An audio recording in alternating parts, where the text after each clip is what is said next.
Welcome, welcome, welcome. Thanks for joining me. This is a Collar Genesis, aka Collar Rumble, your chief host of the most, guiding you through the next few hours of interesting conversation, stimulating debate and discussion.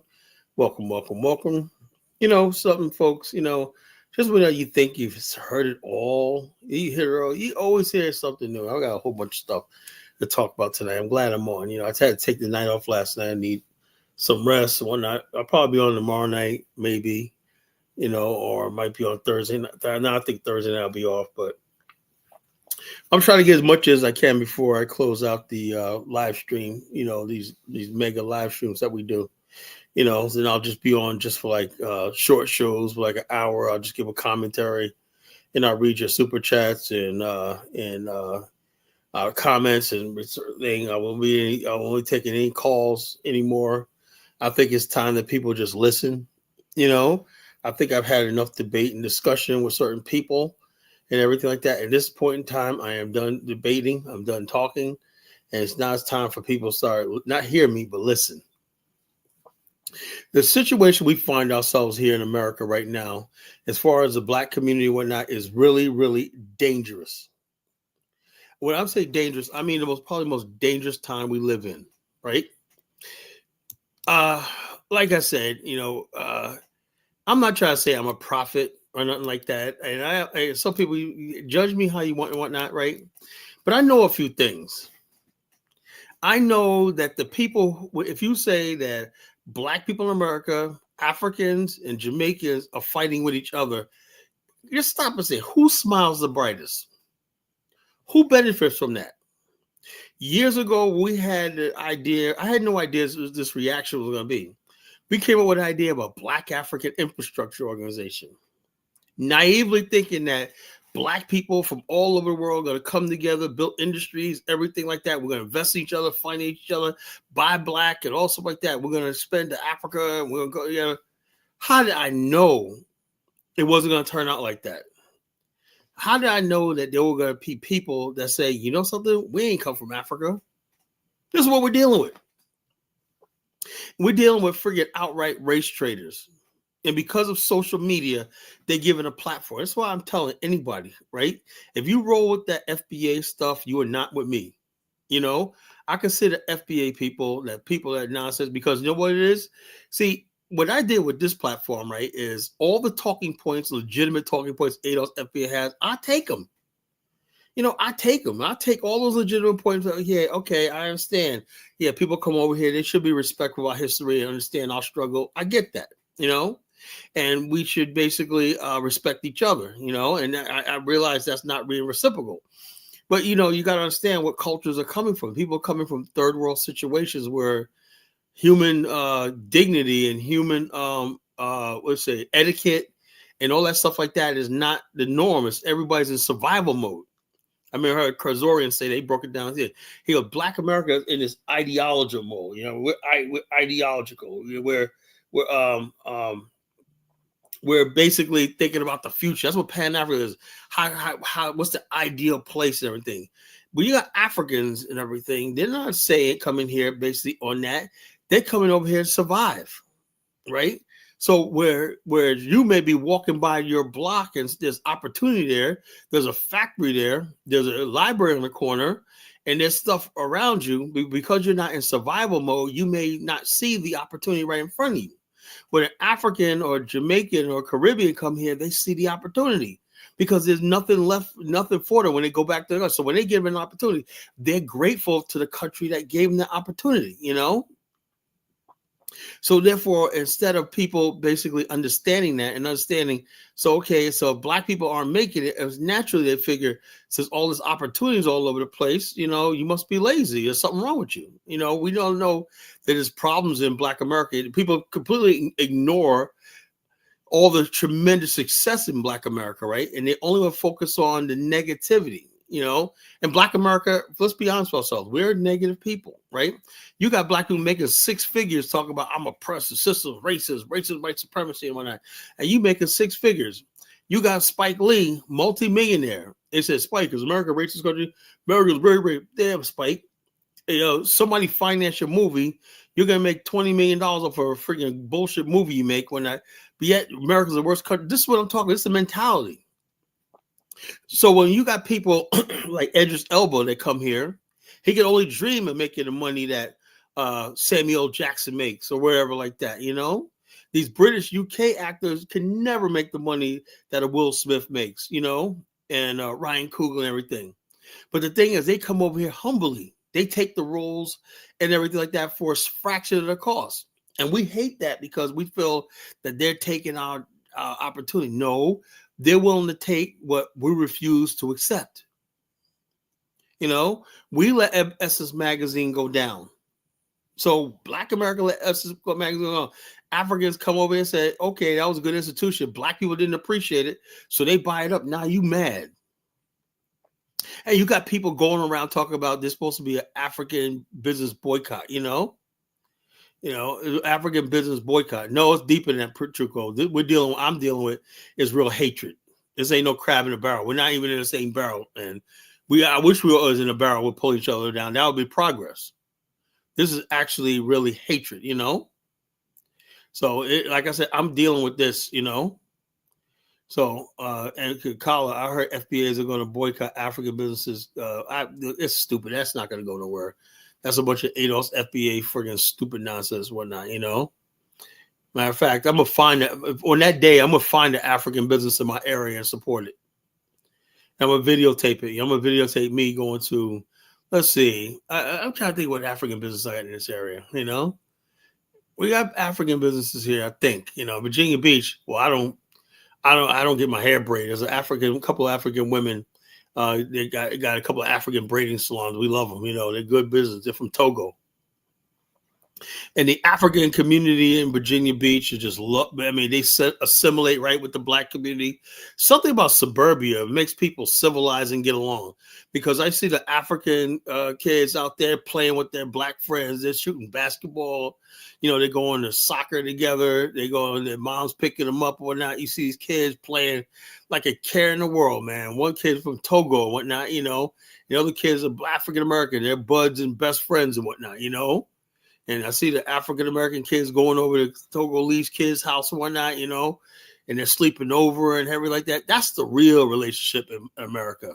You know, don't listen to these online trolls. We have more getting along with each other than we do strife. Yeah, we got these stuff that we see online and that, but that's not real life. I just go by where I see, you know, and here where we live at, you know, an African comes here, you know, they're just part of the community, you know, because there's no other side. If you're on the Black side or you're on the white side, that's how it is here. You know, the Black people hang out together, and whether you're Black, you're the Jamaican. Like we got this, the most famous restaurant we have in our area is called MP Island. That's a Jamaican restaurant. It's a club, nightclub, and restaurant. Whatnot. MP Island is the #1 restaurant and the Black restaurant in the area. You know, then we got Montego Bay, all Jamaican. You know, you think anybody gives a damn about your ADOS FBA? Get the fuck out of here. You know, I'm just telling you real fucking life. You know, now you want to go up there talking about thinking there's some FBA and all this kind of freaking nonsense. You're a freaking fool. In real life, this right here, what I'm talking about is a real thing. You know, most Black people are definitely interested in Africa. You know, they may not want to go there or whatever like that, but they understand that's our motherland. You know, they know if they cut ties with Africa, everything that our ancestors fought for dies. You know, that means we know our ancestors are looking down on us and whatnot. So when you see people like Tariq Nasheed, who's an abomination, and Yvette Carnell, and all these people are spawns of Satan. And these people are the enemy within. Now, people will say, well, Colin, don't you look? I am the biggest critic of Black America. I'm the biggest critic of Africa, you know? And so when I talk about Africa, I'm talking about from a perspective of disappointment, but I have a right to, because I love Africa. I love the continent. And I do believe in building an African. I believe in a global Black pipeline. I'm very misunderstood among people. You know, now what was not going to happen is people take my idea of an African and stuff like that and basically make it seem like I'm trying to do harm. See, the thing is this: you Africans that listen to the show, I don't care if you don't listen to it, believe me when I tell you, you better start freaking taking seriously and knowing when somebody's on your side. You know, because this anti-Africa hatred is not new. It's just that the fact that we got social media and they're using things like essence and comments. Like I said, I look at these this guy, he's doing live right now with 3,000 people watching, called Black Alpha, whatever like that. And he's sworn, look at the thumbnail. He's sworn to friggin' kill the term. He thinks the term African American started in 1988 with Jesse Jack. No, it didn't. The term African American goes all the way back to 1887 in the Pittsburgh, Philadelphia Inquirer said, "I am an African American." We've always acknowledged where we came from. That was our resistance. You know, once we basically give Africa up and whatnot, we're basically doomed to be subjugated in this racist system. Then the friggin' white supremacist wins. That's what he wants. He knows as long as Africa's there, as long as that John Howard claimed, as long as that Africa is there, there's some hope for Black people psychologically. So basically, if you take that away and say you're a foundational Black American and that you have no ties to Africa, you have no roots in Africa, then basically your story could be rewritten. They can erase the slave trade. They can erase your natural inheritance, your inheritance. Let me tell you something, folks, right? Nobody in their right mind goes all into a country. When I was growing up, I had Jewish friends, people from Spain, French, Germany, Poland, Scotland, I had Ireland. I grew up with a whole bunch of people, right? And you know what they always told me? They said, Italians, they would say, well, if something goes wrong, if they start persecuting Irish, I'm out of here. I can go back to Ireland. I had a friend, my friend Frank, he says, well, you know, whatever, man. If they ever come for me, man, I'll go back to Italy. You know, I go back to Italy. And so they always said, bragged about they could basically go back to the home, even though they're white and assimilated in America. You know, they always got something. It's all psychologically. They know they're in America from a position of power and strength. When you say you're ADOS FBA and you don't have nothing to do with anything, like, you're giving another race of people complete psychological power over you. They define who you are. They set the limits of who you are. You're going back into slavery. You know, there's no escape. You need a psychological escape. You know, in case that, I'm not saying everybody needs to go. That's another thing I'm saying, Mr. Brother. I am not saying everybody need to get on a boat and go to Africa or leave America. But you should be championing building Black African infrastructure on the continent for people, you know.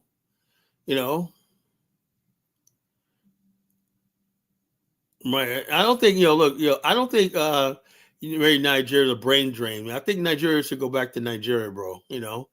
I mean, I'm not seeing Nigerians in the space program, and I always hope. Look, when I was a kid, man, I always thought, I used to watch shows like Lost in Space, Battlestar Galactica, Star Trek, and whatnot. And I always say, yo, man, imagine if we had a Black country that we could had our own spaceships and whatnot. That's what I thought. I thought we have our own space program. Yo, brother, up up there in space, man. You talk about Jamaicans, whatnot, and African Americans, whatnot. Maybe Jamaicans, we could have some fucking Jamaican rum up there and whatnot. We're up there probing space and looking at the stars and whatnot, And my Jamaican brother was like, "Yo, Bumba Clot, man, nothing never happened, man. We never went to space, man. So none of these countries ever gave us a space program, man.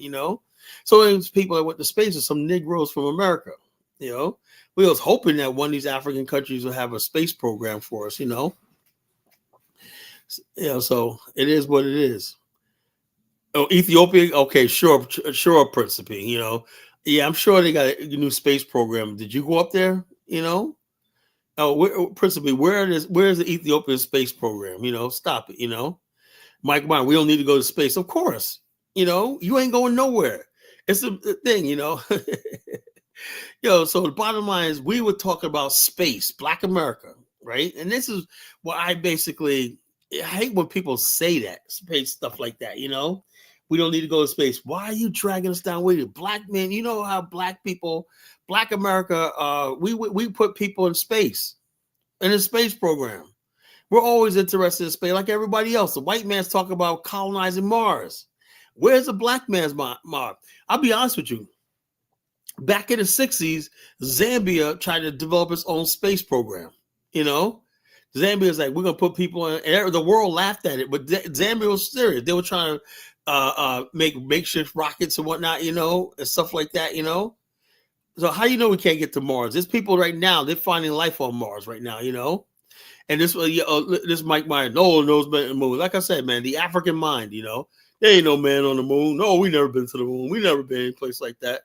Yeah, man. So when you got people that basically don't believe it's possible everybody can have running waters and toilets, of course you're gonna believe that nobody went to the fucking moon, So it is what it is. So I want a civilization that we're reaching the higher heights. I want to see the African country that got their own NASA program, whatnot, that we put in satellites and probe in space, and we're looking for whatever's out there and shit, it's just a principle of the thing, Why should a white man be the one that oceanographer? He goes to the bottom of the ocean and shit like that. How come I watch Animal Planet when I never see any for the last couple of years? You did start seeing people. They use Kenyan doctors and whatnot, zoologists and whatnot, with the lion tagging program and whatnot. But when I was a kid, all I saw was white people coming to Africa doing conservation work and whatnot, taking samples and everything. Now they do show us that freaking see African youth getting involved with rhino conservation and relocation and stuff like that, That's the thing. We need to do more than just living hand to mouth, And that's not a jab at my Africans. It's like saying we could do better, Why are our tasks with building Africa? Tell them to build their own shit. Yeah, but Rico, that's the problem, bro. Africa is us, man.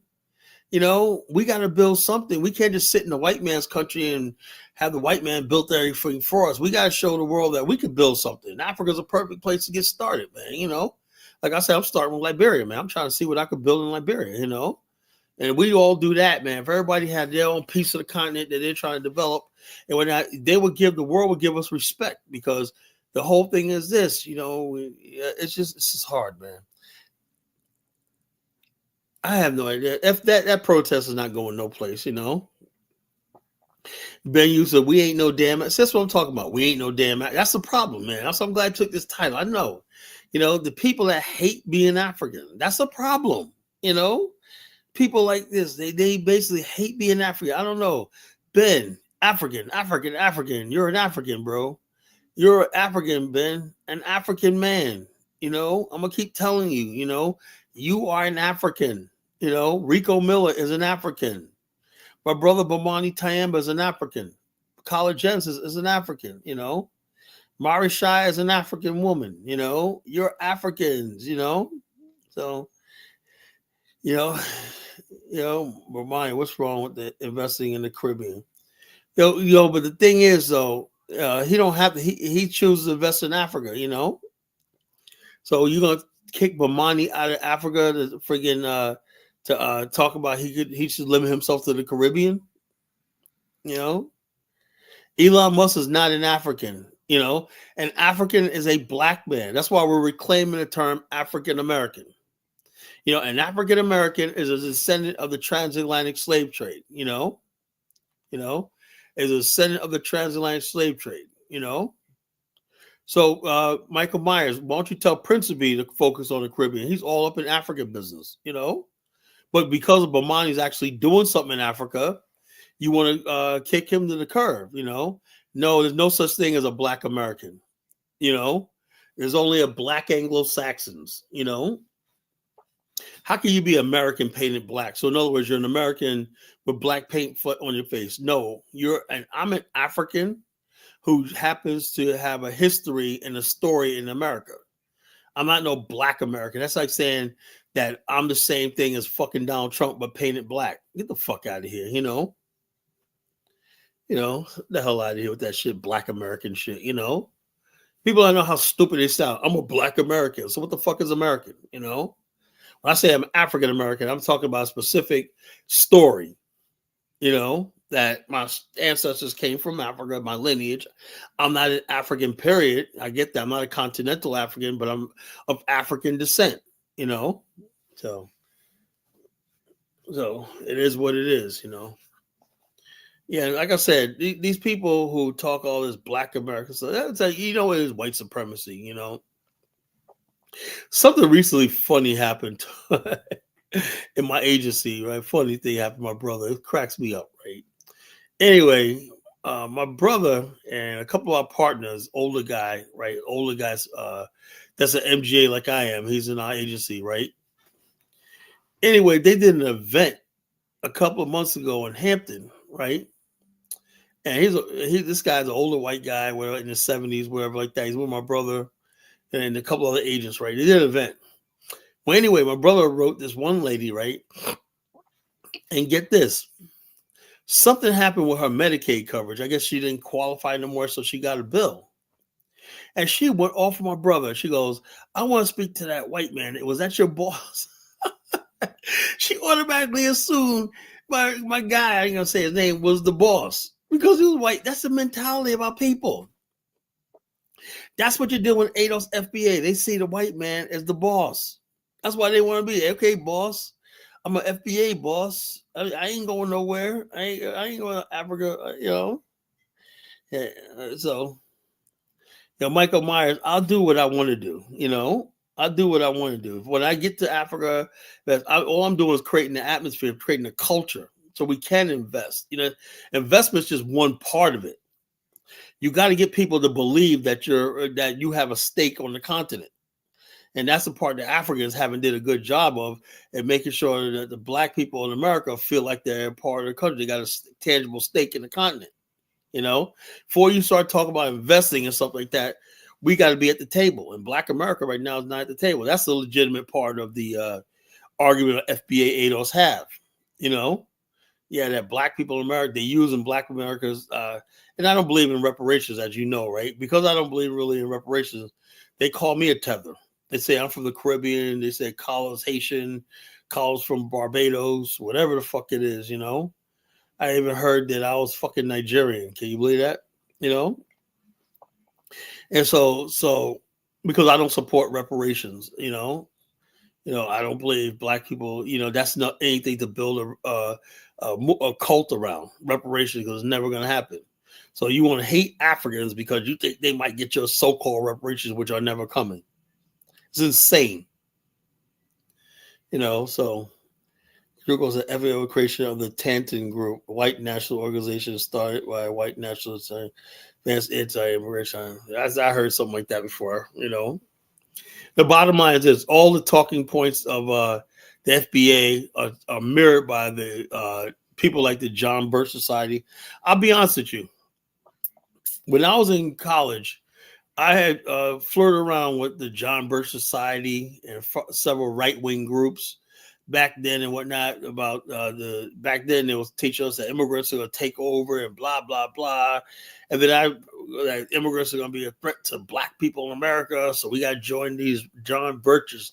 John Birch Society believes that America should be just white and Black, you know, and that immigrants are not necessary. They're going to change the face of the culture of America, the dynamics of the culture, and all stuff like that.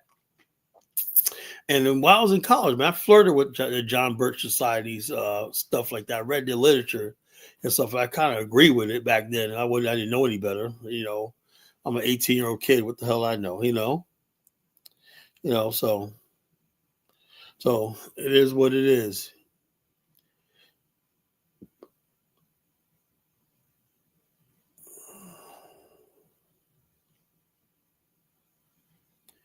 You know, so it is what it is. You know, it is what it is. We got a lot of work to do. Call it the African wants reparations. Yeah, look, if the African Union wants to go down that reparation road, then the African Union said, you know, the bottom line is this. I read this whole soliloquy of somebody using reparations. Look, If everybody thinks there's going to be this global payday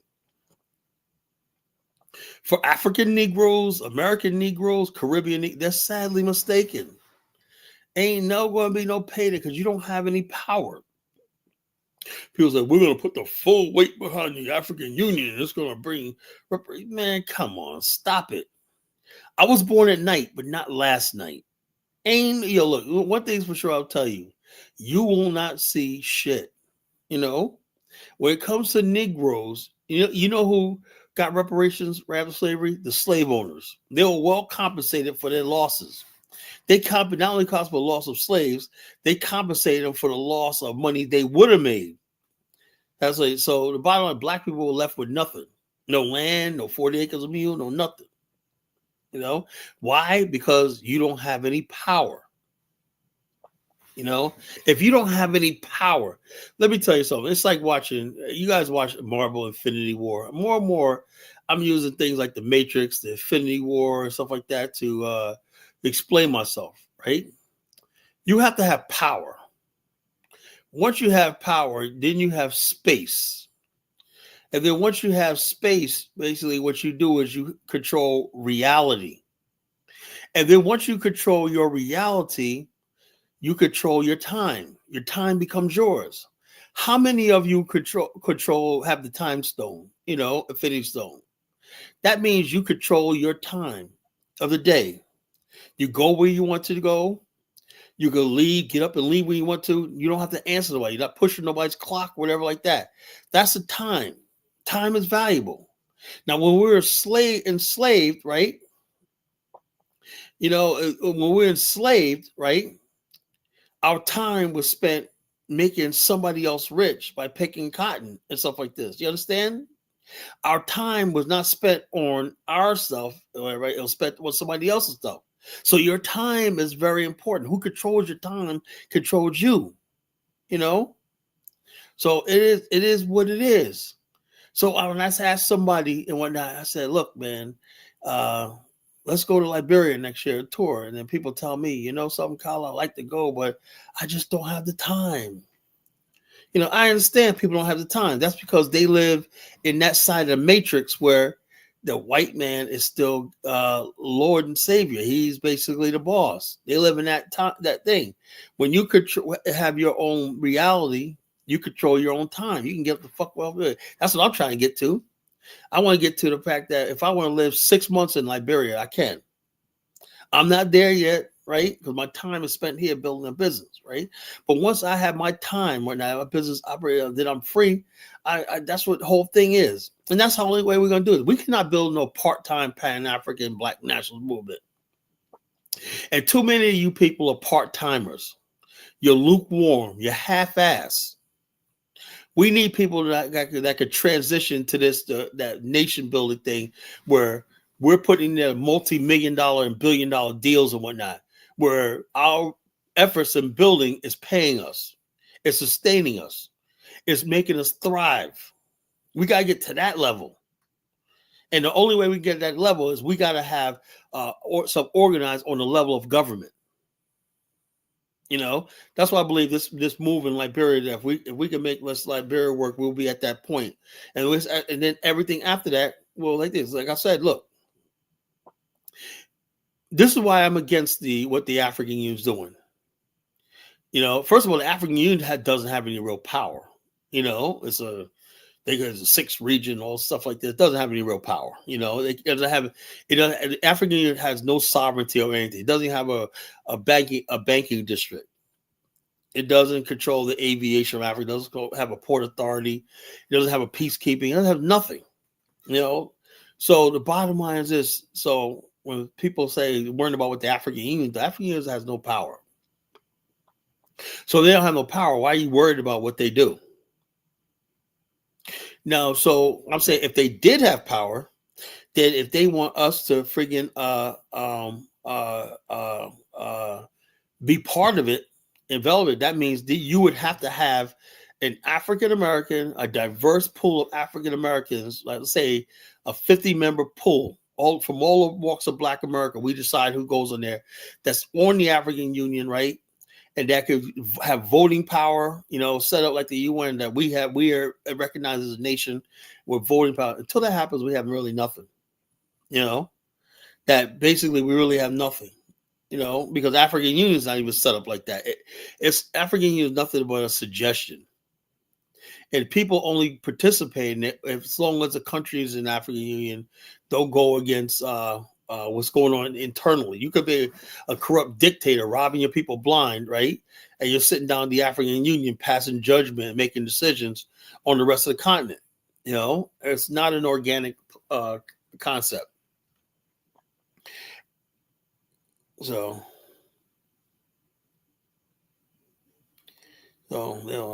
self-hatred reason. Excuse me. Look at the money, Black America. Yeah. So some Black people of Bomani don't mind sending all their money back to the white America. They don't care. They say, yeah, man, the money's going back where it should be, to the white man. You look at things like Walmart. Black people are instrumental in building Walmart. Walmart got rich because it started as a small store. They hired Black people back in the late 60s, right? And then a lot of their customers were Black because they basically learned that if you want the Black dollars, treat the Black people with dignity, and they're going to give you all their money. So there was a place that Black people know that they can go to, and people are friendly to them, and blah blah. And they hire people to look like them and whatnot. And that's how Walmart grew. It was I think it was a nothing burger in Arkansas. And so if you go have this major corporation that's white in a racist state, of course you're going to be like, man, let's go shop at Walmart because they treat us right, Lola Brown says, starting August, they're boycotting the whole list of, yeah, right. Yeah, right. Yeah, right. That boycott's not going any place, Y'all Negroes ain't boycotting nothing, Stop it. Y'all ain't boycotting nothing. Hell, y'all gonna boycott.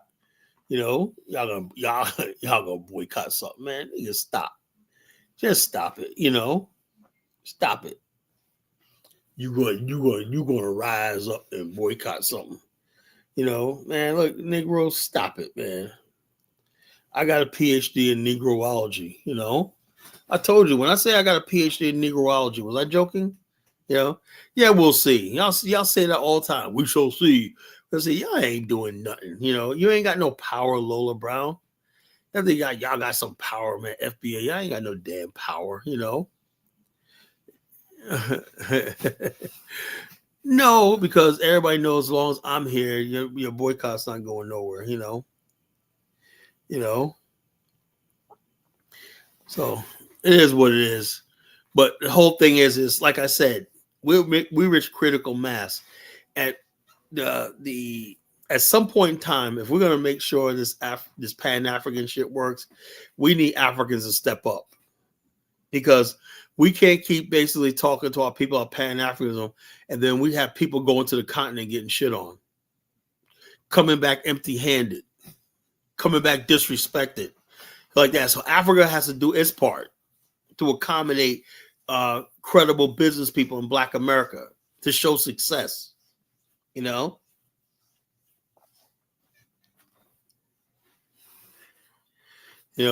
have to show success. The Black nationals, Pan-African world have to start putting some wins on the board. And that's what I'm trying to do. I'm trying to put some major wins on the board. I have a lot of ideas and stuff like that, but we're never going to get any place until we have wins on the boards, because honestly, who's our spokesman now? Umar Johnson. If that's what was representing us, man, we're in serious trouble. We got people like Cuddy. If that's our man in Burkina Faso, man,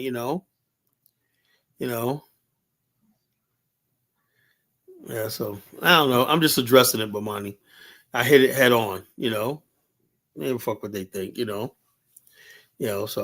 we're already freaking divided. So let's just fucking try to heal. I'm trying to salvage what we have,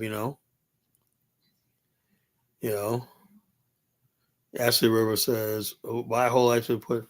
Come on, man. Freaking, you're here doing investment advice. Remember something. Just put a disclaimer. The views and opinions of Ashley River does not reflect the views of the Call Nation radio show.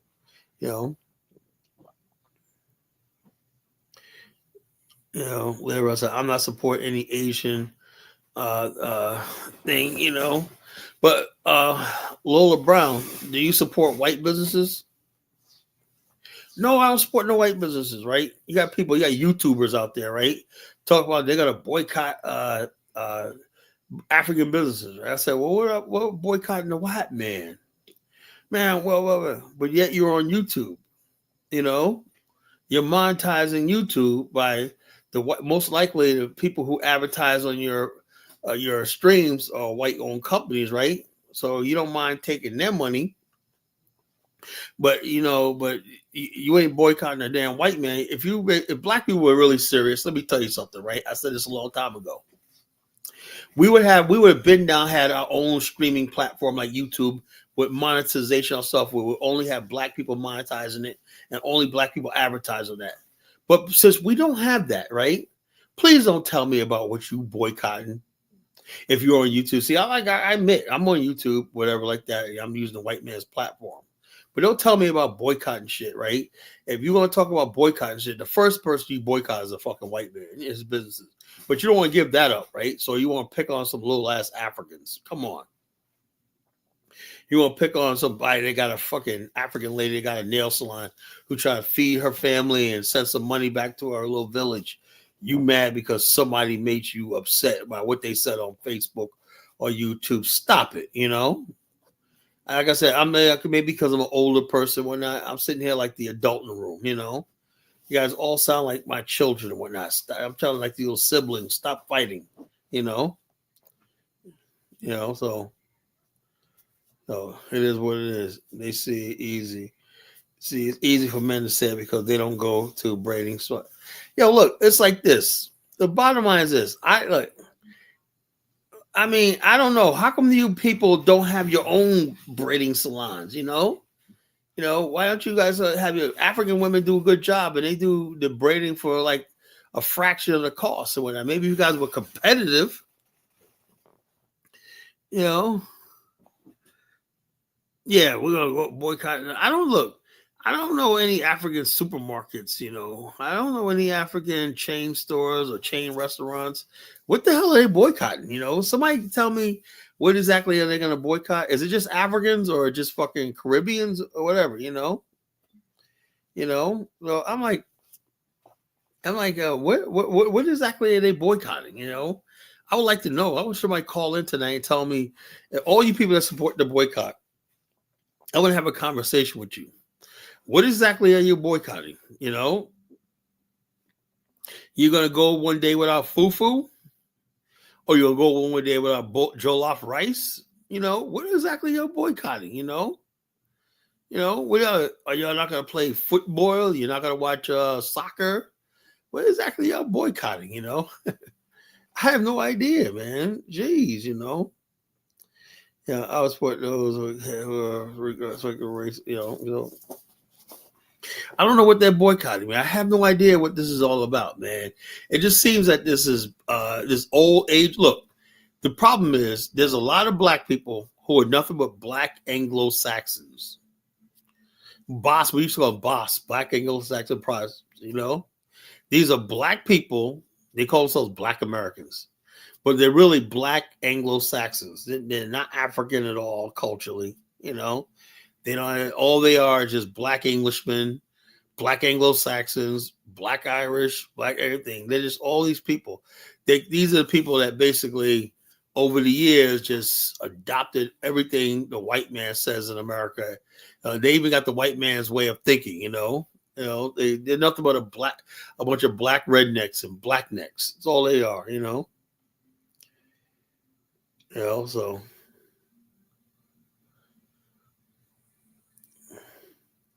Oh, I love. Look, man. I wish we had a Liberian restaurant in my area right now.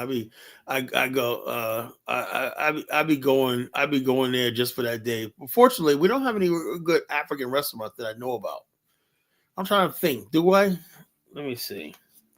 We had one Nigerian lady had a restaurant, didn't do well. I wish it was still there. I think it might be still there here in Virginia Beach. It might be still there. If it is, I'm gonna be there on August 1st. I will be there, videotape live, saying this is my answer to your fucking stupid boycott. I'm supporting an African business. Because black people got to support black people, no matter where they come from, whatever like that. I believe that. It's a FBA loser deserve participation trophy. Whatever. And yeah, participation trophy. They don't do nothing. FBA people are a bunch of fucking losers. And this is what I hate about FBA people. Really, I hate is they always talk about what Black America did, but I'm part of that Black America that's successful. And most Black people of achievement, right, are not anti-African. Do you think Lewis Latimer was anti-African? Do you think Booker T. Washington was anti-African? Do you think W. E. Du Bois was anti-African? Do you think Reginald Lewis, the world's first Black billionaire, was anti-African? No. The only people that express anti-African sentiment are these fucking losers you find online. Don't be fooled by somebody's fucking how many subscribers you got. These people are nothing but fucking black trash, ghetto black trash losers.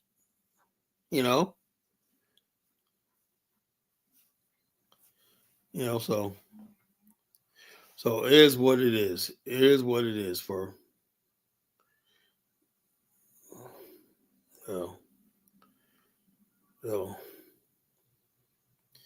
And I'm not gonna sit here and bash all FBA people, and I think Africans. You gotta say something. Some of these people are freaking stupid, and triggering them online with a bunch of stupid. Now it's childish, man. Triggering these so-called people and whatnot. These entitled FBA people think they're whatever like that. It's not the way forward, man. Because it makes my job harder, Because I want to be like, yo, no, you got it wrong and everything like that. But when you guys get up here and say stupid shit, man, I don't hate it, but it seems it's like hate speech you have. She said, Laura Brown says, I don't hate anybody, but that's hate speech you have. What the fuck do you mean hate speech? What did I tell me what I said that was hateful? I didn't say nothing that was hateful, Principally, man, that's real childish, man. Talk about this stupid rice off. Some people don't like. A lot of people don't like jollof rice.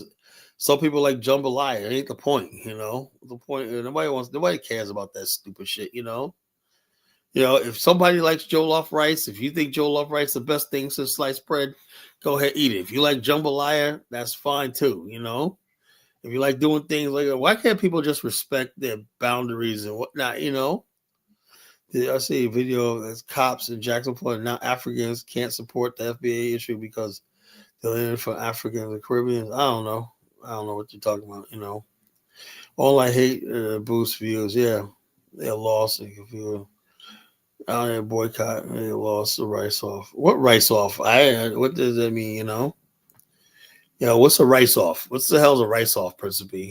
Principe's an idiot, I try to give Principe the benefit of the doubt, but he's low IQ. He's slow.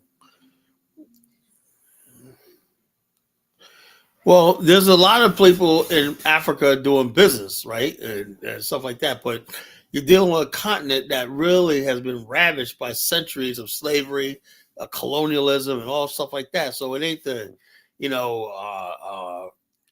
Africa totally needs to be redone. I get that.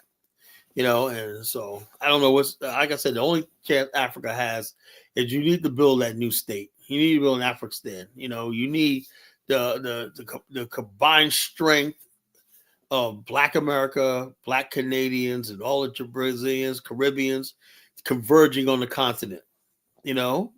Supply side economics.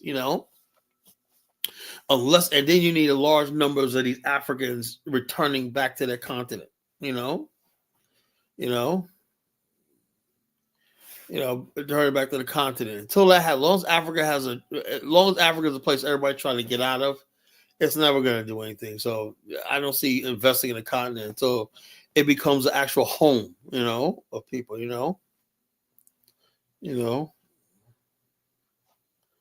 Every Africa has a capital city, well, I'm not boycotting fufu. I can't eat fufu. I'm sorry. I can't do that.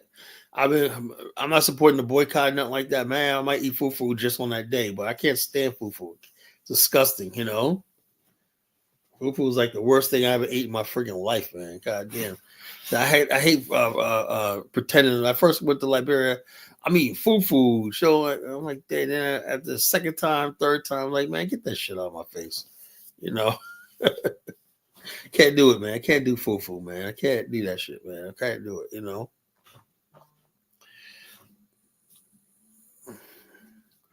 Well, we could turn Africa, whatever is a bad investment, can be turned into a good investment. You know, and we were organized on a high level, but we just don't have the. Like I said, we don't have the political, diplomatic uh, uh, uh, infrastructure to make investments work in Africa. We just simply don't have it because Black America is not represented as a nation state in the world stage. So I like eating with spinach stew, egusi soup. And I can't eat everybody's fucking soup. Can't do it. The only soup I can eat is chicken noodle and New England clam chowder, man. Maybe they got this other soup that's like a cheesy cheddar bean soup that's Mexican, spicy. It's fucking delicious. Forgot where I had that, man. It was good, But I can't eat everybody's soup. Really, I can't. I'll get sick.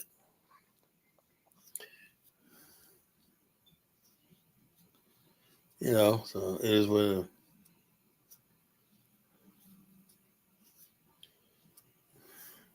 Yeah.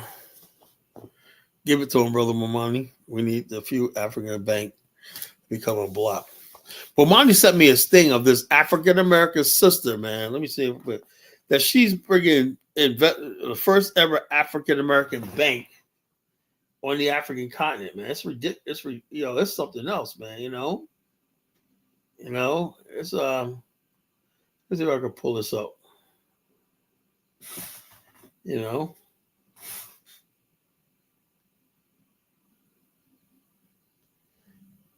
okay.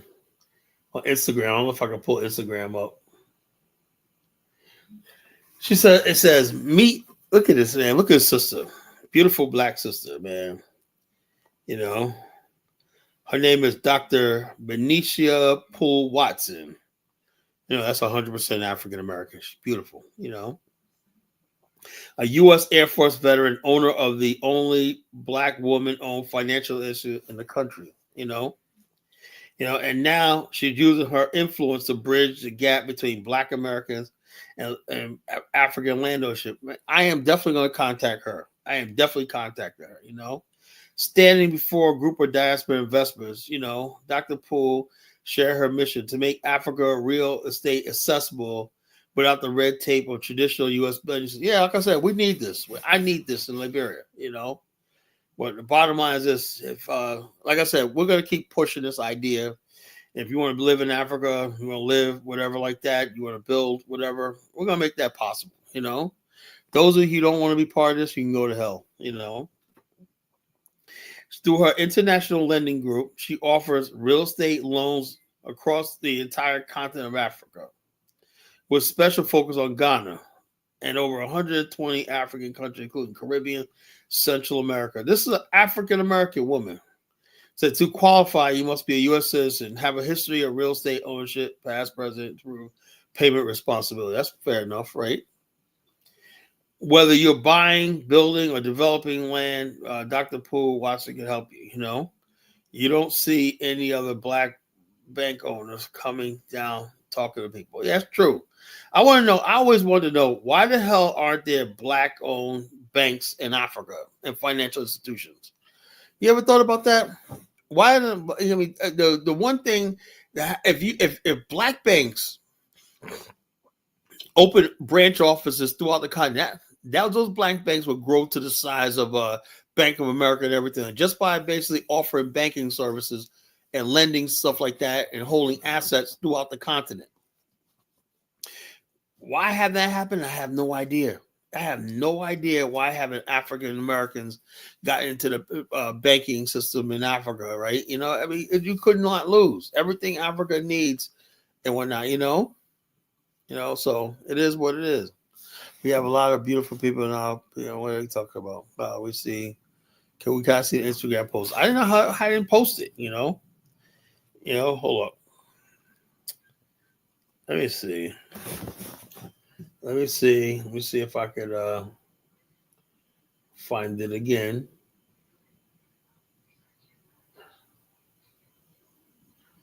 Okay. Let me see if I can share this.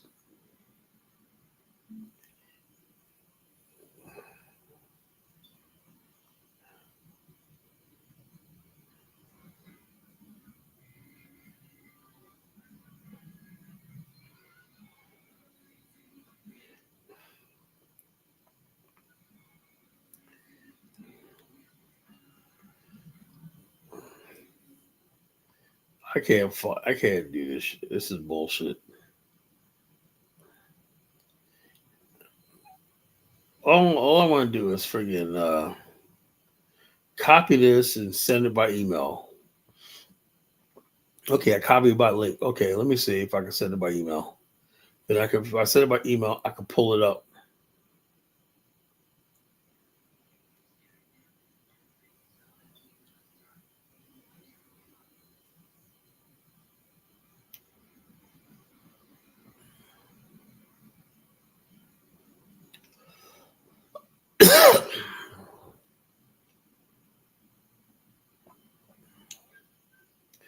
Peace. Let me see if I can pull it up. All right.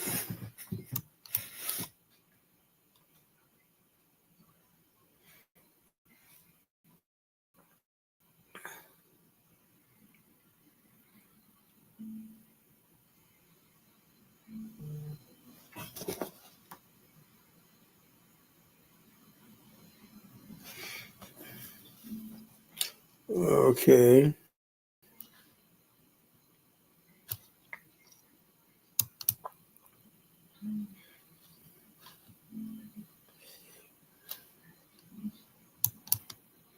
Well, I'll look for it later, folks. Look for it later. I can't.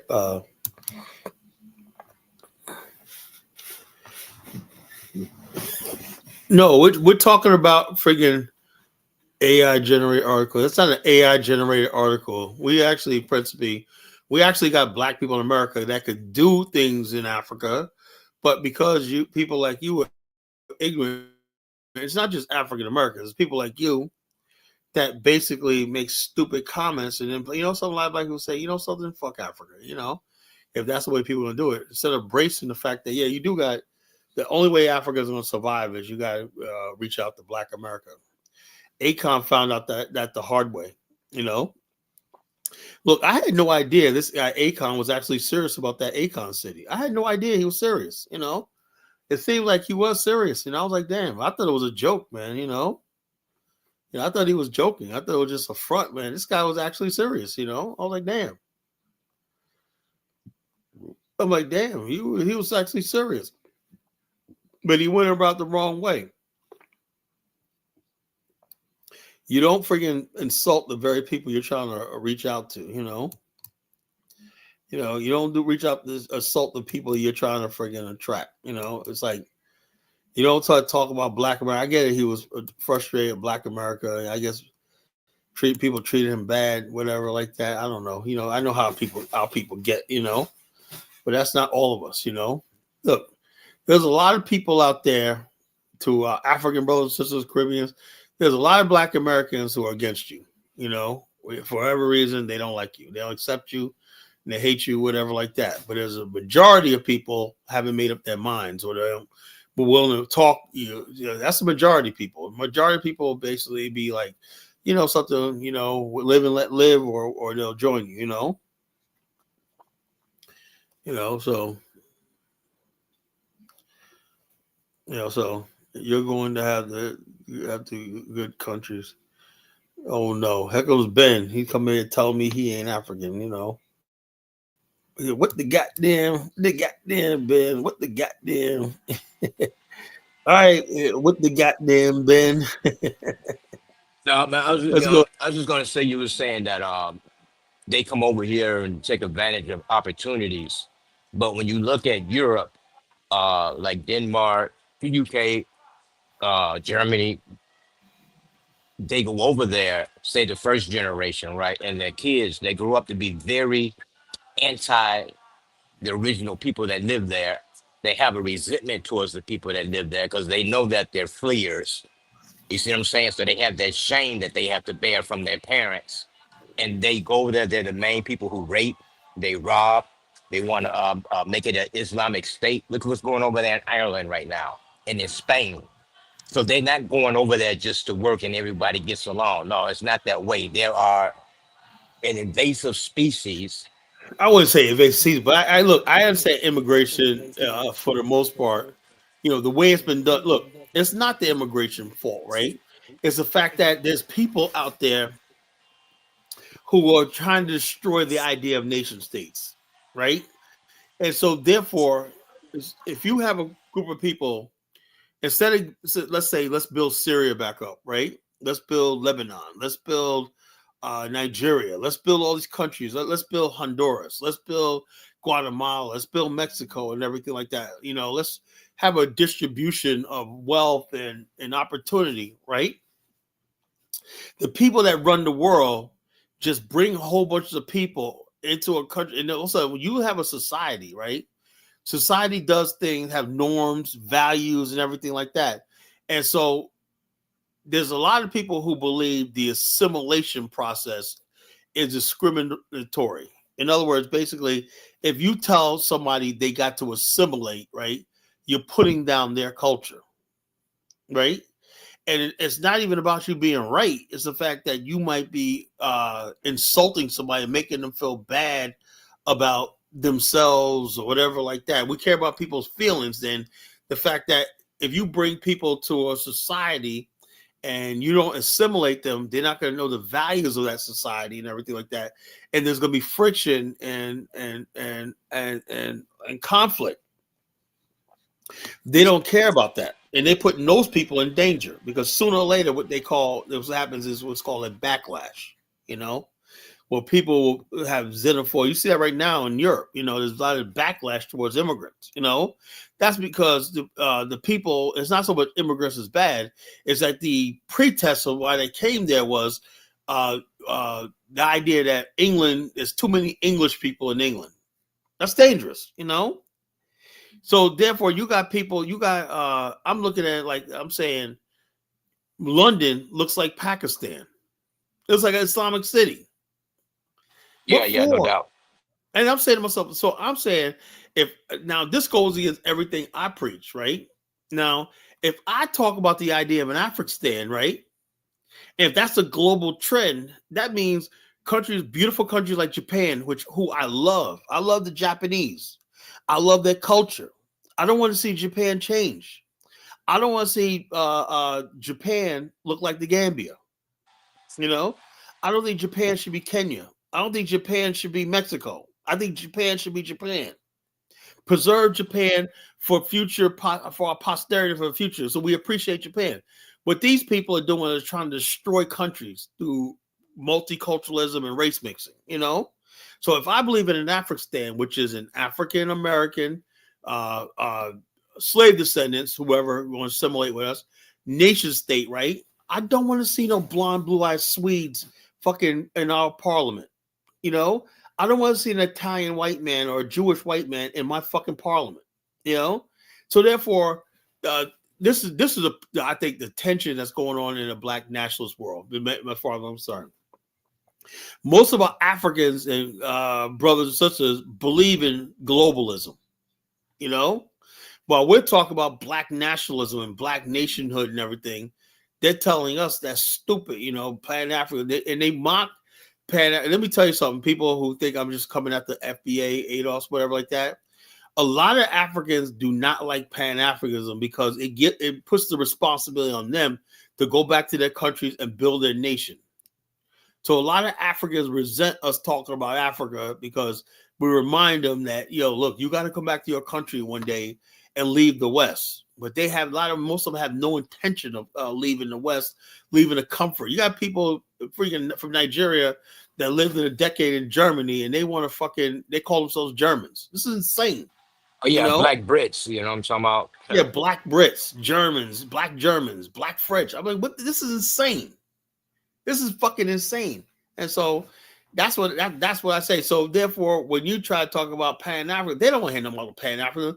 As far as they're concerned, they're black British, they're black Frenchmen, they're black Italians, they're black Swedes, they're black Swiss, they're black Finnish, Finland, for Yeah, so God's sake, oxymoron. You know what I'm talking about? So yeah, Oh, low key, probably no, it's not the same thing. No, it's not the same thing. Black people in African Americans are part of the settler class of America. In other words, basically, that's why I do give FBA. I agree with them, right? Black people are not immigrants to America. They're part of the original settlers and builders of America. The defining of America. yeah, we were here before America existed. You know what I'm Yeah, saying? so we came. America came as a result of us being over here almost 200 years. Well, the United States, my bad, America was here, but the United States as The a nation. The United States did not exist. So therefore, so it's call us like immigrant. No, America. Well, when it became America, we were here. We were here, and we were helping build a country. We fought in the wars and all stuff like that. So. Yeah, but that's what I'm seeing over there with the like they had a thing with Denmark, and they had a lot of East Africans. So for some reason, Somalis are real. Even Ethiopia, they use rape as a weapon in their warfare. You know what I'm getting at? So Yeah. they kind of take that over there where they doing gang rapes, and I'm not saying all of them, but that seems to be the norm. And a lot of these Somalis, East Africans, were born in Denmark. They weren't even raised in Somalia. And Mike Myers says, "Build dude. What do we have to build? America is a developed country. We don't have to fucking build in America. All we need is fucking if you want to invest, do business with them. Black people doing that. There's record numbers of black people opening businesses every fucking year. Record numbers. What the hell they talk about? We don't have a fucking until we build in Afghanistan. We really have nothing to build. That's why I tell people build in America. The fuck are we gonna build in America for? America's already developed. You can get a truck driving job, make $250,000 a year. You can do everything you want here. What's your issue with Africa? I have no issue with Africa. See, that's what I'm talking about. I came here tonight to defend Africa, African immigrants, and stuff like that. But yet, instead of people like Mike Myers going on Alpha Show talking to him about his problem, when he's sitting here, these people, I'm low hanging fruit. I'm easy. I'm easy to talk to. So the one guy's a Pan-Africanist, and this, who hurts from all this, right? Not the people like Ben who don't give a shit about Africa, right? Me, I'm a Pan-Africanist, and so basically, I get shit by Africans, right? Instead of Africans dealing with the FBA people, they take this shit out on me. That's what I'm getting tired of, You know what I'm saying? So look, bottom line is this: Liberia was built by my ancestors. I have an obligation, right? And it's not even a negotiation. I have an obligation as somebody knows to make sure that country stands up. I am not using the damn same talking points. If you think I'm using the same talking points, you must be slow. Those ADOS FBA people fucking hate you. They really do. If they could exterminate you, they would. That's the difference. If they could deport all you people and whatnot and throw you to the gates of hell, they would. That's how much hatred they have, But instead of recognizing, despite all my faults, that I'm on your side, you guys. You mustn't hear the prelogue or not. What? You mustn't hear your prelogue coming in. Yeah, he heard it. It's just that people just want somebody to fight, and I'm easy to fight, because they know I'm not going to go but so far. So they know if they go on these FBA sites, they're going to get shut the fuck down, and they're going to be like, get the fuck out of here, tethered, and up like that, But the bottom line is me. I will say, okay, I'll be conciliatory at least, No, I'm not saying they would exterminate, but I said some of them, if they could, some of the rhetoric I hear, they would like to, they're like that level of hatred I'm hearing right now is like unbelievable. It's worse since a late year ago. It's worse. And what gets me is people don't understand something. When people know I'm a black nationalist and I'm a Pan-Africanist, right? And when you attack me, and a lot of times people say, yeah, Look what they said. Kala was always talking this Pan-Africans, like goes to Liberia and whatnot, and the very people attacking him are fucking Africans, for whatever reason. That gives those ADOS FBA fuel and fire, and I'm trying to tell you, I have a lot of issues, and I'm not the perfect person, but if you can't see that I want peace between our two groups of people, I want peace, I don't want this war, this hatred that I can't stand, I don't know what to tell you. If you think I'm the same thing as a fucking Tariq, and these people hate, and I'll be honest with you, a lot of the AOS FBA have legitimate fucking talking points, legitimate things. What I'm doing is trying to say some of those legitimate things they talk about, I embrace. And you guys call me FBA. I'm not FBA, but I'm saying some of the things they say are right,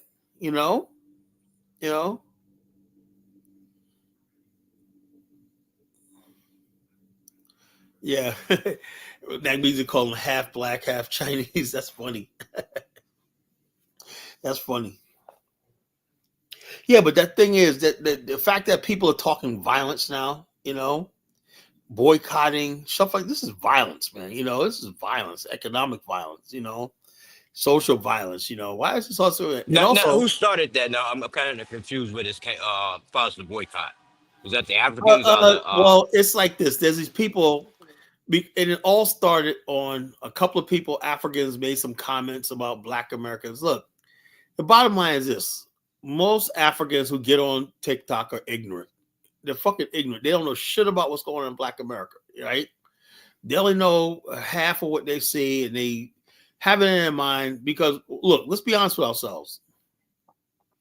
We have people out there that every time there's an election, right? What are you gonna do for Black folks? What does that say? That tells the political electorate they're needy. You got Black people who are middle class, got homes and everything, right? Still asking for a fucking reparations check. No offense to you, right? What that does to Africans, like, man, these people must be doing really bad. No, even though they know you're never gonna get reparations check, but all you want to do is sit around all day. We used to be talking about fucking things like buy black and stuff like this. So if you're gonna sit around and talk about reparations, it gives the impression to the Africans who are really slow that Black people must be suffering in America. Then when they come here and they see all this opportunity, they're like, man, African Americans must be lazy because they basically got all this opportunity here. And like me and Bomani saying, that's not the good. Black America's thriving. We got thriving communities coast to coast nationwide. But the thing is, we got too many people in Black America that always talking about poverty and poverty pimping and stuff like that. It gives the impression that Black America is some needy people. And so Africans come over here like, man, look, they come all high and mighty, like, look at us, man. We come over here, we're getting along with white folks and everything. There's no racism and all stuff like that. Majority of Black people get along with them too, So they basically take at face value the stuff they hear online in the news that there's all this racial tension and Black people. So they look at it like there's not something wrong with white people. There's something wrong with Black people. That's what they believe. Well, what they do is just parrot white supremacy talking points, basically. Yeah, but the thing is, we who gives them that? And we portrayed ourselves as a powerful community, which we are, right? I said years ago, Black America is on the up and up. The record numbers of college graduates, record numbers of Black businesses, record numbers of home ownership. Instead of having a positive image of Black America, we're always going back, taking the least common denominator and making that define who we are. And put it out there that all our women are single mothers and all our young men are fucking pookies and ray-rays.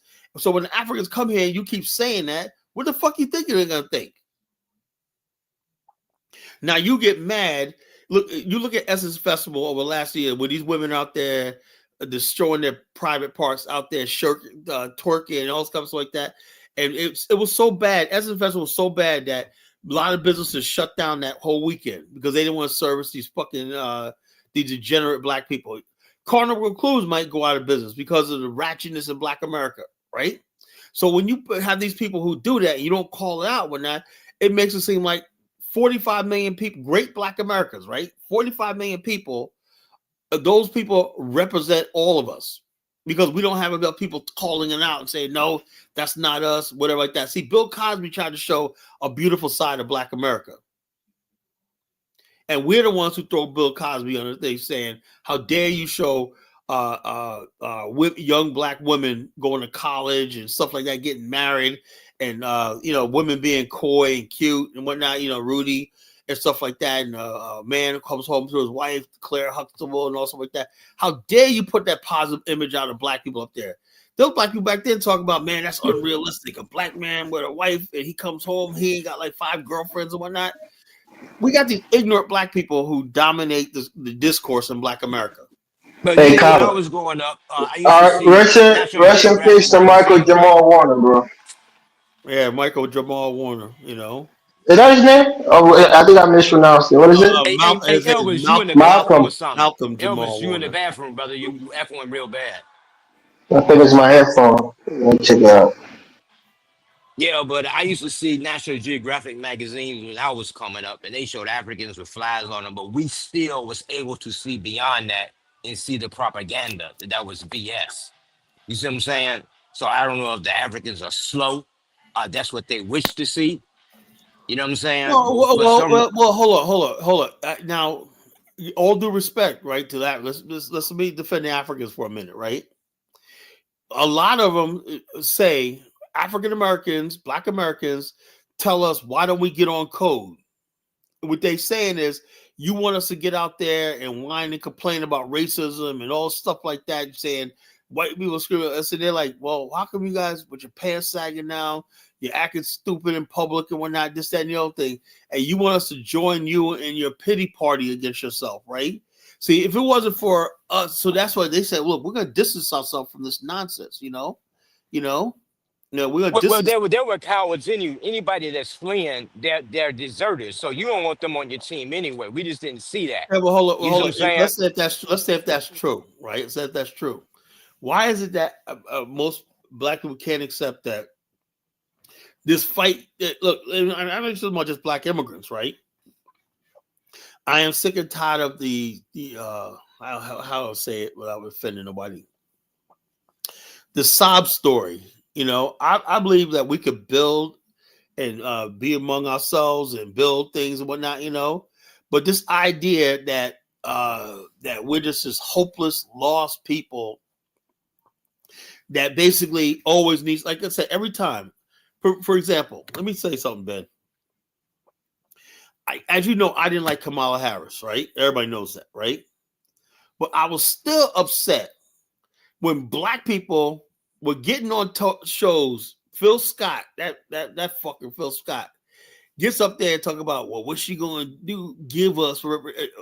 I'm like, do you understand? That no politician is going to sign off on some reparations for Black America. That's political suicide. So the fact that it was trying to hurt Kamala Harris' campaign on some fucking reparations thing, oh, she don't care about FBA reparations.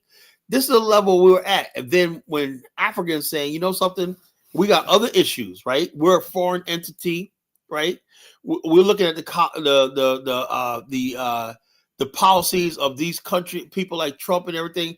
What they're gonna do for our home country? Like Donald Trump, clearly, when he got in office, he cut off USAID. That hurt a lot of Africans, right? So that's what they were basically African immigrants were concerned about. They were thinking about TPS, but we wanted them to be on code with some nonsense talk about reparations, which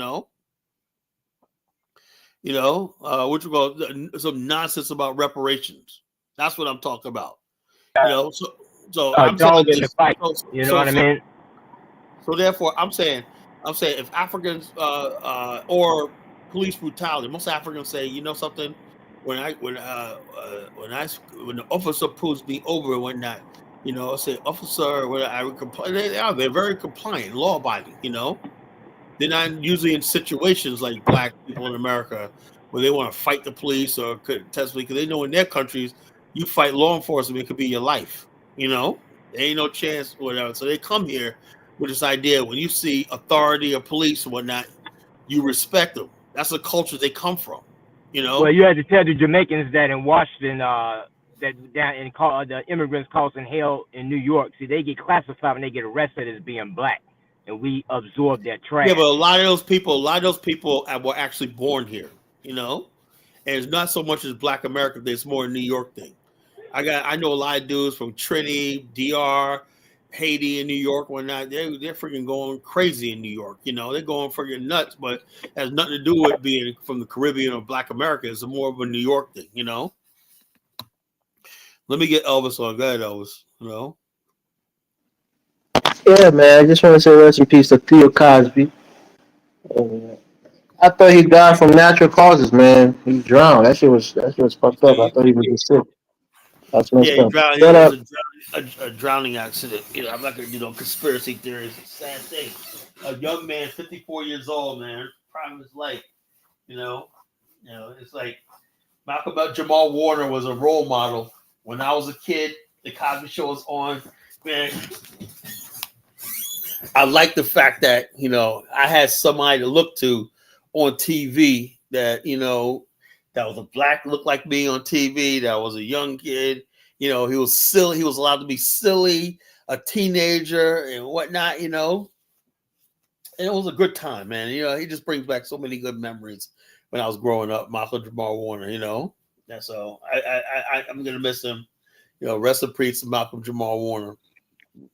yeah, but this whole thing with FBA boycotting African businesses. I mean, maybe in the big cities where people go to African stores or African spots, I'm not sure. Maybe those places will be affected, but I'm not sure that they tend to patronize a lot of African I'm trying, businesses. I'm trying to look for an African business to patronize. I don't have no. Uh, We don't have But like that. I was saying on Dynasty's platform earlier, I'm like, look, this is now evolving from just online rhetoric to people trying to take actions that's tangible that can hurt Africans. And if this doesn't work, maybe it becomes Next more time, violent. Maybe next it time it's becomes gonna more be violent. widespread to Next time schools. it's gonna be violent. So that's why I fear. So Yeah, eventually it might get to that point. And that's the point. That's what I'm saying.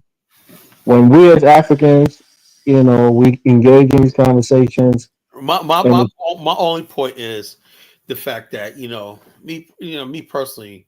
I mean, look, like I said earlier, right? Most Africans have misinformation about Black America. They do. They have misinformation and stuff like that. Like if you got videos out there called hood vlogs and stuff like that, and you see rap videos and all your favorite rappers that we support, all they talk about is getting killed and the N word and this, that, and the other thing, and that permeates throughout the African continent. That's what they think Black American life is, And so what happens is, let's say we're all a thing, but at some point in time, they're like, "Well, that's not me. I'm from Africa." Like Akon said, "Oh, we're African." What he's basically saying is, all the stuff that people think about Black people is not us because we're African. We're distinguished, from these Black. So Black Tyler, I American. heard I heard somebody on Dynasty's platform today. I thought I was probably Baruti.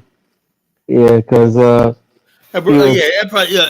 I think he might be. Bruce is a goofball. We no, got no, that's not what I was saying. Let me make my point. Don't put words in my mouth.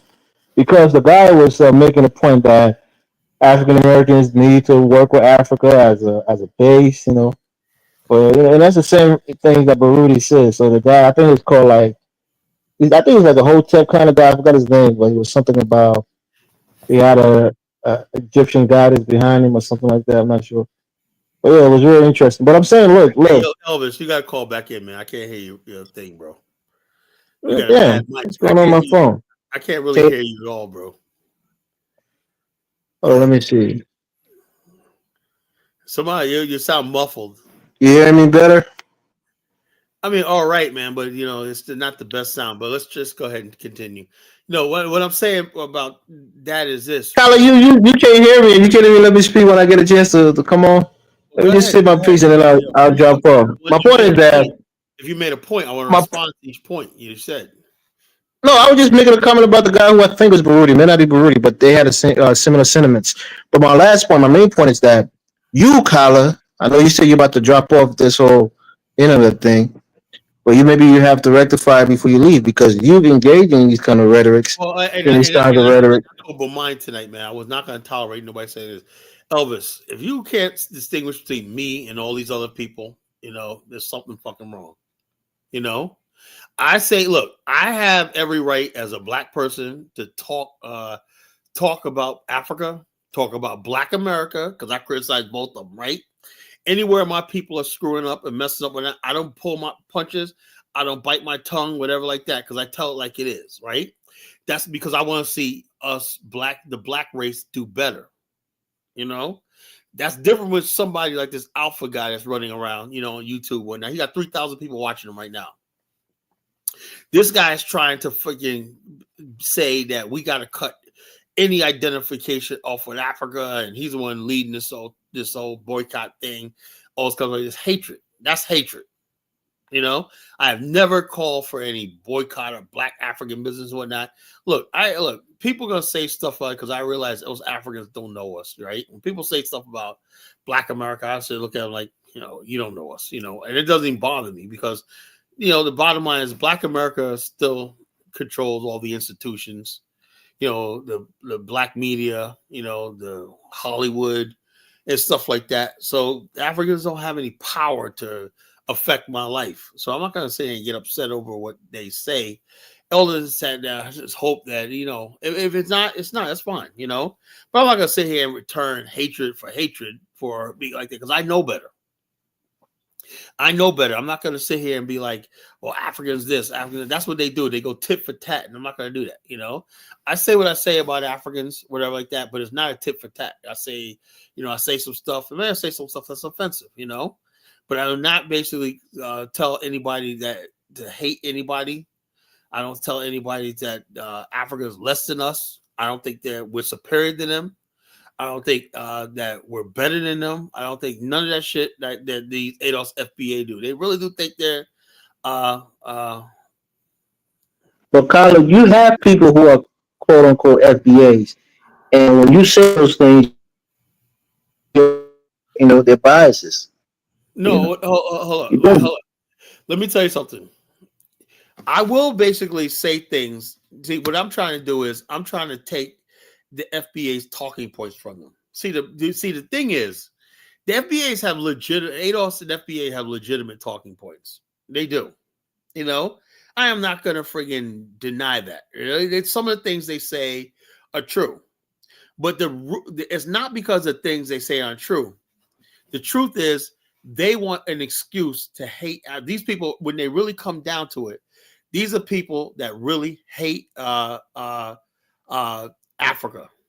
They hate African people. They hate being called African. They hate being called African American. They hate the fact that they're reminded that they're from the African continent. For whatever reason, they hate Africa.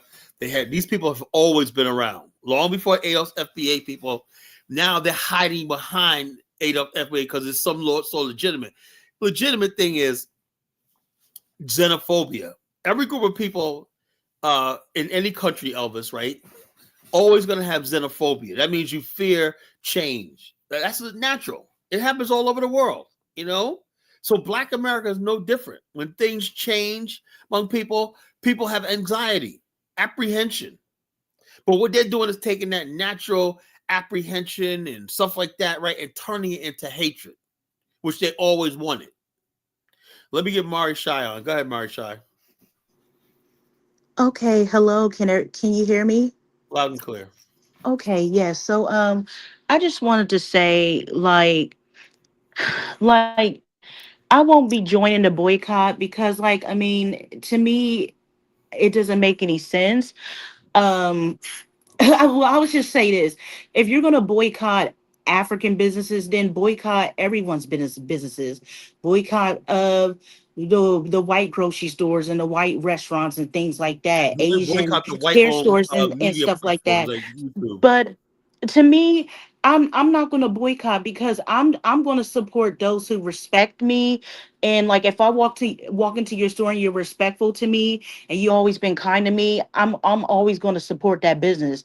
Now if you're rude to me and I don't like how you're following me around and you're just being just snotty with a bad attitude, I am not going to support your business no matter what race or ethnicity you are. So most of the African restaurants that I went to, they have been nice to me and I'm going to support them.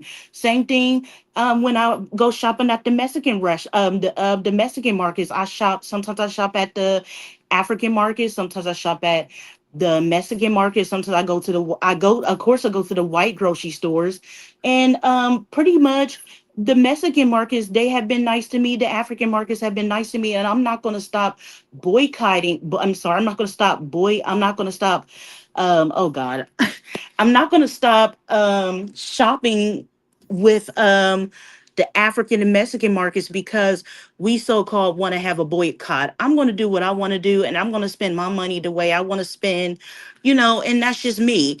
I mean, I'm like I said, I'm not really Pan-African anymore. I support all people who support me and who love me, and that's it. It's not that I don't.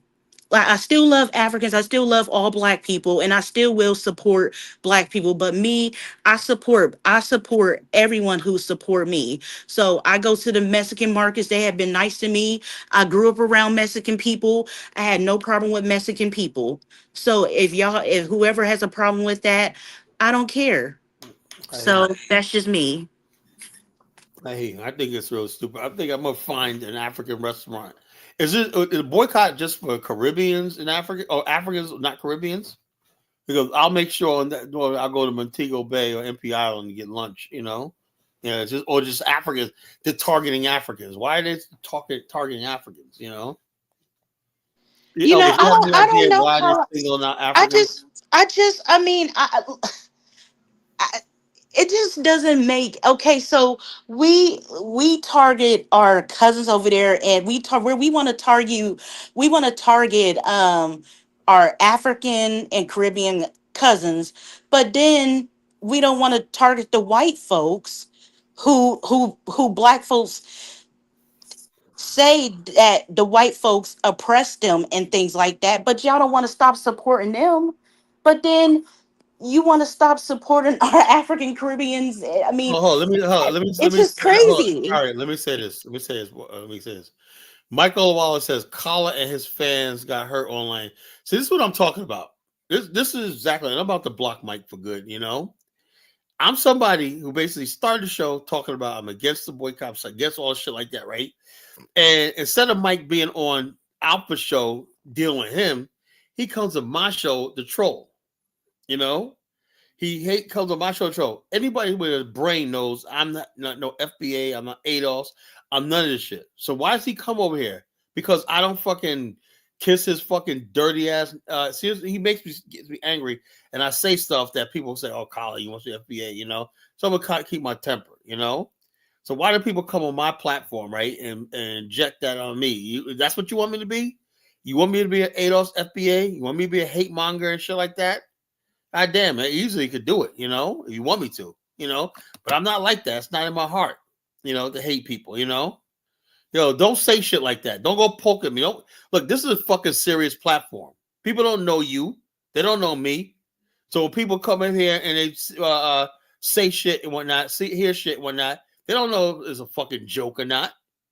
Stop joking with me. It's a fucking serious thing, because the next stage out of this is going to be violence, and that's the last thing. I'm looking at this like, man, 8 years ago, man, we had the fucking Wakanda thing. Everybody was black. Everybody was Pan-African. I was watching Black Panther the other day, man. I was looking at fucking somebody who I love, Lupita, that dark-skinned sister, man. She looked so beautiful with those Bantu knots on. That fine. I was like, my God, this was fucking heaven. I'm saying to myself, man, this is the freaking future right here. Black people from all over the world doing Afro-futuristic movies. It was so much possibility. But unfortunately, it was the Africans. I hate to say this, it was the Africans who destroyed this, this unity and stuff like that, because we was all into Wakanda. We didn't know anything about Africa. We know Wakanda was not real, but we was trying to reach into something, and Africans could have friggin' reached to us and whatnot, and that could have been something like that. If that would have happened, man, there would be no ADOS FBA. It would never happen. But the Africans chose to fucking hate us. They chose to whatever the problems they said they had. Everybody's calling them whatever, booty scratcher, whatever the fuck they did to mount this hatred to us. I remember what they did to Beyonce. There's something I have to talk about. I'm sure what they did to Beyonce. They basically she did a Black is King. Man, the hatred and the vitriol. Now Beyonce is talking about America, Buffalo Soldiers, and now everybody's upset. How you talking about America? Well, she did Africa, and she got so much hatred, from Africans and people like that. It's like, well, damn, man, we tried to reach out to our heritage. That's what people always taught us. We got to reach to Africa. That's our roots and our heritage. Let's understand when she put her money where her mouth is, a major star when not. And so, take it for all you're worth. We people tried, man. So, Carla, which of your African neighbor is showing you hatred, or African person you meet on in real life is showing you any hatred? Whoever said that? That's what you just said just now. You said the Africans. I'm not saying me. I'm saying this discourse. I don't Okay, have which Africans do you see in real life that's I'm not look. I don't look showing personally. all this I don't online stuff. I don't know any Africans in real life. Exactly. So it's not real. This thing is just. The point I'm trying to make is you're missing the point, right? When I talk here, I'm here talking about this boycott that's going on. The hatred is out there, right? It's not out there. This is all shit is all online bullshit. I know. It's not. It's not online. And anyone that take it to real real life shit, then that person is you got a problem. You're sick. Like me personally, in real life, I don't meet a Black American in real life and talking to them the way I talk to you online. Even you, if I meet you somewhere in real life, I'm not going to be talking to you like this. The thing is, this thing is something you do. Listen, the energy you put is the energy you're going to get back. So people, hold on, Mike. If you go online and you put in out certain energy, that energy is going to return to you.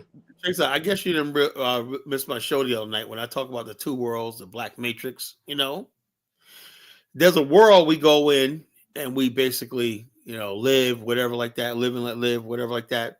Then there's a matrix, right? The matrix is what you see online, how we really feel about each other and stuff like that. It's not anybody.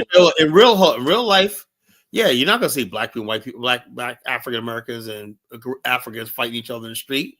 But all I'm saying is that don't mean that hatred and stuff like that is not there. It's there. Yeah, you might be.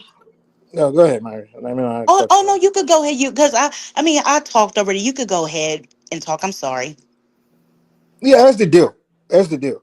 Like any intelligent person understands that you have a choice. You can choose to be. We all have a capability.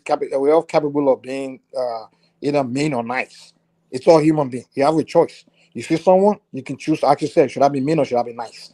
So there's really no human being that's nice or mean. It's just a choice you make. Now, in real life, when you meet people, the reason you choose to be nice to people or choose to present something positive, be cordial and everything, is because that's what you want in return.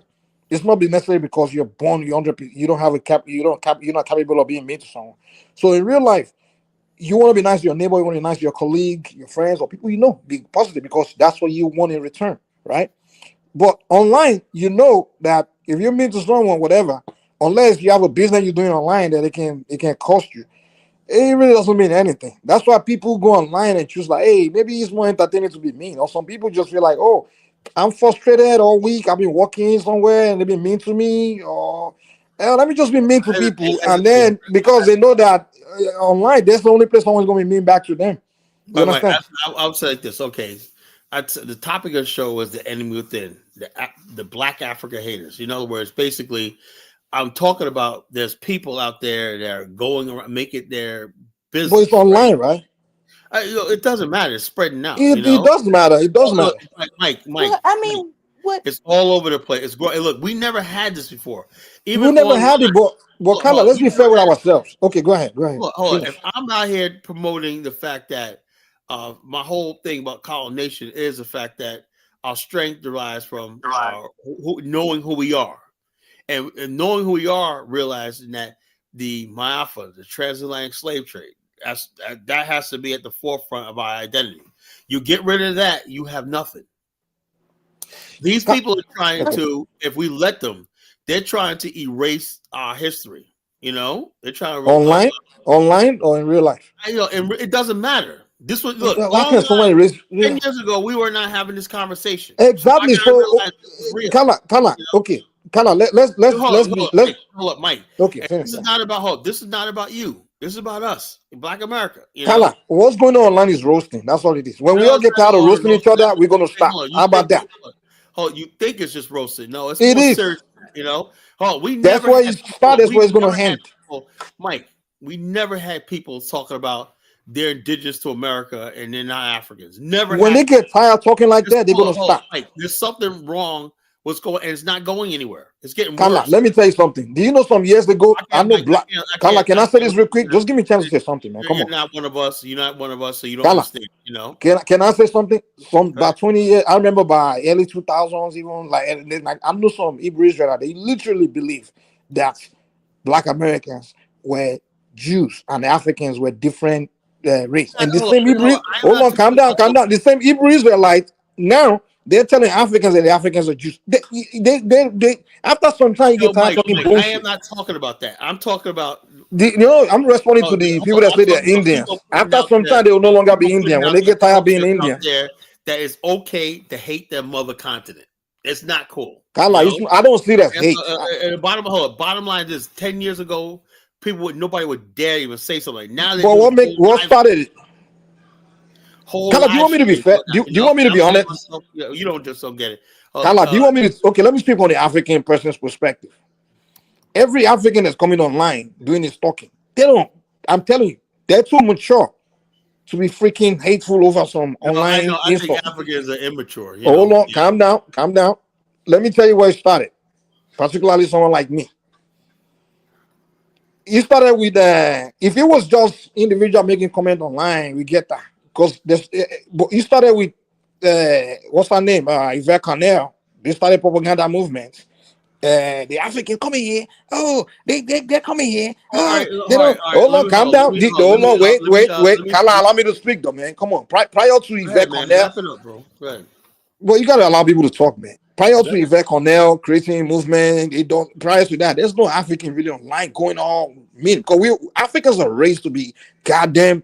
If you yourself know, African, the way we're raised to have manners, be respectful to people. That's why white people always say, "Oh, these Africans are." We're raised to learn to have manners. Just be respectful to people and be. There was no African online prior to Yvette Cornell creating the OS movement and it became a movement where you now make it. If it was just individual, just talking, like when Yvette was just talking before she started creating the term ADOS, I just go on a platform to roast her. Like I'm like, oh, this is an individual just acting stupid. And then they created a movement, created a bunch of followers. Now you now become a ethnic So now, hold on, calm down. These followers are now acting under a banner of a movement called ADOS FBA, and bunch of them are now just throwing insult at African Caribbean. So eventually, the African Caribbean going to respond to you. They're going to give you the same energy. The law of physics say action equals opposite reaction. So that's and the kind of shit what's his name? Tyrant should be spilling like. And then his followers are joining it. So eventually, Africans are going to roast you back. All right, Mike, you're supposed to understand that. To me, I don't take it personal. I just know that eventually, after some time, when everybody gets roasted, everybody gonna get tired of roasting, and they're gonna move on. No, Mike, there's no hatred. It's just people feeling. The thing is, what you don't seem to understand was it was never about you, African immigrants and Caribbean immigrants. You know. The ADOS FBA movement was about people like me, Dinas, Bomani, all of us who are actually doing real things, connecting the continent. This is fundamental. Black America historically has been defined. Let me tell you, this is over your head. So why were they insulting us then? If it was I'm not trying to insult you. Look, hold on. Listen to what I'm saying. Let me learn something, right? Black America, right? In the annals of American culture, society, and stuff like that, have always been defined by people that live in the 50 states, whatnot, that basically, although it was said that we came from Africa, we are now 100% American. Now, to make Black America, 45 million people, completely American, right? For the safety and security of America, you have to cut these people completely off with Africa.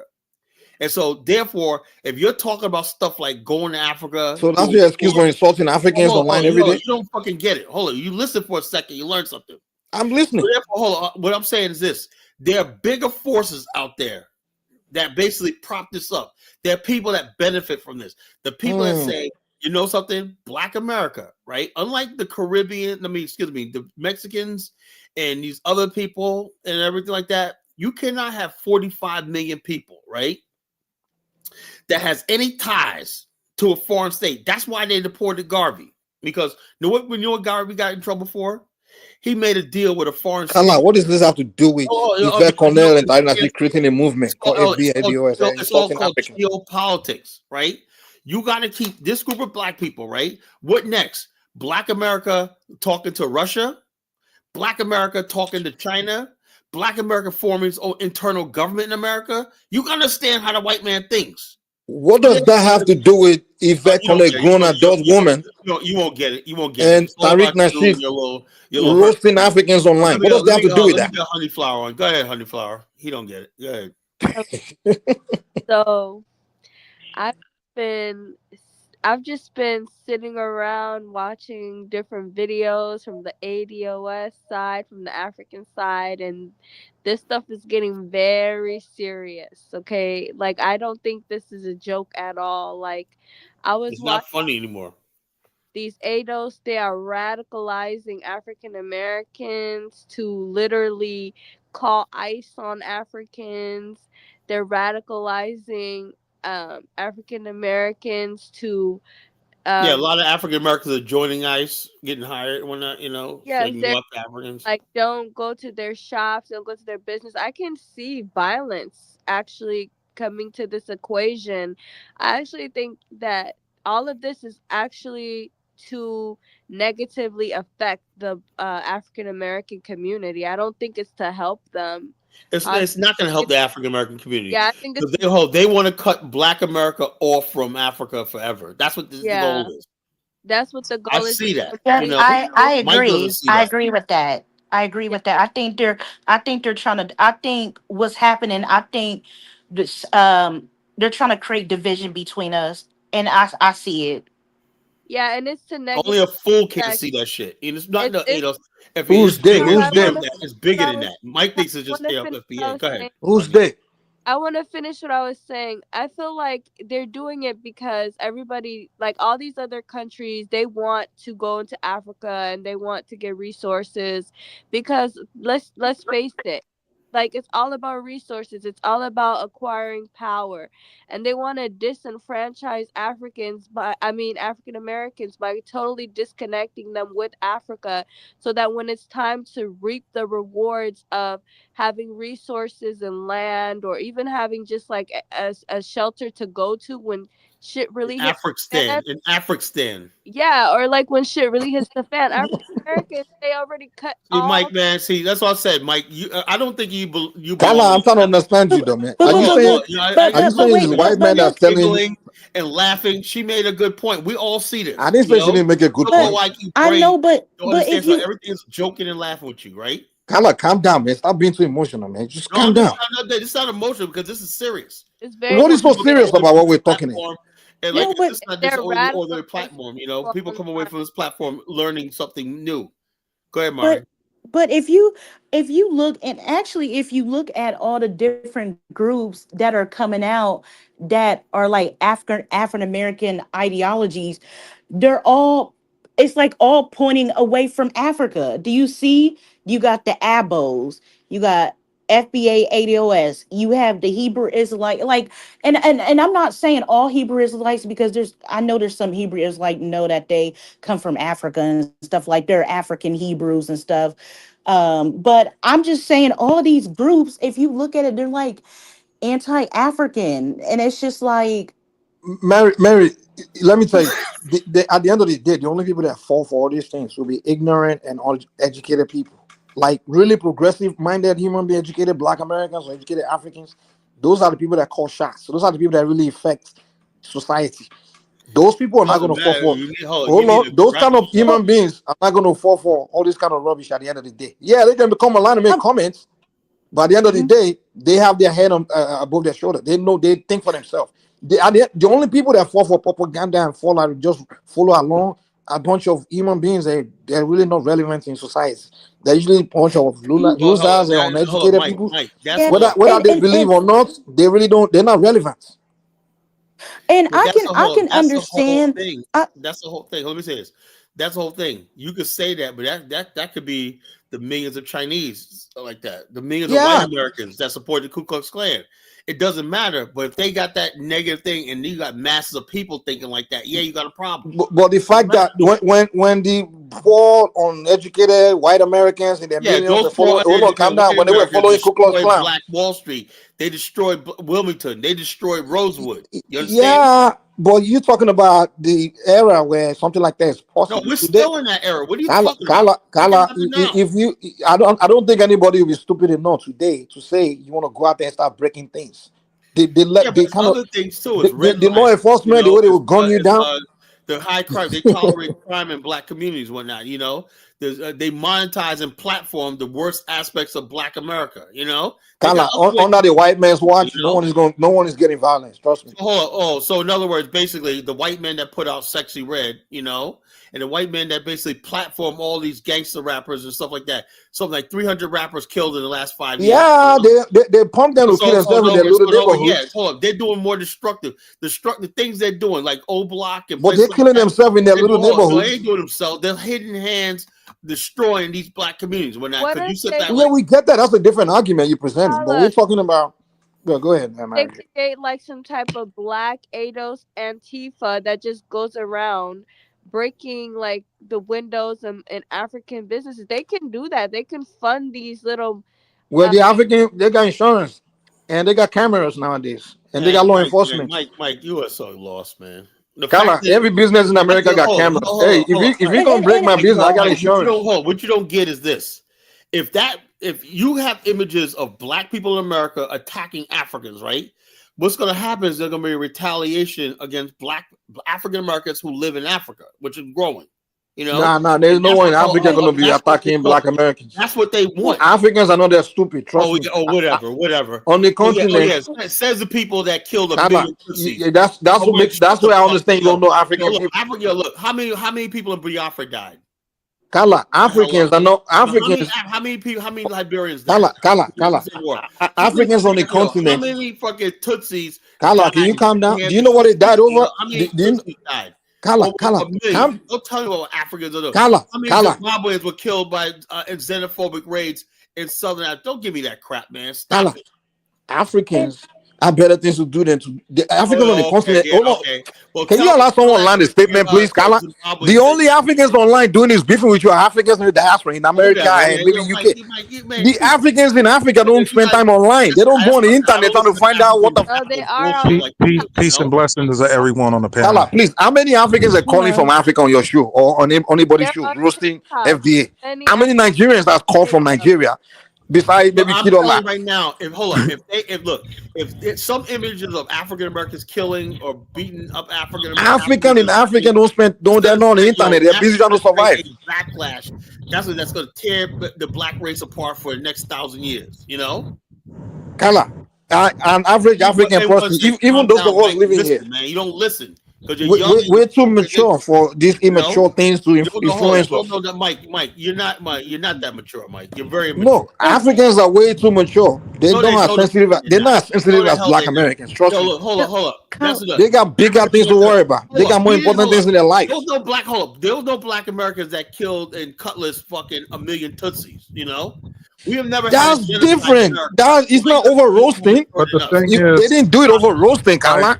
You know what I'm saying? So, Biafran War was not over roasting. It's not because they were roasting each other, they started no, killing it each other. doesn't. I'm talking about It was over resources. It was over billions of. It was over oil and I'm talking diamond. about the next phase of this thing is gonna be violence. Kala, over roasting? Really? We're gonna No, start I slaughtering each have other no over idea. roasting? You know, I'm just talking about the hatred. I Hatred. don't know about you guys, but Africans are not That's that why I'm look, stupid trying to to start stop killing look. people over I roasting. don't. hatred in this I country. don't think. I don't think. I mean, I don't think there should be any violence. I mean, even though it could get violent, but I don't think there should be any violence. And also, I can understand. I understand why African Americans they want. I understand they're trying to become their own ethnic group and they want to call it a different name, whatever name you want to call it, and stuff like that. But that doesn't mean we have to be hateful towards Africans and Caribbeans Exactly. or whoever I black think person. this whole, They're We already should their not own have to ethnic group. do I don't even know that. why hey, they. hey, We should not have to I do feel, that. I feel this whole thing comes from New York City because really on a day-to-day basis, I don't even see an African. I have to go looking for African to see one to Exactly. offend me, you know? Oh my So gosh. seriously, like we don't like where I live, you don't see an African. You know, you got to go looking for an African to see one. So I mean, so like the fact, like I run into Latinos, I don't even run into white people that much. You see some Latinos, you see African Americans, but to see an African on a day-to-day basis where he's fucking with you, nah, man, we got to cut that out. This is just internet babble. Exactly. Like me personally, the African Americans friends I have, they're highly educated people, man. They don't even when they see, they're like, dude, what are you doing talking to these low life people? Like this kind of stuff is not even something they put themselves. I'm like, just just gonna rap. But they don't have time for this kind. They don't this kind of stuff. They see it and irritate them, but they don't take it Hey, as Kyla, on a something. day-to-day The basis, only people how, that hold up we a skip second, over Mike. it. Kyla, Yeah, on a day-to-day basis, how many times you see an African in Virginia? Never. That's what I However, Well, however, I'm in Ohio, and I'm in Ohio. hold on. However, sometimes when I go to the pizza shop, this guy I know he's Nigerian because Nigerians allowed. He's Nigerian when I. And then yeah, we got a couple of Togo the Africans we got in my city are Togolese mostly. You know, they're yeah. Togolese. Real nice people. You know, We'll Kind of, I and see. know what We'll I see, noticed. Kala. Oh, The people that interact with Africans on a daily basis, they don't have these issues. It's the ones that don't really know the Africans. They're the we'll one see, that Mike. We'll like see, Mike. it's I not don't even have. that. Man. Well, It's not Mike, even I that. don't have an issue. I don't have those issues because see, I live in Ohio. It's a big Somali and Sierra Leone community in Ohio and Ghanaians too. And I work with all. I work with Haitians. I work with different Africans from different countries. We all get along in nursing. We all help Mary. each other. It's no Mary, you know what I problem. noticed? My nurse is from Cameroon. Nice This lady. is what I noticed, Carla. Let me tell you what I noticed in my years living in America. The Black Americans that interact with Africans, they tend to even like the Africans more than their own people. I'm telling you, They like actually literally, they after. because when they feel more Yeah, lively, more. hold on, Hold on. Mike. You're Because making hold on, Mike. calm You're down. making my I'm point. serious. I'm serious. Hold on, you're making my point. My point is My Black American friends literally hold would on, they you're don't making even my point. You're making my point that these people like that's spewing anti-African hatred. They don't speak for Black America, but when you hear Africans talk, right? They with oh Africans. they always talk about why do Black Americans? They make these broad generalized But that's the statements. diaspora war thing that's going on. It's just Oh, one they thing. make these broad generalized statements that we're after them, we're calling them booty scratchers, all this kind of stuff. And that's not the truth. We don't have no problem with Africans, you know. Kala. Let me tell you. Okay, Kala, you know me from when I first came online, right? When I first engaged Dinings, it was did I accuse anyone of calling me African bullshit? I was all like, hey, just positive. But then when Black Americans started playing victim, when Dinings would say, oh, we came here and we started looking down on you guys, I'm like, what the heck? So I'm like, oh, I have my own side of the story too.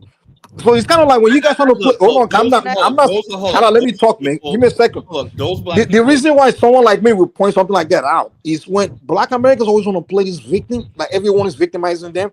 And then when Danny's and people started coming saying, "Oh, the Africans came here, we started looking down on you, and we started looking Nah, down." And but I'm like, dude, I am, that's when I started responding by saying, "Hold on, I was called African Buddhist." That's when we started responding but like, "Look, no, you're not but the I only am, victim. You're not.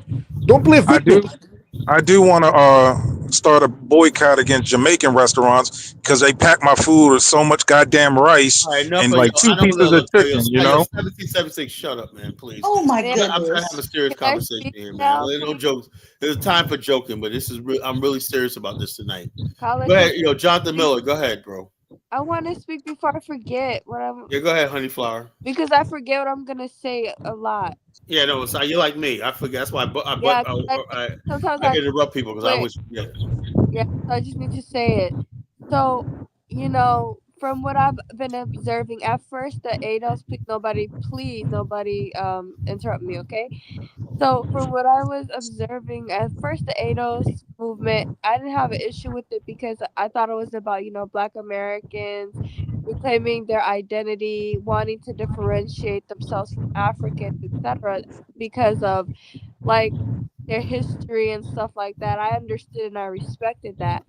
But the more I'm starting to watch these channels, like some of these men have a demeanor of like a hood dude, like trying to create a gang, like Yeah. Crips or Bloods type of like, and then they're like trying to radicalize the people, say you don't want nothing with us, you don't want nothing with Yeah, us, they turned it you into a trade us, set, a you gang set. this. You know, They that's all turn it it is. into a gang, you know. but, And then secondly, okay, I was like, all right, I understand that these people, they just want their own lane, you know, they don't want us. Now they're saying things like Africans taking they're taking all this government assistance. They're using programs. They say that Africans are using grant programs and stuff to funnel it into Africa that is actually meant to be for African Americans. All of these programs are supposed to be for us. They're taking it for themselves and they're pretending to be us. They're now pretty much saying that Africans are a parasite group pretending to be African Americans to benefit off of Oh, you all know what the the best? Honey, let me get in here. they're treating us You know what the honey, best conspiracy like is? they're treating us Africans are like coming over what here, hold on cosplaying a African minute. Americans to stop African Hold up. Americans from getting the but reparations check. Hold up. honey Let me flower. finish. There is a high percentage of Somalis on welfare in Yes, Minnesota. I know that, but what I'm trying to say is not everything they say is a lie. They do speak truth, but they spit facts and then they radicalize it to make it seem like Africans are this parasite or hosts that are Man, They're brainwashing their here. people. They're trying to these are just brainwash their. people who hate themselves because, like I said, Africans only make Gonna up what cause, 2 million out of 47 million. Is an insignificant population, you know. but it's gonna cause tension. It's gonna cause a fight for Forget, economic. there's no tension, man. There's no fight. No, Trust It's me. going to there's cause no Like I tension. said, the beginning stages. They're just warming it up. It's going to this escalate. America's an advanced country, man. So all that kind of stuff is not gonna go beyond online kind of Yeah, crap. Africans they I'm couldn't even sorry. fight But their most own for Americans, their It's homeland. probably it's probably the ones that's complaining that's probably on assistance because you don't see me complaining about that, and I'm Yeah, not on public assistance. That's right, like I'm a right. nurse, and right. I'm not on any public assistance. So I don't even give a daggone about that. Facts, It's facts, Mary. But like the one African restaurant, the Suya Chicken, you seen a bunch of African Americans gobbling the shit up, you know. So I don't know. It's just some internet shit to me. let me Well, ask you guys: I will say like how this. often do you I guys don't hear think highly educated Black it's Americans I on don't think these it's internet FBA stuff. channel arguing back and forth? Usually, someone is very ignorant. Usually the high school dropouts, and all those kind of guys. I mean, Yeah, okay, they yeah. don't. Let's easy to dismiss that, but Yvette Carnell, Tone Talks are not high school dropouts. Yeah, But who follows Yvette Carnell and everyone. Yeah, yeah, Frogman? no, Kala, they're not high Kala, school dropouts. those, You know. Kala, those are the people spirited. Yeah, hold Why? on. I know. Why So they hold on, usually to hold make on, they Mike. exploiting. Hold on. You don't seem to Kala, understand. they are Hold on, Mike. exploiting. If you ever give me a chance to fucking talk on my own show, right? Well, you're the one cutting me So, off in the middle of the let me sentence, and you start to give me a chance. quiet for a second. I'll give you the freaking chance. Yvette Carnell and Tone Talk. You understand how Black America thinks, right? When they see somebody who basically like Malik Zulu Shabazz, right? You know the reason why he had a following in the New Black Panther Party? Because he's an attorney. Black people in America, right? When you got that degree, like Dr. Umar Johnson, what they say? He got so many degrees, blah, blah, blah. You know, even though he hasn't done anything, whatever like that, he got a degree. Yvette Carnell, Tone Talks, is a lawyer, right? So therefore, whatever they say, Black people, even though they might agree with them, they're not going to fight with them because they got a degree, they got educated. That's what we've been taught. If you got a degree or something like that, and we've been having people in our culture who have been using their education to prey on and mislead Black people for Exploit. generations, you know? And that's what I was going. Understand that. And you saw, hold on. So with somebody like them, Yvette Carnell, and all these people, and then you got this mouthy Megan chick and whatnot. Talk about she has a number to ICE on her page and whatnot. Call ICE. If you know any musty tethers, man, call ICE on them. And also they're talking about basically putting online links where you could get hired at ICE, you know, because they're looking for help. You know, so they're encouraging Black people to join ICE and whatnot to fight. So in other words, they co-opted Black America. You know, turn us into xenophobes. Hold on, they turn us into xenophobes. Mike, you understand something? You know, they turn us into xenophobes because this is a fight we don't even freaking need. They turn us into xenophobes, right? So do their bidding. See, we're doing the work that they really want to do. Let me tell you something, Mike. You don't want to believe this, right? The white racists will tolerate fucking Mexicans. They'll tolerate Venezuelans. But one thing they're not going to tolerate in their land are friggin' large numbers of people from the African continent. They barely don't like us, right?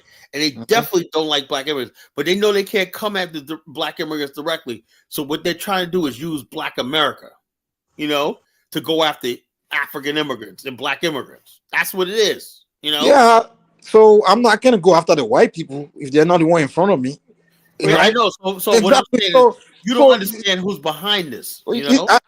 Carla, trust me. If you've known me long enough, where me and Danny's was discussed about this whole thing before he got to this point. When Yvette, what did I say? Didn't I say she was an agent of CIA? So I said it before. So I don't know why you know I've said this before.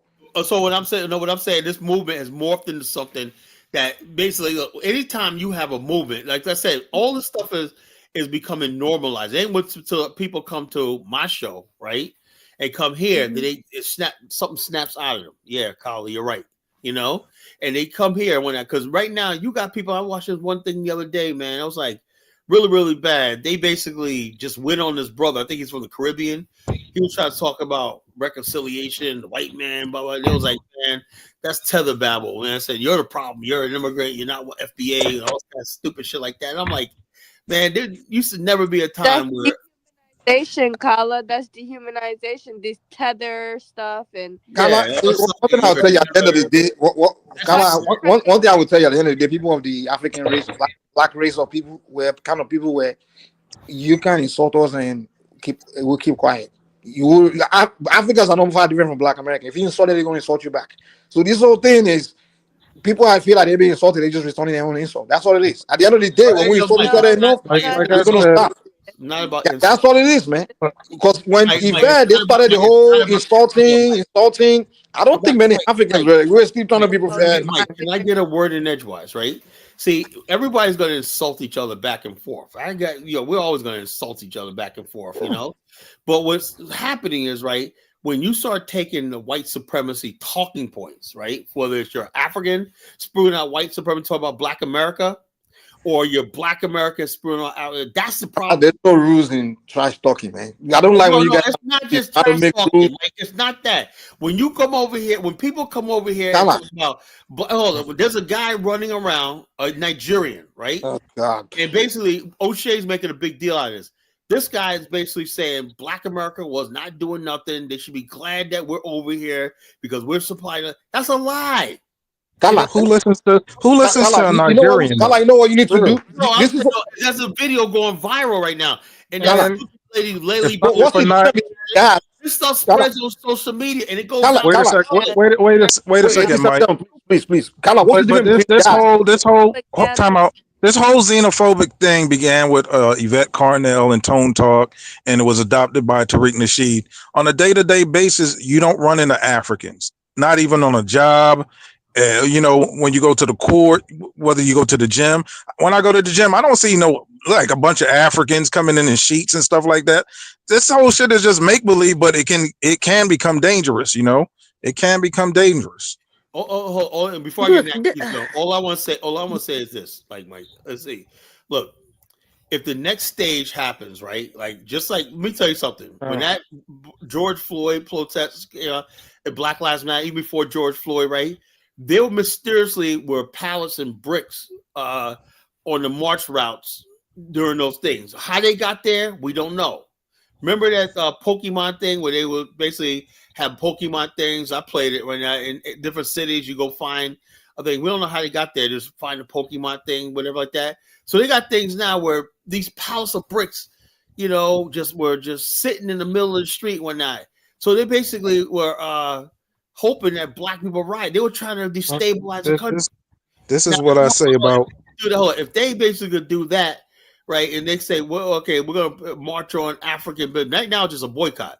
What happens when they start saying we're gonna march down area where Africans live at, whatnot, protest Africans, whatnot, all stuff? That's what we gotta get hell. That is crazy. Show up, bricks, people, piles of bricks show up, and then when does that happen? It's too late. because what's that goal that makes international headlines? You know? That is the most dumbest thing ever. If we have to do that, I'm sorry. TikTok That is that that ain't never gonna happen. On No. the white man's watch, color. That ain't never gonna happen. Even Yeah, without we the have white it man, in, that ain't Y'all hear never me? gonna happen. Color, the only place that's gonna Hey, happen. hey, Jonathan. Now, in this Jonathan, situation, I would agree with both sides to a degree. Now, if Kyla wanted to say there, some people will be radicalized, and I believe that. We have enough knuckleheads out here that'll get really pissed off if they hear some shit that some people say online. And they might want to go out there and attack some motherfuckers. For sure. That's definitely going to happen. I can agree with that part. But like in mass, hell no. They ain't never going to happen. hey, Yeah, hey, but And on Jonathan. Mike's and on Mike they're gonna blow it up all over the world, saying, it, "Look, America's But attacking but Africa." but yeah, Jonathan, all over the is world, there a that's a bunch of stretch. Africans? Jonathan, is there a bunch of Africans in California? Not really. Let me Ethiopians. tell you guys something. The community That's where what Not really.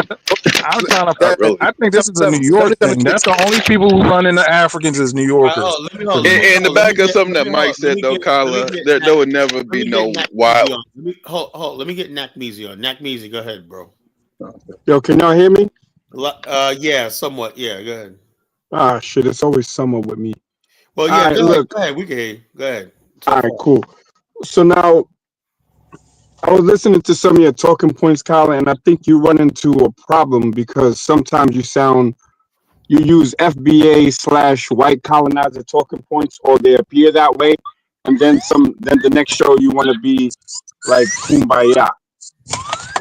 What is that? Are you done? Let me answer that. Well, no, I'm not finished, but there was some weird sounds in the background. All right. But so here's the thing: a boycott is not violence. That is a way to hit back at people financially. It's not violence, and it's not tantamount to violence. The internet now is actually a real place because people become radicalized on the internet, and then they be inspired to do something in real life. Maybe. Do I think that's going to happen with this diaspora war? No, because it would have happened a long time ago. Um, for it to happen, people that call in have to live in a place with a lot of Africans, and for the most part, that's like New York, Chicago, and a couple of other cities. You'd have a hard time finding a bunch of Africans to target in the first place. I That's what think it's a bunch of internet nonsense, but I think the fear mongering from yourself and some people on a panel, like, oh, Black Americans are going to start attacking Africans. The only person in this space that has spoken about violence is Afro Think Tank, and you played it on your show. So the Pan-Africans got to hold the banner of beating the war drums, in some diaspora war, and he happens to be some sort of Black American according to him.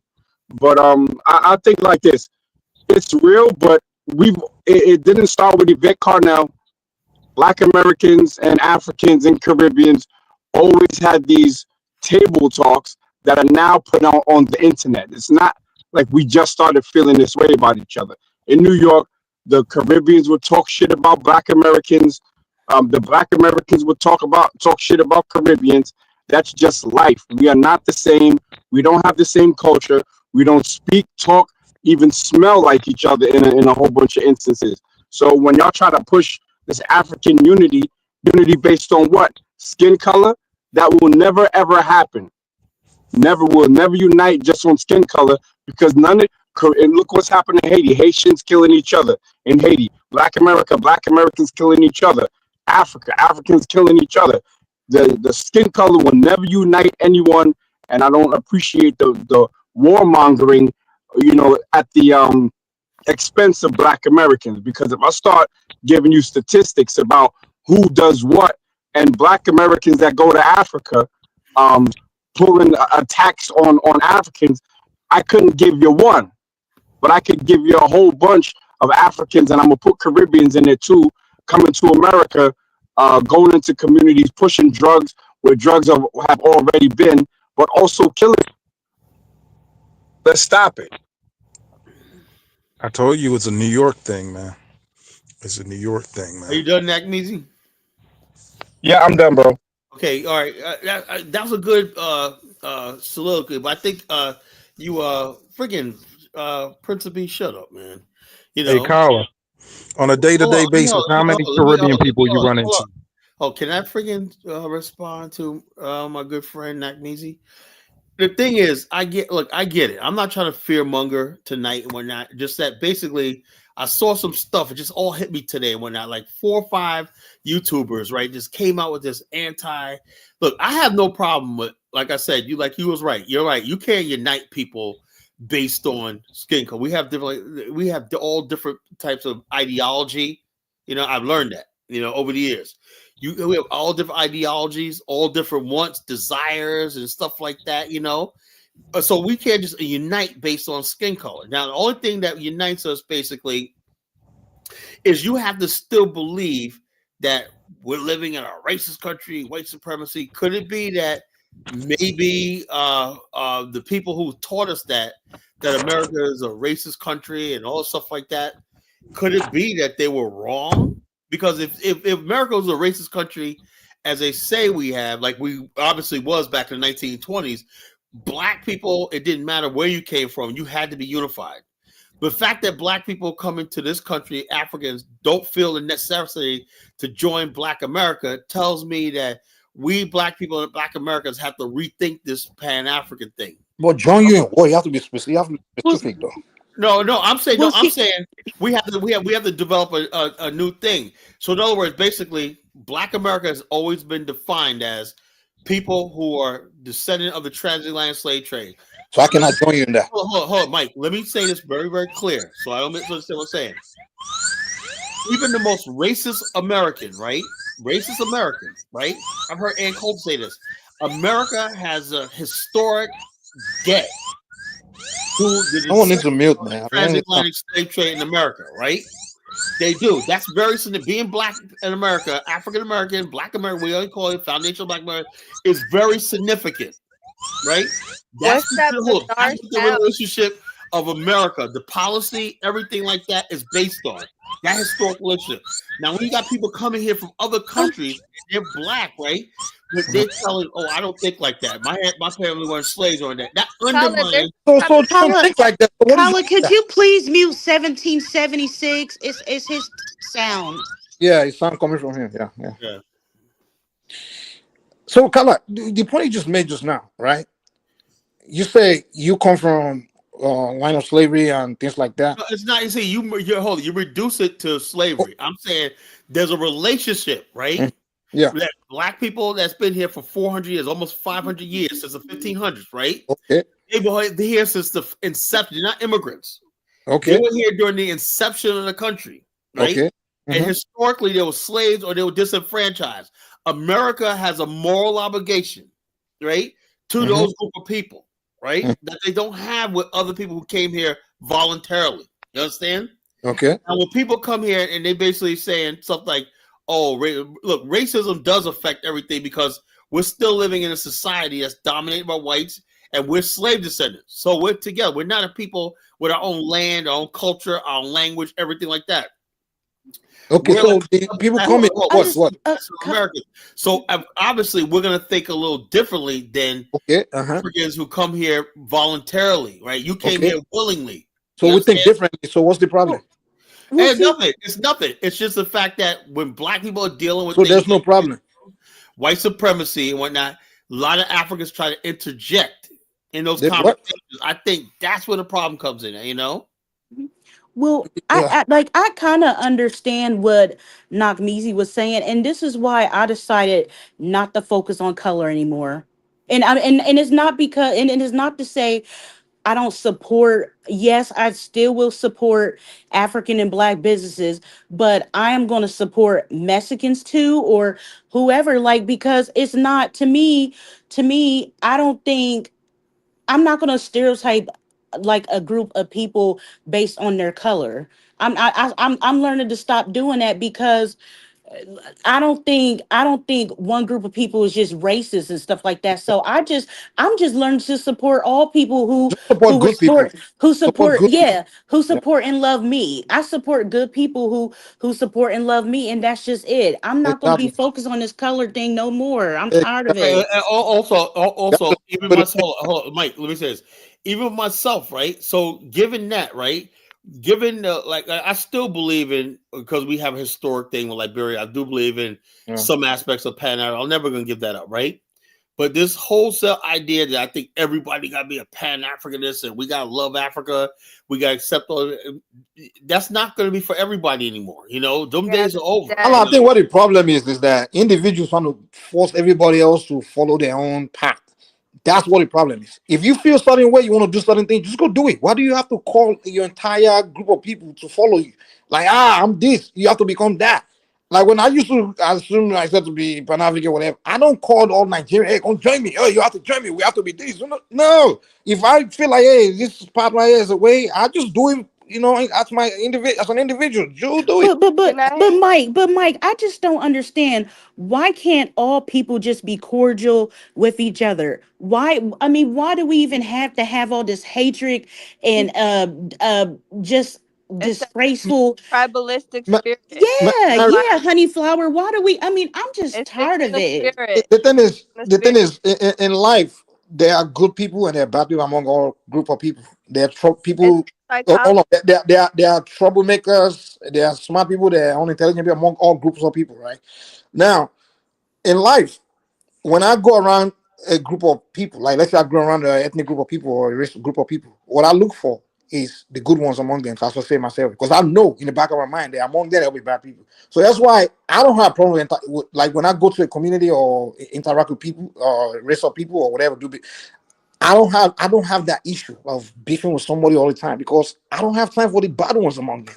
When I go make friends with Black Americans, I know the bad ones. I don't look. There's no Black American person that's terrible that have his phone number on my phone. Every Black American person that have their phone number on my phone, if I give him a call, you yourself will know that this is a very decent human being. So I pick and choose who I associate myself with. The same thing with my own Nigerian people, even people within my own tribe, Yorubas. I don't associate with bad people among my own people. That's just how easy I live. Now, the problem you say, what's creating all this problem is we have some individuals that believe that every member of their group have to all be on the same page, including the good and the bad. We all have to do the same thing. When these people want to sell Pan-Africanism, they want to go to Africa or whatever, they want to do a mission, they start inviting the entire Black America to join them. I'm like, dude, among your people, they are bad human beings. They will burn it down.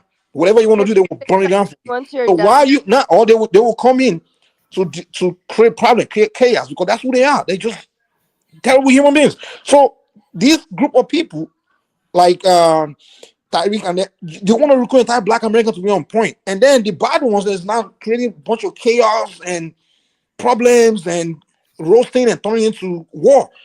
And so these are the guys that are creating the problem. And same thing I say, Kala, you don't have to tell every Black American to follow your ideology, because what you're doing is you're inviting trouble. Because the trouble ones will come here and start attacking you, and they will start attacking the same thing with diners. The diners want to invite all Black Americans. So the bad one will now come on the show and start insulting Nigerians because they believe, oh, he's trying to take them to Nigeria. When you could have just said, hey, I'm not inviting everybody. All I'm looking for is just people that believe what I believe. If you believe that's what why I I would say that. I said I'm looking for like-minded people. I'm looking for. exactly. So when you guys want to do all this movement, and that's what's creating problems. Why do you No, have to I do think movement? people interpret these things as movements. Like the people always ask me that I think I'm telling Black people, let's go bum rush the coast and set up shop in Africa. Fucking, no, I'm not. I'm saying 9 times out of 10, I tell people, stay right where the hell you are. You don't need to go to the continent. Stay right where the hell and just make the best out of your life. Whatnot. Those of us who think that we might pioneer something new, whatever like that, or build this bridge, we will. I really do believe building this bridge between particular African countries is essential. Again, are you saying Black say America we? and everything like Does that. everybody have to do If we're that, not Carla? successful, then nothing basically in the future. Carla, you just admit to the problem. When you're saying we, the entire Black America, you tell No, the I'm entire not Black saying America. hold on. I'm saying we as the people who believe in this Black nationalist movement. I ain't talking about But Black. that's not how you present it. You always say we Black America Yeah, have to hold go on. Hold on. Africa. May I? And there's some That people that don't what like it is. Africa. So why are Well, you I inviting assume them that, to hold come on, and I assume that when somebody listen to me when they believe in black That's national, either they're for it or they're against it. They got an opinion about it, you know. Kala, come on, you know for a fact when you come to talk, you're talking to all your people. You don't say these Oh, particular I know that. ones. I will hope. Look. Let me give you an example. Rico Miller in the chat, right? He said he's an FBA. You know, he's a fire-breathing FBA, but he said, "Carlos, listen to you. You know, I support some of your ideas. I understand where you're coming from now. Before I was against what you guys were talking about, whatever. Where you broke it down and whatnot. That's what I'm trying to do. And Kala, you always attack the ones that don't agree with, they don't believe in your idea. I don't look. Don't do that too. The ones that don't, they say I don't believe in. Everybody who does not believe in what I'm saying, I give them respect because. But you always insult them. You always attack them. Bottom line is this. Let's be honest with ourselves. Africa has not delivered anything for us in 400 years. So it's hard selling Africa to Black America. You know, all I can say is that's what we're saying. Why are you selling Africa? Did Africa tell you go sell Africa? Because it's my ancestral homeland. That's why. You don't have then go there. Why do you have to sell it to other people? No, I'm saying listen, I am trying to enlighten. What do you think I wrote a novel for? Because I say that's a part of that's our connection, particularly Liberia, is a part of things. It's like you saying, why do you care about Detroit? That's the same thing when Danny's trying to sell Nigeria, and then everybody's attacking Nigeria. We got history there. Why do you care about New Orleans? Because we have history there. Why do I care about Liberia? Because I got history there. Paula, can I speak now?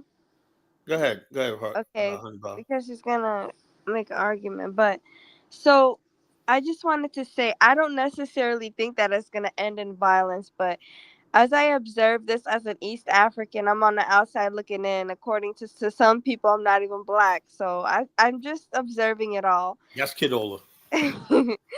So basically, this is how I feel, right? This is the issue with these movements, like these ADOS movements and stuff. Like I said, at first I was supporting it because I don't have issues with African Americans having their own identity and everything like that. And even the reparations, I don't care if they get reparations or not. That doesn't impact me. You know, I have no issues with that as well. But this is the problem. We have so many different ideologies mixed into it. We have there were no slaves. We were here first, people. We have the ADOS, the ADOS people we want our reparations, and then like even within that, they're even claiming things like I was mentioning, like the rabbit hole goes deep. They're even making videos saying that Africans are low key trying to make sure we don't get the reparations because they point out things like, okay, all of these Africans, they work in these government offices, and they're CEOs of like Essence. They're in the higher echelon of the world, and they gatekeep and they make sure that we African Americans remain at the bottom and that they're always at the top. Like this type of talk is very serious.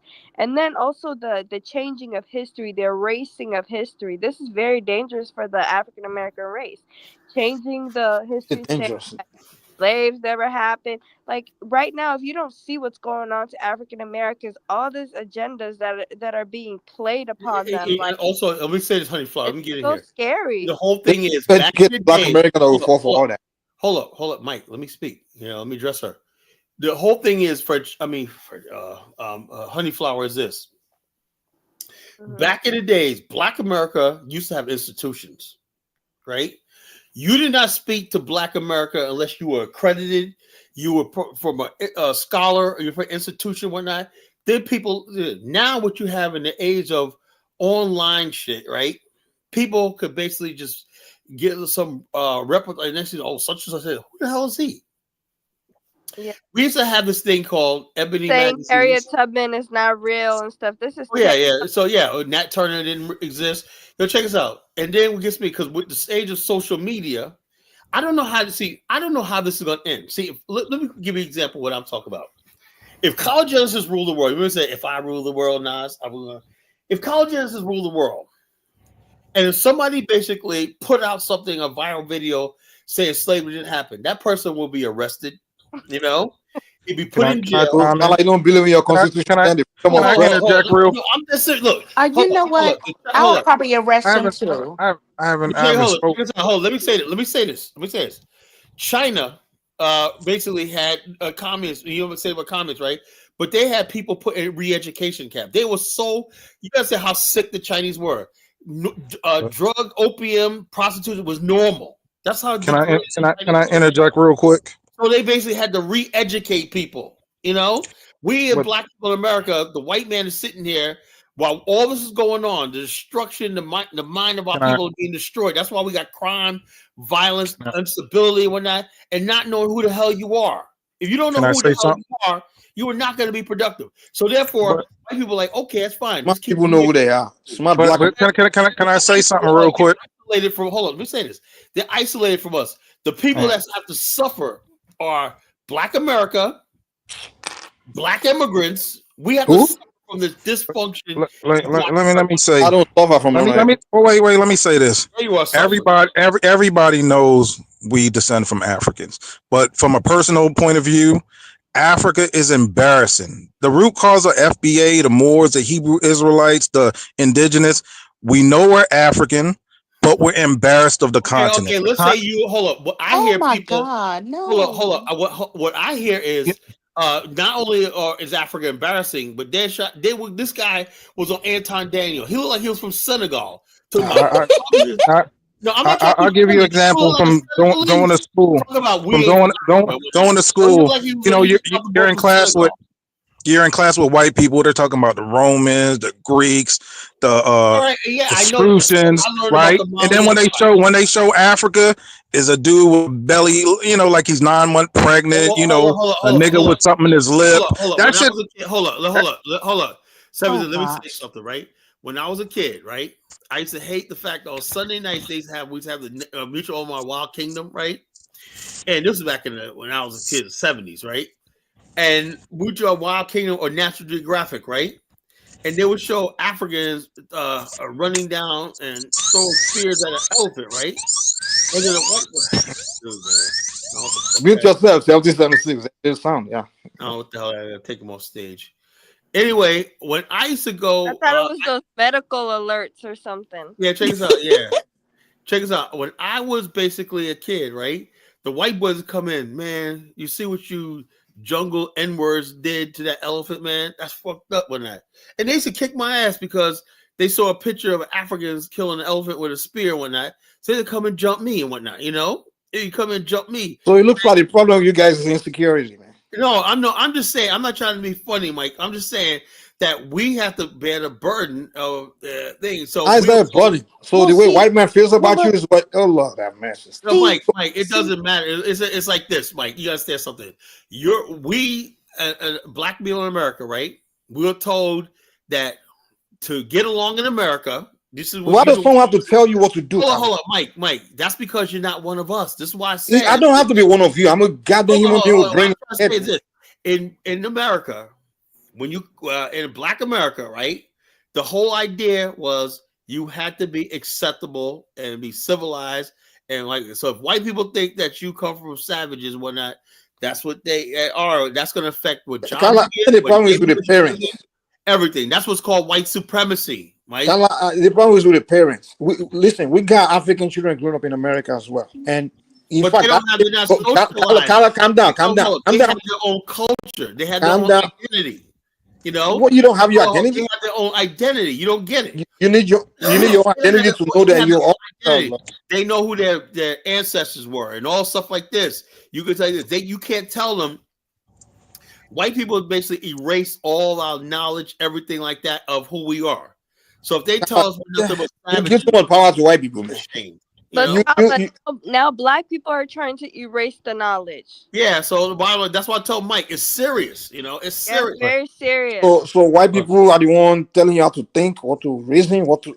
No, Mike. What you got to understand, and this sounds crazy, but African Americans were dealing with mental health issues, right? In the '90s, early 2000s, you had the kente cloth, you had the picks with the fist, right?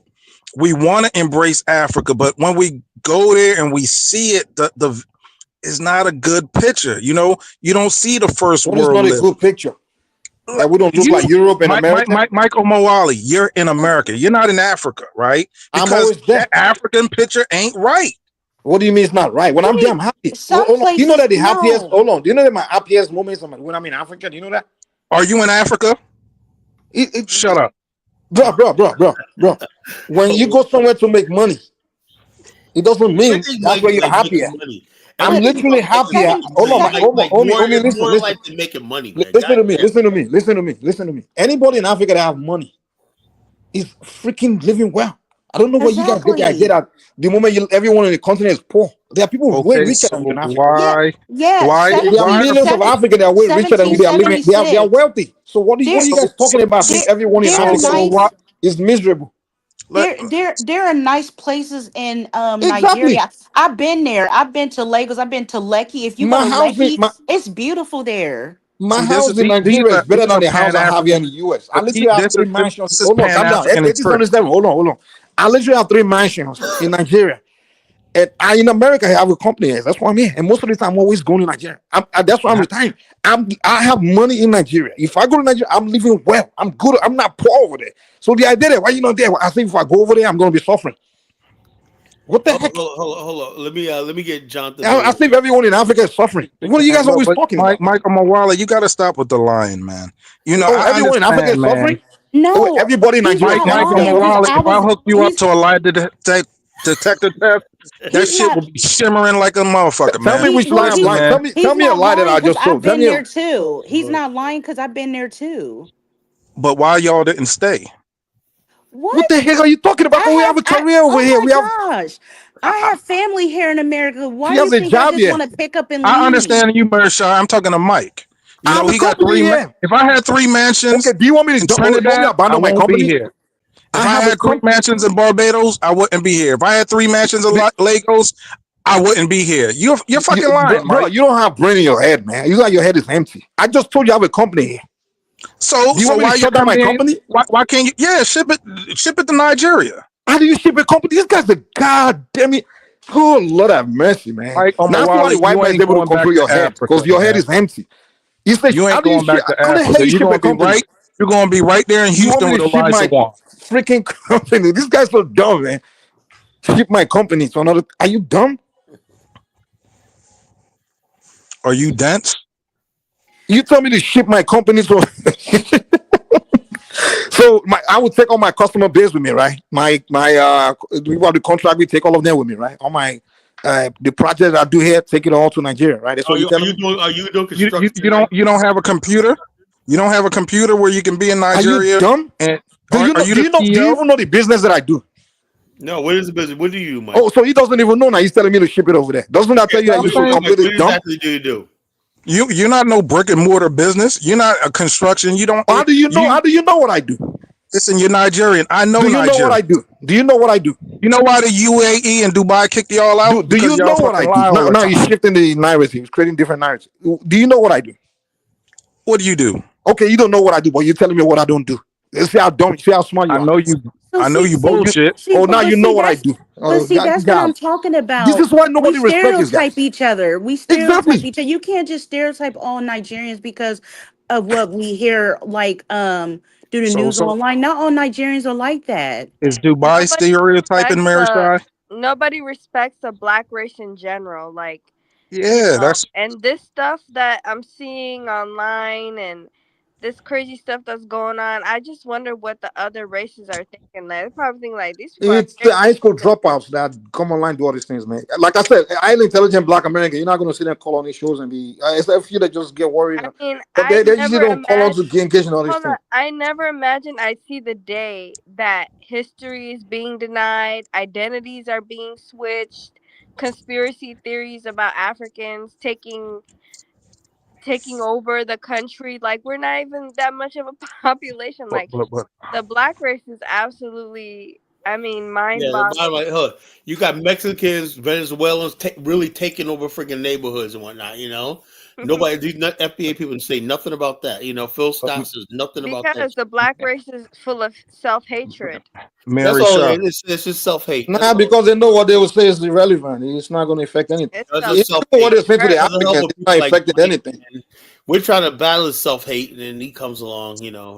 I don't think Yes. it can be killed, Kala. I think this self hate is Oh no, inherent in people our just want to DNA, programmed. People just want to attach themselves to winners, and right now, in the perception of Africa is not a winner. So that's why nobody wants to identify with it. It could be when, but I'll say this, 70s. I'll say, why is it that the friggin' white people are going there? When I'm on a plane, man, and I'm going to Africa on that, man, the plane is packed full of white folks, Chinese folks, everything else. That's an easy answer. Well, That's an easy answer, Carla. The white folks see that Africans are just playing around with resources, not producing manufacturing, not producing factories. So they're saying if they're going to play with the gold like the Aztecs, like Cortez when he came to the New World, he said, you playing with gold? I'm going to take it. So that's what the Western world does. When you're playing with your resources, not manufacturing, not producing anything, not building skyscrapers, they said, okay, we're going to take it. That's the Western way of thinking. Well, the whole thing is this. No, they're going to do everything this. have to be about skyscrapers? Why does everything have to be about skyscrapers? We like stuff. amenities, Mary Shy. We want here for 75 years. Like the West. We want different countries have their unique African architecture or architecture. Everything has to look like the white man. Yeah, he sets the standard and we just follow. He sets the pace. Exactly. That's why I don't want to live in a hut. That's why you say he's the one telling you that this is the one telling you what to think and how to feel. The white man doesn't control your mind. He controls your life.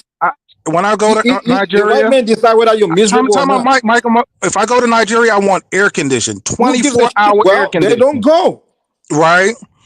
I want air conditioned. I want paved roads. I want. Well, we don't have it for you. They don't go. Don't go over there. Don't go over there. I want PlayStation 7s. I want everything. PlayStation 70. So you want a white man's? Question for you. You want a white man's PlayStation? 1776. I have a question. This guy looks so dumb, man. I have a question for you. Can I ask you a question? So, do you think that's what's fueling like a lot of the fights? Is the fact that Africa is so disappointing? Yeah, every black man in America knows he descended from Africa. Every black man knows that's your problem. But don't bring your everybody know we came. Everybody knows we came in the slave trade. Is the evidence is there, right? Everybody knows that, but it's an embarrassment, like to say, like when you look at Africa, you don't see like if a white man says he's from Australia, he doesn't feel any shame because Australia is similar to England, is similar to Canada. Yeah. There's no shame in the game. But when you say like, man, no, I got a question. 76. Are the African people like those of us? Are we ashamed of where we're from? Listen, man, all my African friends never been back to Africa, so I don't know. Ashamed of where they're from? They don't talk about it. It's nothing to talk about. Well, let me break the news for you. We're not ashamed of where we're from. You all live in Houston. I mean, well, people, hold on, bro. There are over 1 billion Africans. Majority of them live in Africa. So this idea that because an African migrates somewhere means all Africans or whatever. So Mike, you're not embarrassed. Time out, Mike. You're not embarrassed that Dubai banned you. Time out, Mike. You're not embarrassed by that Dubai banned you from coming to the continent. Wherever you want to right to ban, whatever they want to ban. Why should I be embarrassed that Dubai person feels the way he feels? Wait, if it's Dubai man, Arab man feel the way he feels. That hasn't banned Nigerians is America. Dude. If Nigerians are to ban Dubanis, they're not going to be embarrassed. I just saw 24 Nigerian guys. When they got rid of the Indians, the Indian man is embarrassed that the African banned him from his country. It's only black America that get embarrassed whenever a white man feels something way or another race of people feel something about the white man is in transit. You're the only one that your happiness depends on how another race of man sees you. I would love to go to Africa and it's first I don't care what you love. We're not talking about like I go to the Holiday Inn, I get in the Ubers. No Ubers in. Dude, you say you're ashamed of Africa, and I'm asking you, do Africans are they ashamed of where they're from? No, they're not. We proudly tell you that we're from. But time out, Mike. There's a term called FAP. There's a term called FAP where y'all are just running out of Nigeria to England. Y'all just escaping the fucking country. People looking for. That don't embarrass you. Listen. No, it's not embarrassing. The same Man, reason. Hold on. The same reason Europeans run to Africa to go steal resources, right? Or no, but they're Asian. on a mission. Bro, They're on a calm down. mission. You're It's the fleeing. same thing. Human beings go around. They want to get whatever they can, the resources they need. No, So man. that's no Listen, man. embarrassment. That shouldn't be an embarrassment. You talk to Look, listen, Nigerian. They dude, said it's the closest let place me to hell. educate you. There are Chinese people running to Nigeria to go dig gold, looking for gold.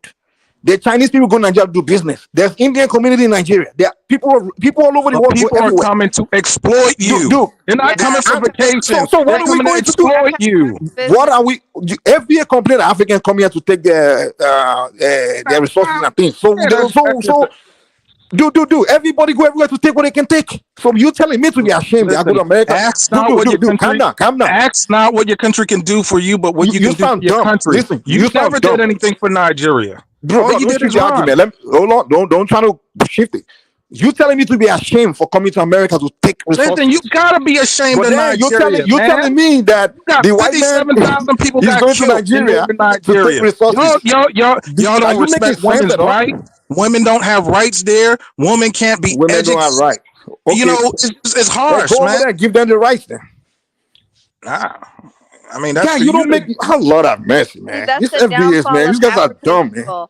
That's the downfall of African people. Too much pride for nothing. What's the pride for? Did you hear what Hustle Smart said when he was over there? People don't choose how they feel, man. It's just how they feel. Your feeling is the way you feel, man. And Kala, you wonder why I give up. That's why I'm just gonna focus on myself. Because you see this, we can't even have a civil conversation. So I mean we can't have a respectful conversation. So I just focus on myself.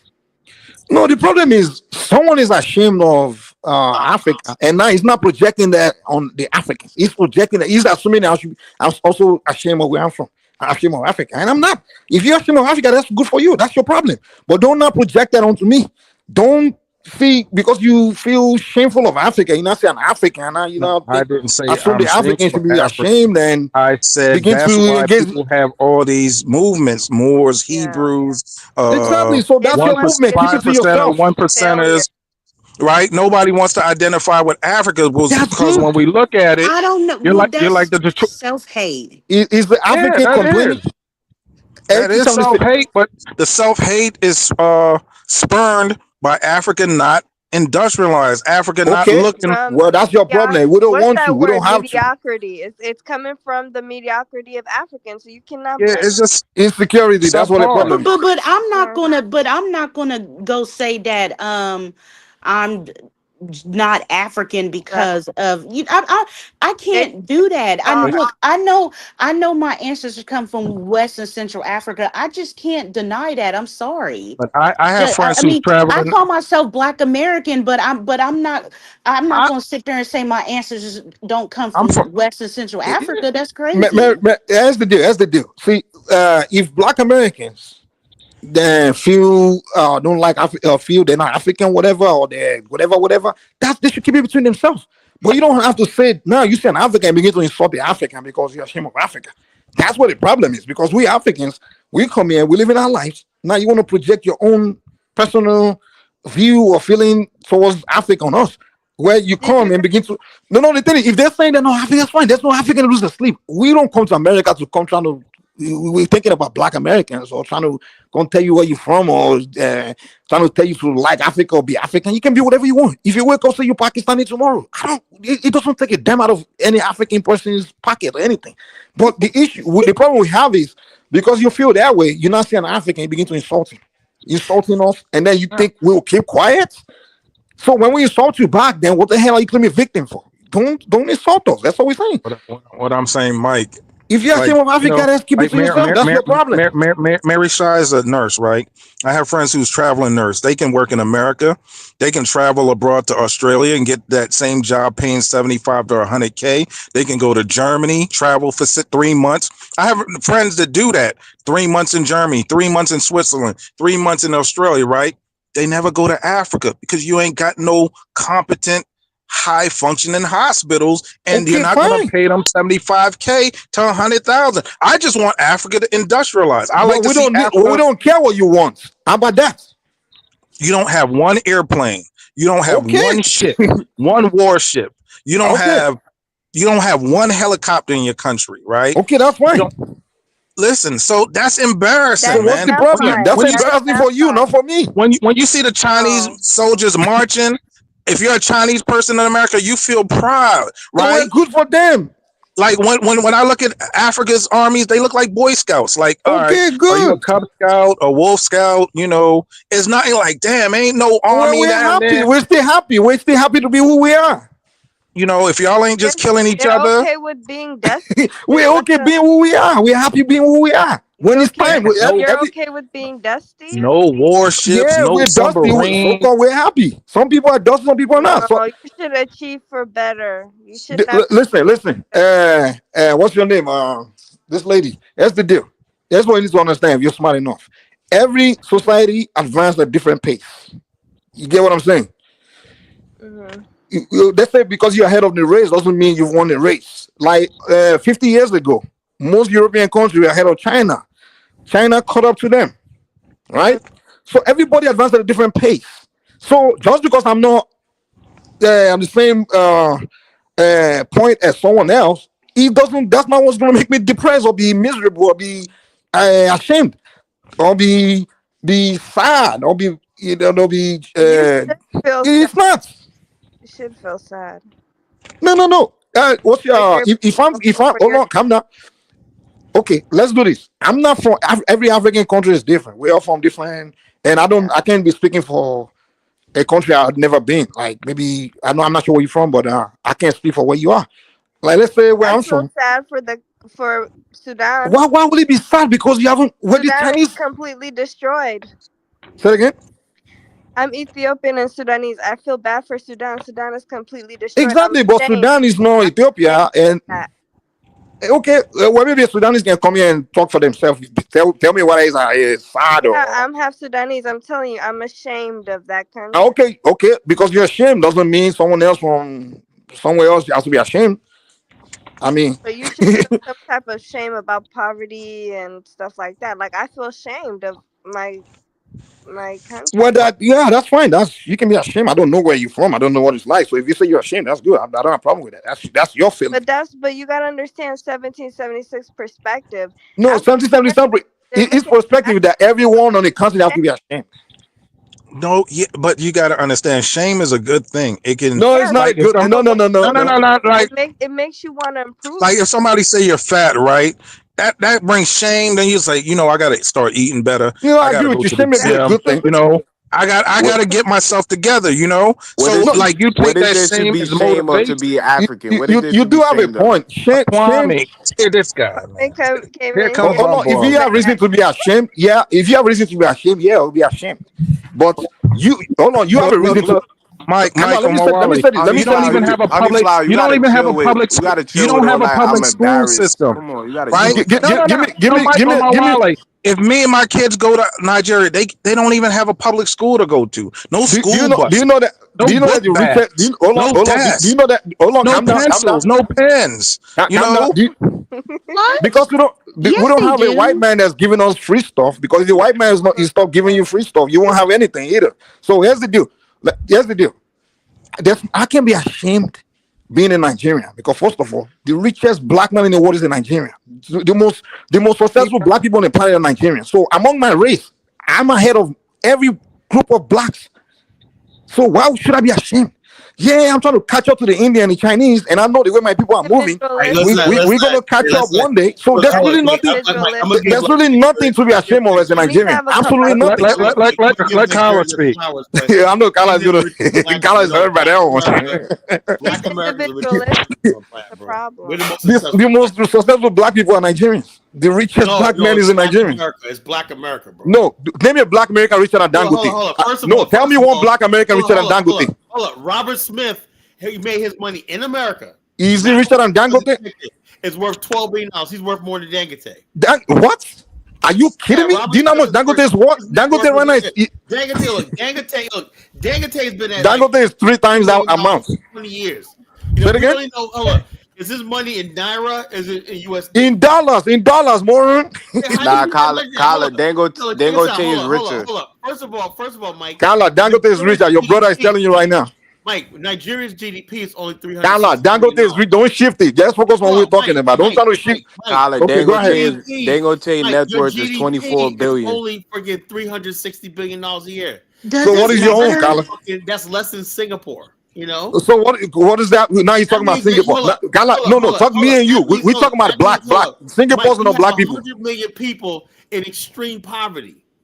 Extreme poverty. Look, Kala, say that does again. this really matter? Does this really matter? It does matter. Because So what is your point, Kala? So Kala, they give you your own country. You have millions in poverty. Hold up. Now the whole night, nobody basically mentioned what group of people was better. I didn't say Black America was better. Are you kidding me? This guy is telling me that he's like, are you kidding me?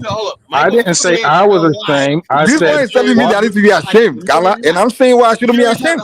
Nigeria overtook India as having the most people in extreme poverty. Kala, if a white man separate himself from you, they give you your own country. You be poor than Nigerians. Kala, if they separate Black Americans from America, you be poor than Nigerians. No, that's a lie. You will. You crazy. African Americans built Liberia. You see what we're talking about? Oh, This no, is gonna be please talking about some let's not 18 get on Liberia. from Please no. Please no. I'm saying my mic is, Please, if God. you don't want to go there, don't say No, we're not going there, Mary. No, please no. Nigeria's Please got no. a lot of problems, man. I'm sitting there just listening. You don't have problems? Time out, Mike. Why would you have a billionaire? Nigeria should not have one billionaire until you develop, bro, industrialize. You shouldn't have one billionaire, bro. Nigeria is ahead of you, dude. You shouldn't have one billionaire, man. Until you have infrastructure. Why should we have a modern does that statement even make sense at all? Billionaires are for modern. Billionaires are for modern society. So every Nigerian should stay poor until every Nigerian should be on the same damn level, man. That tells me you're moron, man. You don't know what Kala, you agree with this guy? Kala, do you agree with this moron here just now? All right, Mike. It's probably time to pass the mic. Let me get Kwame and I'll be cooking you guys all night, man.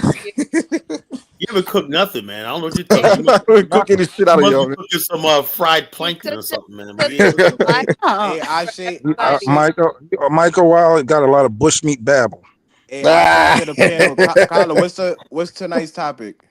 Well, I said the enemy. Learn the topic before you come on. Switch the topic, man. Hold up, Mike, man. Look, Black Africa haters. Now I'm saying like this tonight. I'm saying these people that basically, and like I said, somebody said this earlier. Nakmeezy said that. Yeah, look, the hatred of Africa has always been there, right? But they was always kept under key because we had things like Kwanzaa, we had people like Jawanza Kunjufu, Dr. Karenga, and stuff like that. But lately, because of all the social media discourse, these people who produce have now got a following that's dangerous, in Black America. As I say, the enemy within or the anti-Black African. In other words, basically, look, I have no problem with somebody saying I'm Black American. You're proud to be Black American, man. You say Black ADOS, whatever the fuck you want to call yourself, right? But what is that? Look, I'm seeing things where they're saying F Africa. I never thought. Okay, that's their opinion. No, Boyce Watkins is in Ghana. Boyce Watkins is setting up shop. Let Kyla finish his point real quick. No, I'm saying when I hear stuff like this guy Alpha guy is clowning now, and he's on a show right now, 3,000. Oh yeah, he's actually promoting. Yeah. Well, you say you've always been ashamed of Africa. Hold on, Mike, Damn, I'm talking. can I be talk? quiet. Mike, when I'm talking, hold up. When I'm talking, I'm not the one talking, Kala. Hold up, be quiet. I'm talking. I'm not the one talking. All right, then be quiet then. This guy Alpha basically is like he's taking on violence. Yes, and this is the bottom line is this, and the hatred I'm seeing coming out of it, I've never seen in my life. But Black Alpha looks African to me. Huh? Yeah, he does. Black Alpha looks African. He hates himself. Hold on, Kyla, can I just interject for a little? Well, Kyla, you said the hatred has always been there, though. They was always in Africa. So what's the difference? Kyla, can I just interject for 1 second? No, it was never like this, bro. You remember when I said a couple weeks ago, I said people are starting to push like a violent rhetoric now. Yeah, these are fighting words they call them, Yeah. And I think it's very dangerous. They're now they're saying that they boycott African stores and they're gonna start. Soon they're gonna say we're gonna boycott Africa. They're already trying to take the Yo, African out of African American. African business will not lose money. This is Trust why me. I cannot listen to fucking people like Mike Olawat. Mike, Africa in our own way means something to us. Kala, you blaming me for all this? Hold on. No, I'm saying what you need to do is sit back and shut the fuck up. You know What do you mean? This For is what? this is not about you. It's not about Nigerians. Yeah, It's not about you. Who says about Nigeria? Hold on. Well, I'm saying Mike, you gotta let him. Kala, did I bring up Nigeria until 1877 started roasting? Kala, am I the one that brought up Nigeria, please? What we're saying is this. Oh, Hold on. no. We are our ancestors come from Africa. That's our identity. And if people trying to destroy that, they're destroying a part of who we are. Yes. Kala, I know what problem I have with you. When your Black American brother brought up Nigeria and Africa roasting, you didn't tell him it's not about Nigeria. No, I know. But then when I responded, when I respond, and then because my response was stronger, and they start taking offense and start accusing me, am I the one that brought Nigeria into this conversation? Hold on, you said that right, and I corrected you. Nigerians are not. And Kala, they talking about spamming Shade Room and Essence pages to get their pages shut down. What's Shade Room have to do with this? I don't know. They don't have power to do all that stuff because the African women own Shade Room, so they saying. Yeah, so they saying they're gonna boycott everything African. Not go to the African braiding shop. No, I'm like, this is getting insane. Listen, man. Can I explain about that? Oh yeah, go ahead, Mauricio. How you doing? I'm okay. How are you? I'm good. Get married already. Good. Okay. So I have watched the video, and so African Americans, they were complaining of African braiders. Okay, so so it wasn't just African Americans complaining about this. It was a Caribbean woman that put this out too. So it wasn't just African American women. See, the Caribbean, sometimes the Caribbean, depending on where they're from. So Haitian Caribbean women had put out a video because you know how some Africans, they speak French too, and then Haitians, they speak French too. So they said that the Caribbean and African Americans were saying that the African women be talking about them in their language, but the Haitian, they can understand some of the Africans that speak French because of course they speak French. So I was watching these videos, and then the African Americans were saying that they were going to boycott the Africans businesses because they be talking about them in their languages. They were talking about doing their hair wrong and all this stuff and charging them more and all this other crap. And that's what I heard. That's what I heard from African American women. I know, but that's what I heard from African American women. Mary, when I go to African businesses, the only people I see there are Africans and maybe Mexicans and Caribbeans. Black Americans, no. I'm talking about African business. No, I'm talking about the Mike, you gotta they don't shop at African businesses. I don't know what these. Let Mari I'm talking about the braiding. Let her talk, man. I'm talking about the braiding hair salons. Yes, African American women do support the braiding hair salons because I even went to one. I went to an African woman to start my locks years ago. So yes, they do. Yes, they do. But the lady I went to, she was very nice. But but that's not the same. I'm not saying another African American women, they could have a different experience. So I can't just say that they're wrong just because I had a good experience. You know, I can't just say that all of them are wrong. I'm sorry. Mari, you think the Asians be talking about your toes when you do a pedicure in the store? I don't go. See, that's the thing. I don't go to Asians. I do my own nails. I do my own hair. I know how to braid my hair. The braids that you used to be seeing in my pictures, I do my own hair. Okay. I'm just so, and I don't go get my nails done. I do my own nails and I do my own hair. Sometimes every now and then. Yeah, it's not unique to African. It's just probably a woman thing where women like to gossip, like to talk about the women. Colin, do you think? Hold on, everybody, chill. I just found that the one Nigerian restaurant I'm talking about is still open. Not only that, they got 2 locations now. Yendidi. It's a Nigerian restaurant. I'm gonna hit it up. on the day of that boycott. How about that? But Black Americans don't go to Nigerian restaurants. Hey, Kala. Yo, let me tell you something. This is how stupid Mike is. Kala, I'm Nigerian. I'm telling you. You're telling me I'm stupid. That's how dumb you are. In Nigeria, they will tell you. On the black business app. Most of the people that you go there are Black American. It's a lie. Kala, I'm not. Are you going to tell me about my own community? Hold on. Hey, Kala. Kala, you going to tell me about my own community? Black America.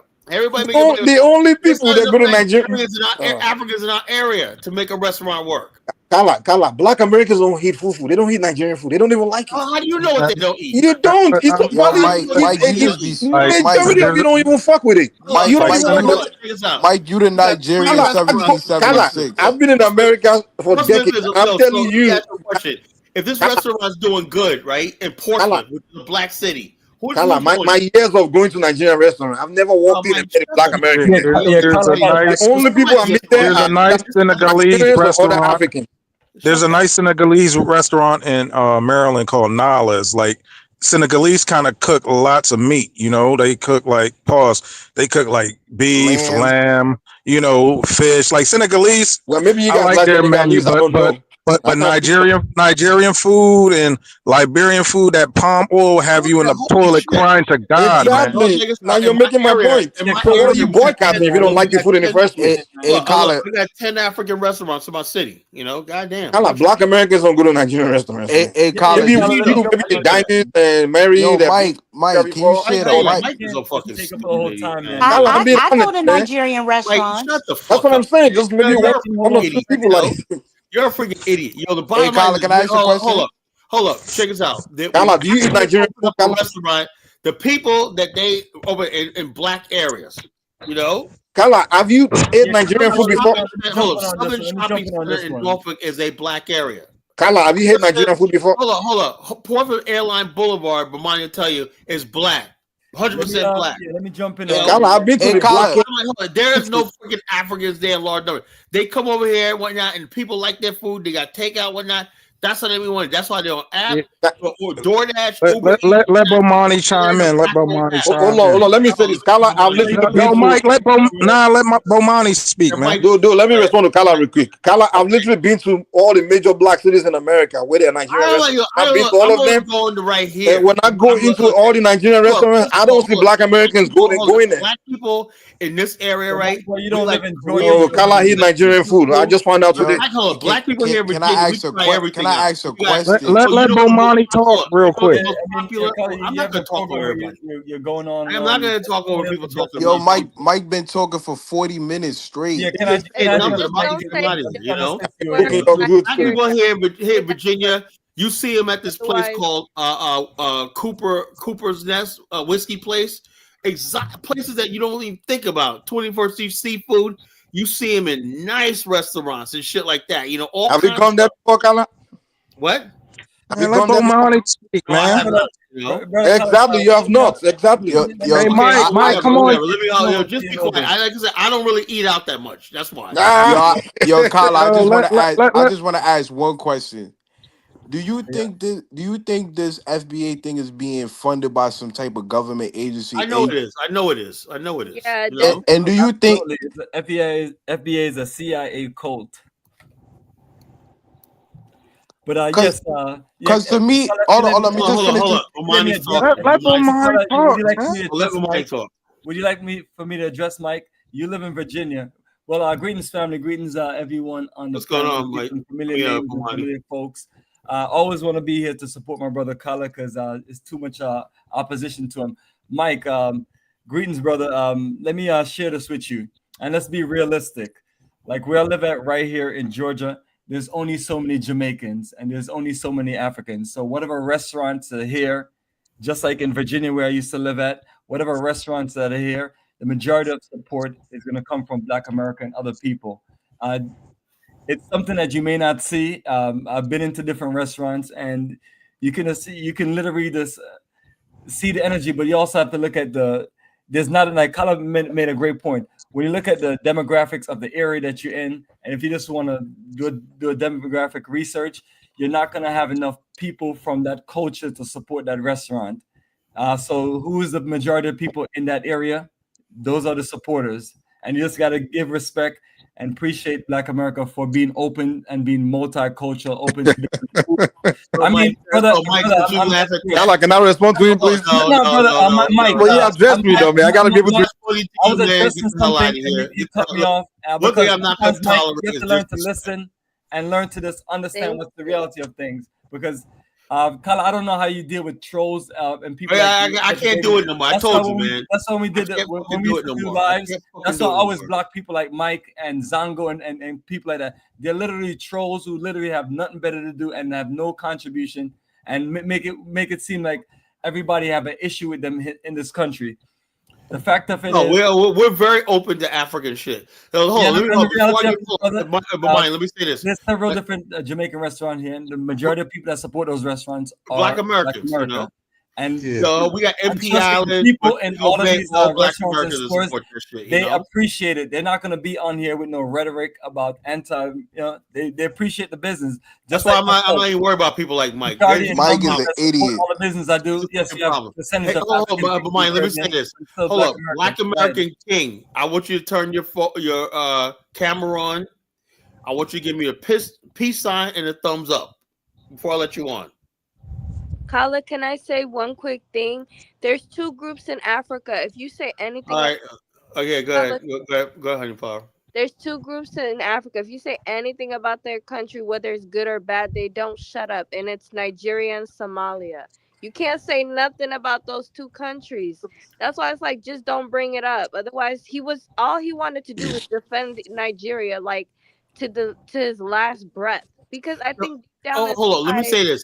I said that Frenchie, I put you up. Look, I said that I was gonna go and support a Nigerian business restaurant. We got 10 of them, 10 African restaurants in my area. I'm gonna support one of them just to make the point of supporting Africa, because I go to the hibachi grill, I go to the Indian place, Korean food, Thai food, everything like that. I'm gonna start making a point of, I go to soul food restaurants, Jamaican restaurants. I want to start supporting African restaurants, want to make it our point. Just because these people talk about boycotting Africa, I'm going to basically do it counter by saying like this. So instead of Mike saying, something, Kala, he has the right spirit, his motherfuckers on here trying to make it seem like I'm fucking part of the problem. I'm not going to tolerate that shit, Oh, let me get this person, Black American. Frenchie, you're up next. Black American King, go ahead. Hey, what's up, Kala? Peace. What's going on? What's going on? I agree with you though, man. I'm from Los Angeles, and there are a couple of Nigerian spots, and I see Black Americans there pretty often. My wife is Nigerian, and I will say this though, depending on the demographics, that determines who does frequent those particular businesses. It's not a lot of Black people, but the Black people in Inglewood, I know they support a lot of those Nigerian restaurants, because when I go there on the weekends, I see Black Americans. Now, in Nigeria, I will say the food is very spicy. So a lot of Black Americans aren't used to the spices.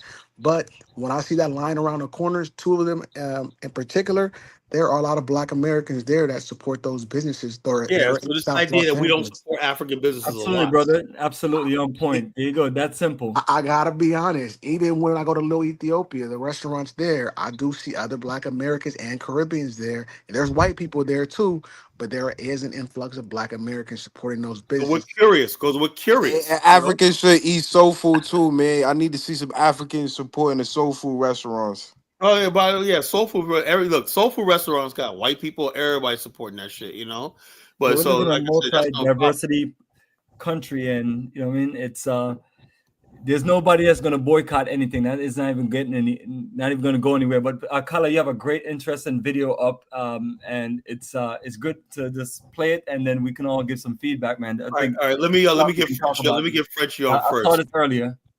Yeah, let me get Frenchie on, and I'm gonna play his video. I didn't see it yet. Stuff though. This Philip, whatever his name is, Phil. He starts stuff. Him and O'Shea. I have no idea why Phil and O'Shea took this turn. Maybe for the money. I don't know why he took this turn. I don't know what happened. Yeah, man. The CIA got to him, man. So he's doing it big. This all happened after COVID. After COVID, this is after COVID. Some people just went rogue. It's because but the beauty of America is when you come here, you become a new man. If you come from Australia, Ukraine, you become a white man. When you come to America, whether it be from the Caribbean or Africa, you're supposed to become a new man in America. If you want a tribal shit, you're supposed to stay in Africa or Europe. Hold on. Michael was like, Colin kicked me off the show. No, I'm kicking off because you giggling. We're talking about when we talk about supporting business, black-owned business. That's black-owned business, and you're giggling, man. That shit, man. Come on, it's important. For all of us who have business, it's important that we all support each other, and that's why we make sure we go out our way to support other black-owned business, whether it's even something simple as eating at a Nigerian restaurant or going to the country showing some love. We're not going to get anywhere unless we support each other. Let me get Frenchie on. Let me get Frenchie on. Frenchie, go ahead.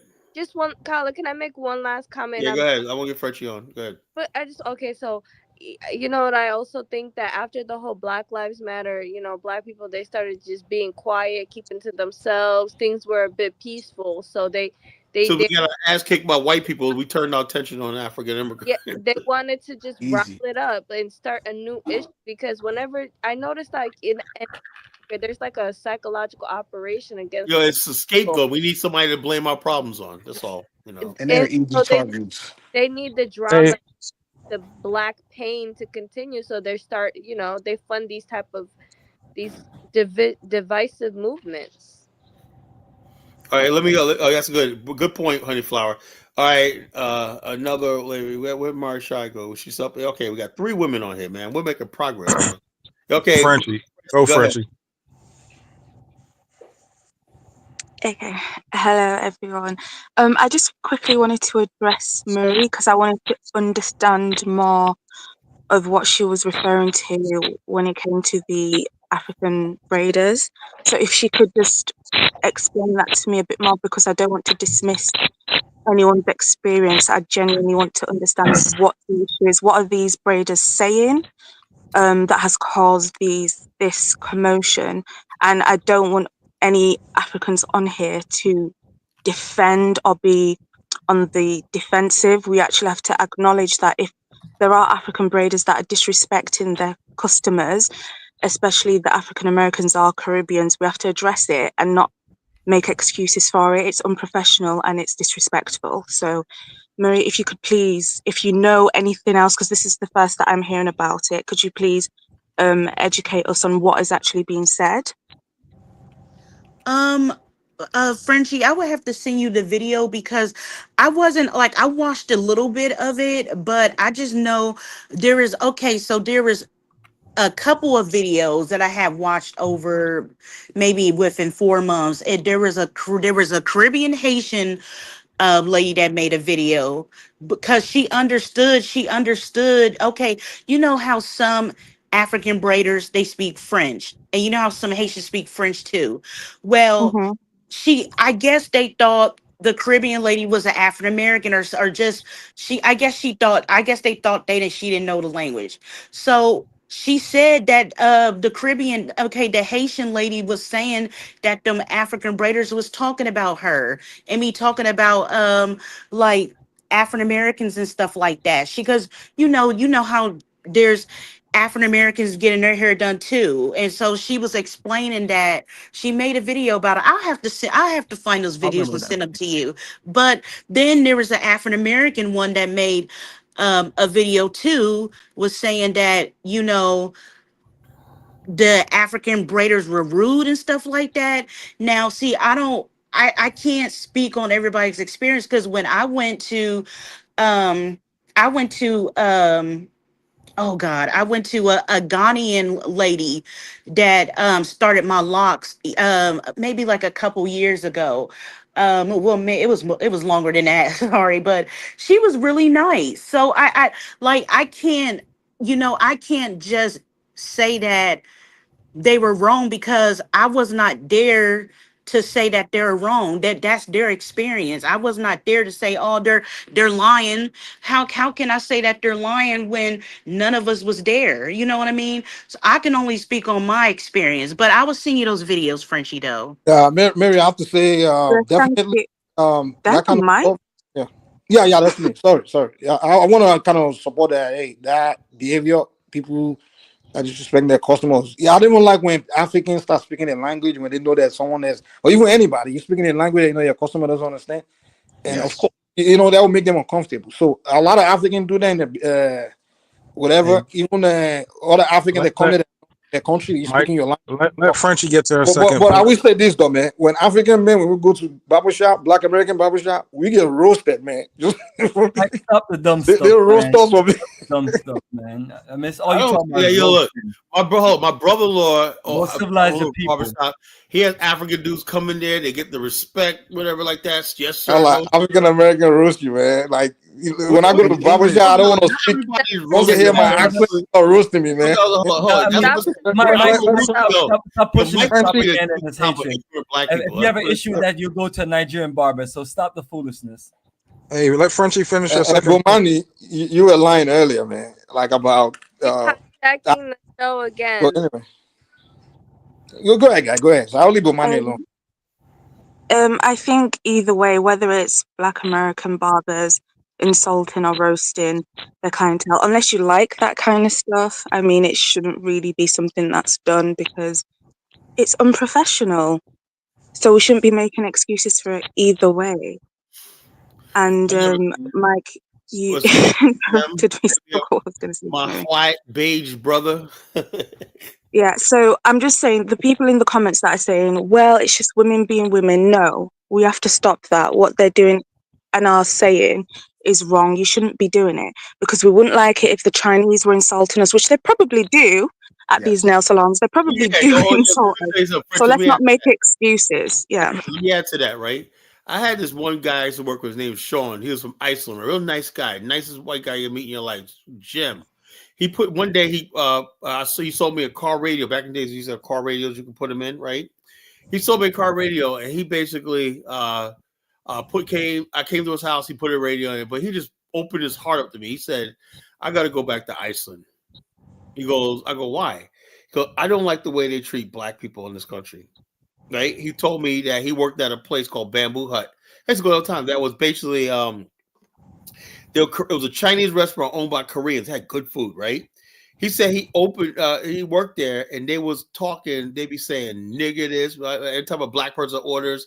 They say when black people leave, whatnot, and they're smiling one night, and they say "stupid fucking niggers" one night. He goes, and they would say it in front of him like he agreed with it, you know, like saying this the N-word, stuff like that. They be speaking in their language and stuff like that, you know. When black people come in, they're all nice. When they say when they get off the phone, let's say somebody complains about an order, they be like that fucking N-word, blah blah nigga, blah blah blah blah blah. And these are Koreans, you know, they're Koreans. He said finally he quit, you know. But hold up. Let me play this video. It was a video y'all waiting to see. Phil Scott. I don't know what he's on. He's on this FBA kick. Phil Scott is a clown, man. Phil Scott is a clown? straight black agent now. COINTEL Pro. The boycott, as some people were suggesting on TikTok, of boycotting African businesses. Of course, that's still being talked about on that platform. And you have this African immigrant that's responding to some of that. But now she wants to take it much further than people saying, okay, well, I'm not going to patronize a business. She wants to take it to a place that, number one, would be illegal in the United States. But it's also something she said that really caught my attention as well about her homeland. Let's go ahead and check that out. If only this reached the consensus of all African and Caribbeans, everybody from Jamaica, Trinidad, Haiti, and Africa, if this meet your consent, since the Black American want to go to war, let's try, let's see. All of us, let's call out one day from work, all of us across the United States, all immigrants call out from work. Yes, if they want to go to war, let's see what they can prove. And also, all immigrants, like your businesses from all Black Americans, simple as that. Don't let them go into your grocery store. Don't let them go into your restaurant. Don't let them go into your salon. You want to go to war? We will. And also, we can ask all our African doctors, boycott all Black American treatment. Like I said, You don't want to go to war with African. Trust me. We are 54 freaking country. The population of African in the United States is more than your Black American population. That's wrong. Just so you know. That's the reason why 64% of the Democratic vote is immigrant. And out of that 64, 54 is Black. So Black America, you don't want to go to war with us. At this point, I don't care if you're a Democrat or if you're a Republican, because the stupid Black Republicans that are being controlled by the white tea brought this up. And it seems to be that some of you on the Democratic Party side are also getting along. So you want to pick that fight? We can do so. Yeah, we can ask our 54% vote to boycott the coming elections. The numbers are off a little bit. Oh, yes. I can guarantee you, when we boycott it, you will have no seat. Don't play with us. We are calm. We don't intend to insult nobody. We don't look down on anybody. You went through pain. We went through pain. Yes, you went through slavery. We went through slavery in our own house. But we decided in Africa that we're going to put the past behind. We're going to fight for a better Africa. Now, first of all, I just okay. All right. This woman here. Oh, you recognize her accent? Talking about going to war. She's Liberian. Okay. She's Nigerian. The people who are saying this about they don't want to deal with African businesses or restaurants, what they're saying is she's clearly Liberian. Right? There's no war, and they just say it's not going to patronize. Nigerian. At the end of the day, whether I agree with that or not, it's their money, their choice. That's any of us. Your money, your choice. I'm not getting no more in the weeds with that. But when let's talk about what you're saying. Now you escalating it and talking about war, ma'am. You would not be talking about war with Black Americans. Let's keep it at 100. If you got that much of an issue, then ma'am, you talked about fighting for Africa. You can't fight for Africa here. Now that I use Monday service, AI makes solving tickets my form of meditation. Monday service is a ticketing platform that helps. Gotta say fair use. Sorry. Said here. If you're gonna fight for Africa, you gotta be in Africa. Every person fighting for Africa live there. They're there with all the issues, concerns, problems. They fighting through it because they're fighting for Africa. So you can't mention about fighting for Africa at all. Okay, I don't even want to hear that out your mouth. That's number one. Number two, maybe in your country they don't have these laws, but we have anti-discrimination laws. No one can be targeted based on their race, ethnicity, sexual orientation, religion, disability status. No, nobody. You can't discriminate. Basically, you can't discriminate with having a public and open business. You just can't. If you do that, then lawsuits can be filed against you to the point that you would be out of business. You're instructing African doctors that may have patients that are FBA. You're instructing them to reject them or whatever the case may be. That doctor can also get in trouble for being discriminatory. If they do certain things against the state with that, they can lose their medical license. And you're not going to go pay those doctors a dime for all the hard work they did in residency and school and coming over here as an immigrant. You're not going to pay for them to do anything. So I think that was really dumb. Are they a nurse or whatever? Why would somebody risk their license for you? Doctors and nurses, they got real careers. They're not sitting online worrying about what people are talking about because they're trying to save lives. But then you got to a point that you said that, well, basically, we haven't moved on from the past, if you want to say it like that y'all have moved on. First and foremost, let's talk about the difference between us in America and the African continent.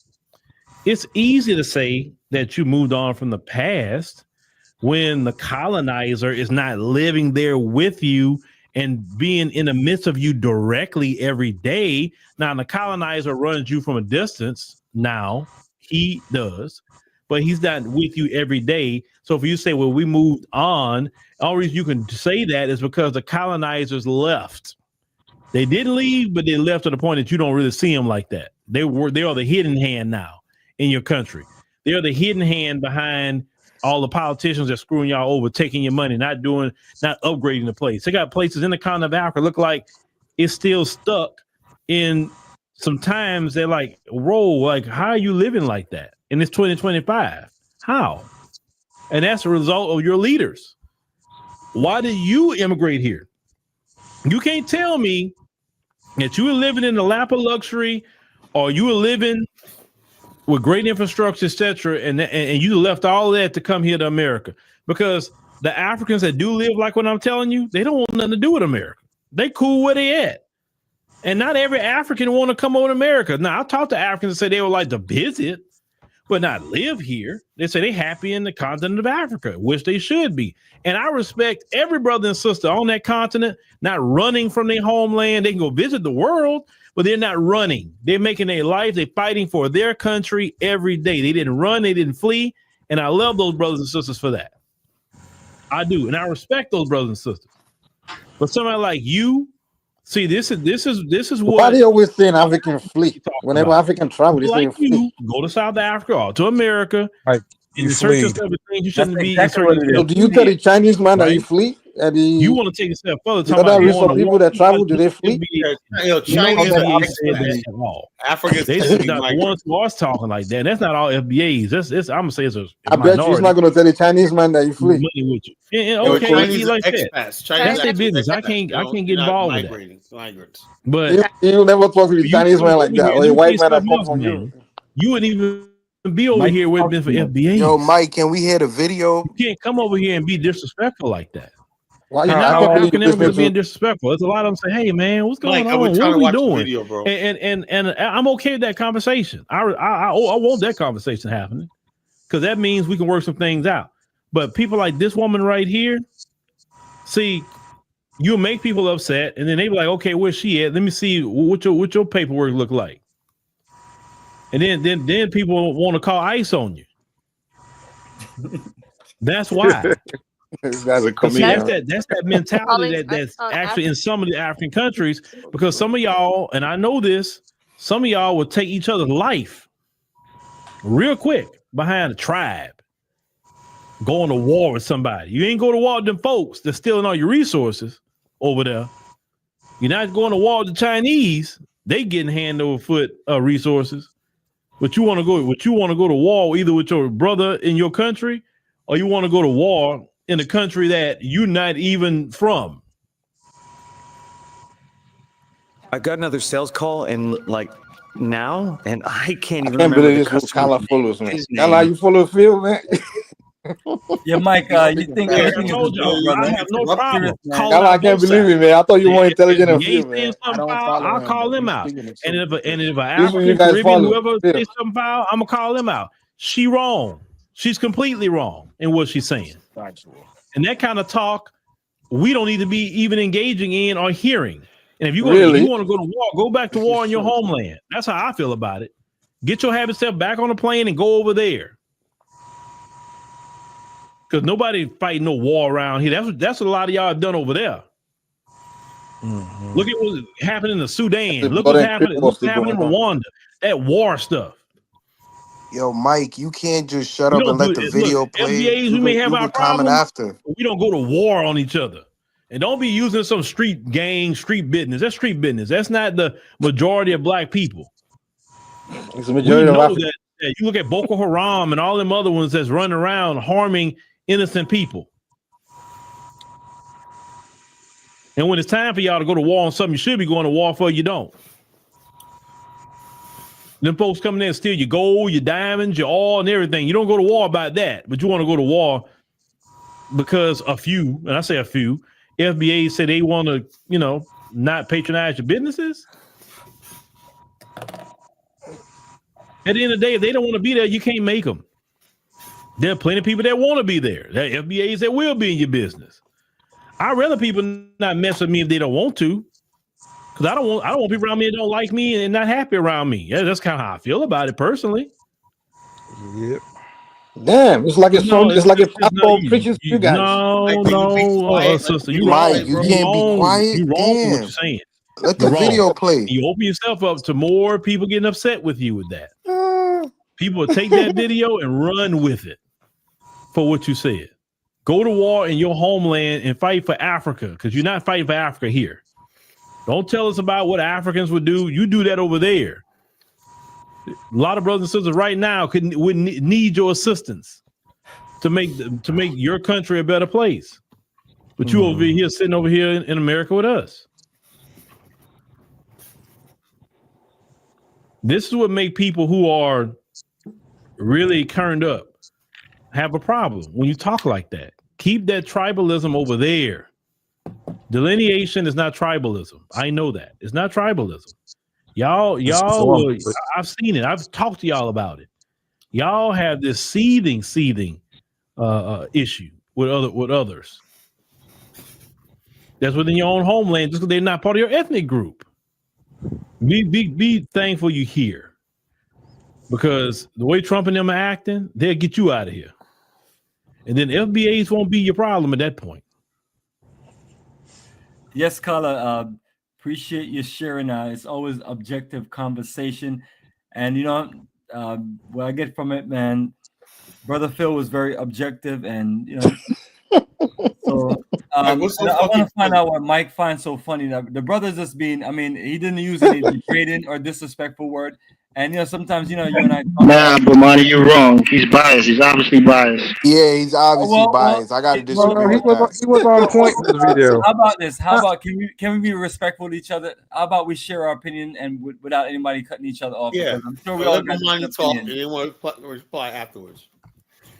Yeah, so I understand the frustration of our sister, and we're in the business of global Pan-Africanism, regardless if it's a failure or whatever people think. But those of us who put our work and life into it see it as a defining factor to change our global situation to where we build more strength in numbers. And the only difference that we have in this entire movement is literally our cultural difference. But together we're in the same struggle. Literally, we have one thing to say. Principe has this delusion that there's 12 million foreign blacks in this country. Dude, man, stop it, Yeah, American immigration would never allow. They would never allow no fucking. Well, American immigration has never Never. allowed. I think they're like 5%.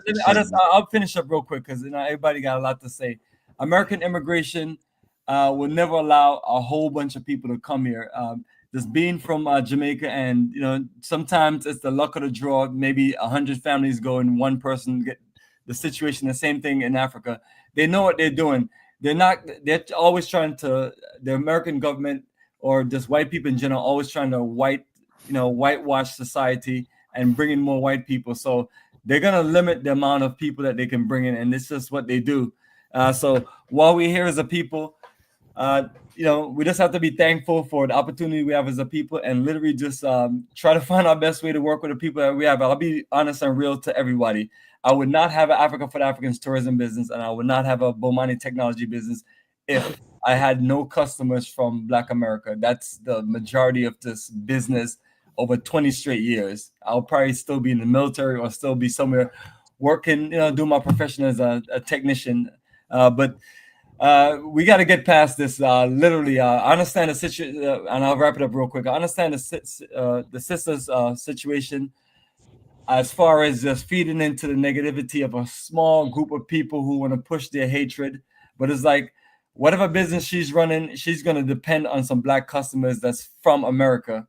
And your business is not going to really work like that. There's some people that can say, my business work because I have a whole lot of people from my specific country that support that business. Mine, some part work like that, but ultimately it doesn't work like that. We just, we all have to just let down our egos and say, we're thankful for each other, and literally just work with the best of us that we have, and keep on letting the 99% of the people just troll and do the stuff that they do. The visionaries have to focus and work together. And that's why I always thought that we have more visionaries here with Kala, and, me and him will connect with the different people. But, it don't seem like much people want to work with us on the things that we need to do. And Pan-Africanism is one form that can literally organize all of us. That's one thing that we can say that we have together, that all of us is connected, because beyond that, all of us have been divided and been displaced someplace, and that's where I'm going to. So I stick with what we're working on, and and at the end of the day, I die fighting, and knowing that we put the work in and we made moves. But if the movement fails, it's because of everyone else. But like I respect what Phil, I respect what Phil Scott said. He was real poignant in his opinions. He was objective, and like all this, like it's just crazy, man. Like I always say, that is the risk hustler, right? Yeah, Mike, like I said, talking, have some discipline. Like I said, like Bantu DNA is just like we always have to be at somebody's neck, Like I remember when the Ukrainians came over here, you had different churches that embraced them, helped them assimilate into the culture, Like that's why I just be so disappointed with like black folks. Like it's only like 1 or 2 million Africans here, and we're fighting them. Like we don't have no smoke for the Hispanics, for the white people, for the Asians. Asian people talk about you all the time. They talking about you when you go for that shrimp and broccoli, So like it's just a lot of stupid shit, man. Let me say it about Phil Scott, man. First thing, educated Black Americans don't follow Phil Scott. The one educated Black American, what they say about Phil Scott is that's what. Hold on, calm down, man. Points. They say first of all, the guy he's taking people to South Africa, Kenya. Okay. The first thing they say about the guy is the guy always talk like he has cornbread in his mouth. That's one. Now, this guy, Phil Scott, what he does is he throws shots at Africans, and when the Africans respond, he started playing another video to claim victim. How was he throwing shots? No, what he always do now want to play victim. What he's trying to do, he's raised Africa. The brother supports Africa. There's one thing I can give to him. This guy says he's a Pan-African. The first country he went to was Ethiopia. Hold on, Mike. You got what's wrong with that? Mike, you have to understand something. Hold on, let me speak. Let me speak. There's no intelligent person that follows this guy. Mike, in the intro, like we're all every black person in Black America is a Pan-African, right? But what happens is there's what they call nuance, right? When we come in, we talk about Pan-African spaces, and we say we're going to take it beyond just rhetoric and talk and stuff like that, that we actually want to build something and do something. And when it comes to power, right? It comes to power. Now, when somebody talking about, let's be honest with ourselves. When Black people in America talk about buying, that's why you never hear me mentioning buying land in Africa or Liberia or not, because I know it triggers people, Hello, why are you always trying to divert what I'm saying? The very thought of Black people in America being able to go to Africa, right? And like me, I go What's to it got to do with what I'm saying? I go to Yo, Africa. Mike, let Khaled talk. Let me speak. Boy, he allowed Bomani to talk without cutting him off. You know what I'm saying? Interrupting. 4 years in a row. Go like 4 years in a row, right? I can go to Africa, right? There's some people who don't like that. Bomani, 40 tours to his mother continent. Okay. And you got people that are hostile towards him. What did he do wrong? It's no okay. It's trying to build. What's it got to do with Phil Scott? It's trying to build a connection, and yes, no, we're saying Phil Scott brought people to Africa, and making moves in Africa that changed. He brought people to Africa for what? What does that mean? He make money. So what? Well, I mean, Mike, hold on. He can make money anyway. This guy's doing business. What does got to do with anything? Mike, it's more than just making money. You are in a comfort zone in America, probably living okay. There we go. There's other people on the African continent that we do business with, whether it's vendors. Okay, good. Well, how about you just be quiet and learn something? And they appreciate everything. There's people that we do business with that whatever we do with them in business, they help support their entire village and community, and they show appreciation, literally. And then we work together. I'm one person that's on here that works with people from all over the Black world.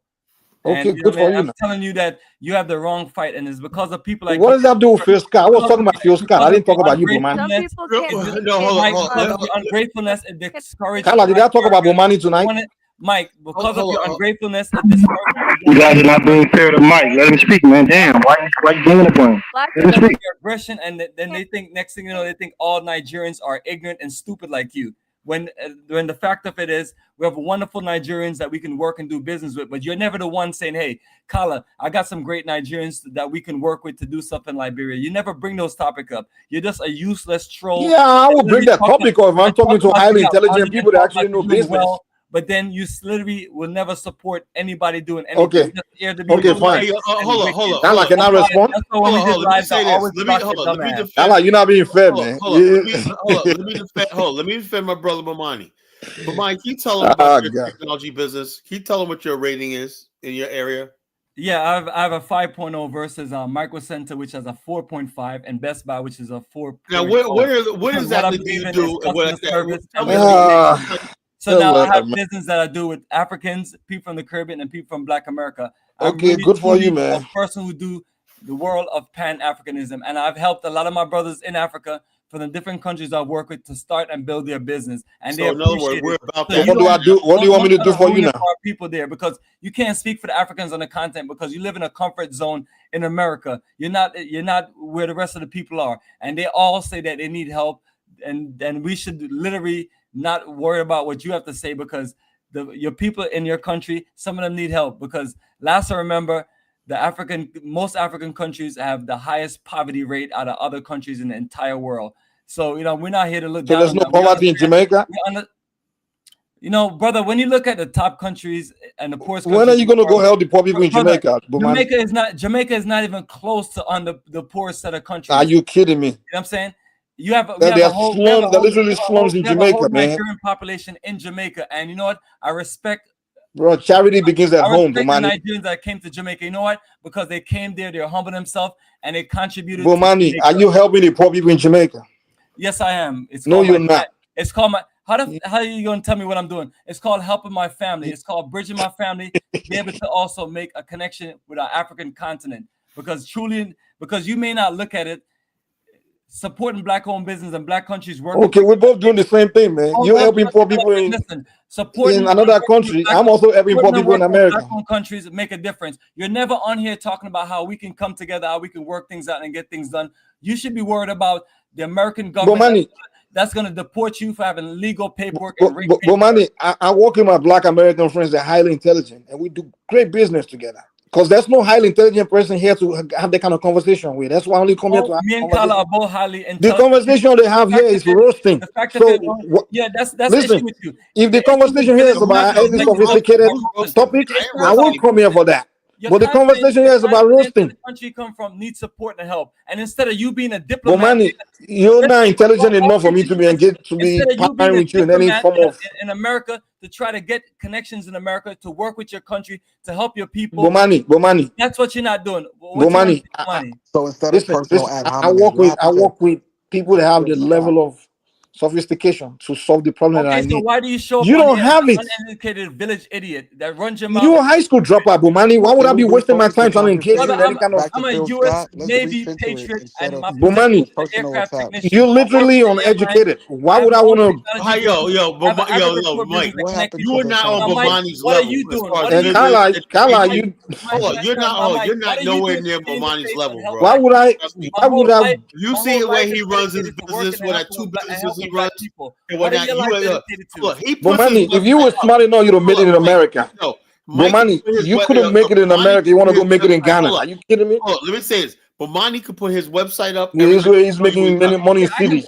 You cannot show. You cannot my show information is documented for 20 years. Okay, you're making money in cities. Making money in dollar. Okay, you're smarter than me. People move, live, and do business in Africa. I'm helping. You're doing business in cities. I'm doing business in dollars. Okay, good. Are we responding to the video? You're a better business. That's what I'm saying. I don't know how. Bomani was the first that started calling Mike names, though.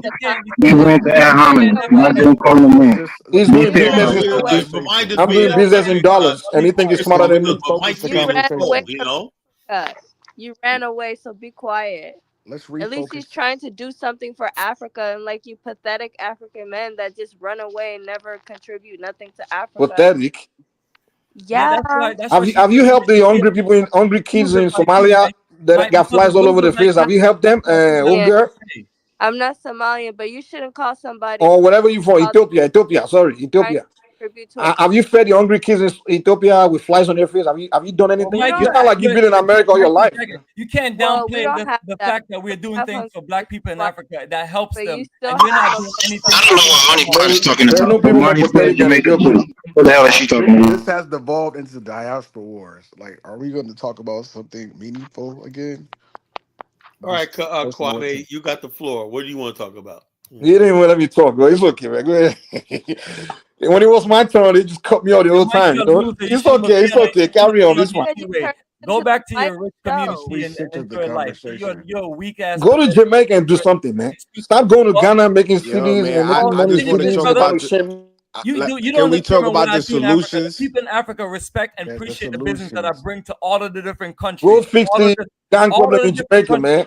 You have not Jamaica is been the able to murder tell capital of the anybody world, man. Go do You have something not been about it. able to tell any. So basically, Bomani, what Jamaica I is the do murder more for capital of the Africa world. than Go fix Jamaica. I do Stop more coming here for to tell me Africa about than people Jamaica and the fixing Nigerians Africa. are Jamaica. But what are worthy you of help. like? Yo, hold up. Yo, Africa can I is make a this point? ancestral. You got a Hold up, Niger. Mike. Africa Nigeria is and his Jamaica are ancestral worthy homeland. of He can help. go anywhere in Africa he This wants. guy couldn't make it in Jamaica. He couldn't make it in the United You States. got a Are you telling me Nigerian that up he's here successful? talking Yo, about. he lives in a community, has a house, has a business. What are you talking He's about? making Oh, hold up, Mike. Hold up. We're 24 You going got to a million. I Nigerian up here support a talking about black-owned business flies in on Africa. people's level. faces. I This is support like black-owned Right, that business crazy. is at the kind highest of level. wild. At least we don't have a floating slum. Really? Ethiopia has a war Diaspora slums. war stuff is Isn't it wild. Ethiopia that have those tribes that put bows in their nose and Come those on, people that Can we got guys, talk bows about and blades in please. their Can we lips? talk Is that about not Ethiopia? solutions and Can not we and talk not? about something else? Yeah, We just Don't have that. this Please. piss, this Let me hold on. pissing Let me get some contest is people. like. Let me get some people on. Okay, Mr. Black American. I haven't heard from you in a minute. What's on your mind? What do you? What's going on? I'm just trying to recenter the conversation because we started off reacting to Dr. Phil or Philip Scott rather, and now we're talking about throwing personal attacks at each other about who's more poor, who's more sophisticated, who's done Yeah. more for the community. We need to just focus on the solutions, and I think a lot of us, we all have something to contribute. Mike, you're from Nigeria, right? You're in America, correct? Is Yeah, that he right, is. Mike? Okay. So, are you also a Yo, please don't Pan-African? ask Mike no more questions, please. Okay. I'm All right. giving I'm you just help trying to see, tonight. are we all on the same page? Are we all Pan-Africans? Are we all into trying to support one another and trying to bridge the gap? I mean, I'm an Mr. American. Black American. Let me tell you something. The Okay. problem, actually, I knew I was gonna have expose this when I did this topic for the show. Okay. The problem is this: me and Bomani and myself, right? Me and Bomani and I, basically are very passionate. We talk about every day how we're gonna want to liberate our people and be like that. We're not saying we're better than Africans and stuff like that, but we say, look, since we got some insight and we want to contribute to building, why can't Africans reach us halfway? And then somebody asked a question about Phil Scott being a Pan-African. Yo, look. Now, me, I stick my hand out to Africans. I get shot, I get spit at, and I get stabbed, but I'm still forgiving. Right. Phil Scott is an old school blackneck, right? Evidently, somebody must have did something that basically said, you know something? Although I'm a Pan-Africanist, man, and he started to look at. I know that Southern blackneck thinking. Carla, he's a Pan-Africanist married to a Mexican. Well, I don't have. Yeah, I know that, but I'm saying this. The whole thing is, look, that's one thing. But the bottom line, he's talked about a lot. When he went to Kenya, Ethiopia years ago, he's been to South Africa with Mark Blanton. He's promoted African American resettlement and whatnot, and he's committed to building in Africa. And he has He's committed to building it in Abisha town in Ethiopia. Gives you news all Mike, over the everything's freaking kinda let the brother continent. He has talk. African correspondents on his account all over the continent, all over the world. Okay. Now, so for him to be this FBA says there's something that's going on and I think a lot of it has to do with the fact that, like I said, remember something. Phil Scott got into Pan-Africanism because of me and Dynas. He told me, he said, I watched The Great College Genesis, and I basically said, you know something, I want to be like that. And then he talked to Dynas. Dynas was one who got him into Phil Scott was like a Tommy Sotomayor type. Yeah, he was a red pillar. That's why I think it's No, Carla, Dennis invited him to Nigeria. Hold on. Let me he went to Abisha. He went to Abisha. Hold on. Let me finish. These guys are pretty much even though he got a big platform, he was pretty new in the Pan-African world. He's not seasoned like me, Babani, and stuff like that. Correct. He's not I can take all your bullshit, Mike, because I know it does. But the first thing he did was went to Abidjan. No, he saw. Daniels invited him to Nigeria, but he went to Abidjan. He saw Babani, Dinus going to Africa. Is Ethiopia in Africa or where is it? He went to Abidjan. Okay. Yeah, when you can go to Morocco, go to Tunisia and tell me you also he went to Johannesburg. He took a tour group to Johannesburg. He was going to go to Tunisia next, So instead of mocking the guy, why don't you applaud his efforts to bringing people to Africa? So that's what you follow, Kala. Yo, Mike, you gotta shut up, yo. You gotta shut up. Mike, I'm confused about your situation. Mike, what are you doing for Africa? Because you seem to have Carl, why do you think you can talk to Mike like that? Why you disrespecting him, man? Well, Mike shut the hell up, Elvis. Mike Bomani, what are you doing for Jamaica, Bomani? Please. Well, Mike,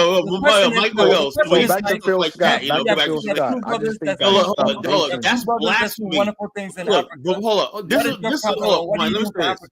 This is exactly what I'm talking about. What was I talking about, right? Now, if Elvis and Mike have a problem with all this verbiage, you can go over to Alpha's channel and take it out with him.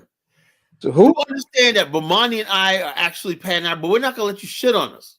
I'm not shitting on you, man. You guys are the ones shitting on me all night. No, we're not, Mike. You're being divisive and disrespectful. We spend a lot of our time. Bomani, I've disrespected you tonight, Bomani. We spend a lot of our time trying to put our money into Africa and making moves in Africa and trying to. So I'm the one stopping you. Thank you, Bomani. You're saving Africa. Thank you for putting your money into Africa. I'm sure it's a philanthropic endeavor. You get nothing from it, Bomani. Bomani, hold up. Bomani, have I stopped you from doing anything in Africa, Bomani? Bomani has done 40 successful tours to Africa. So what does that have to do with me, Kyle? What does that have to do with me, Kyle? Is it making money for me, Kyle? Is it for free? No, Elvis, come on, man. I just want to say something now. Honey Flower said something earlier about African man.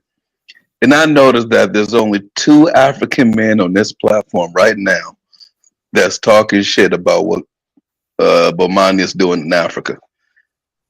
Yep. Y'all literally living out what the hell she just said. Thank you. And y'all don't live there.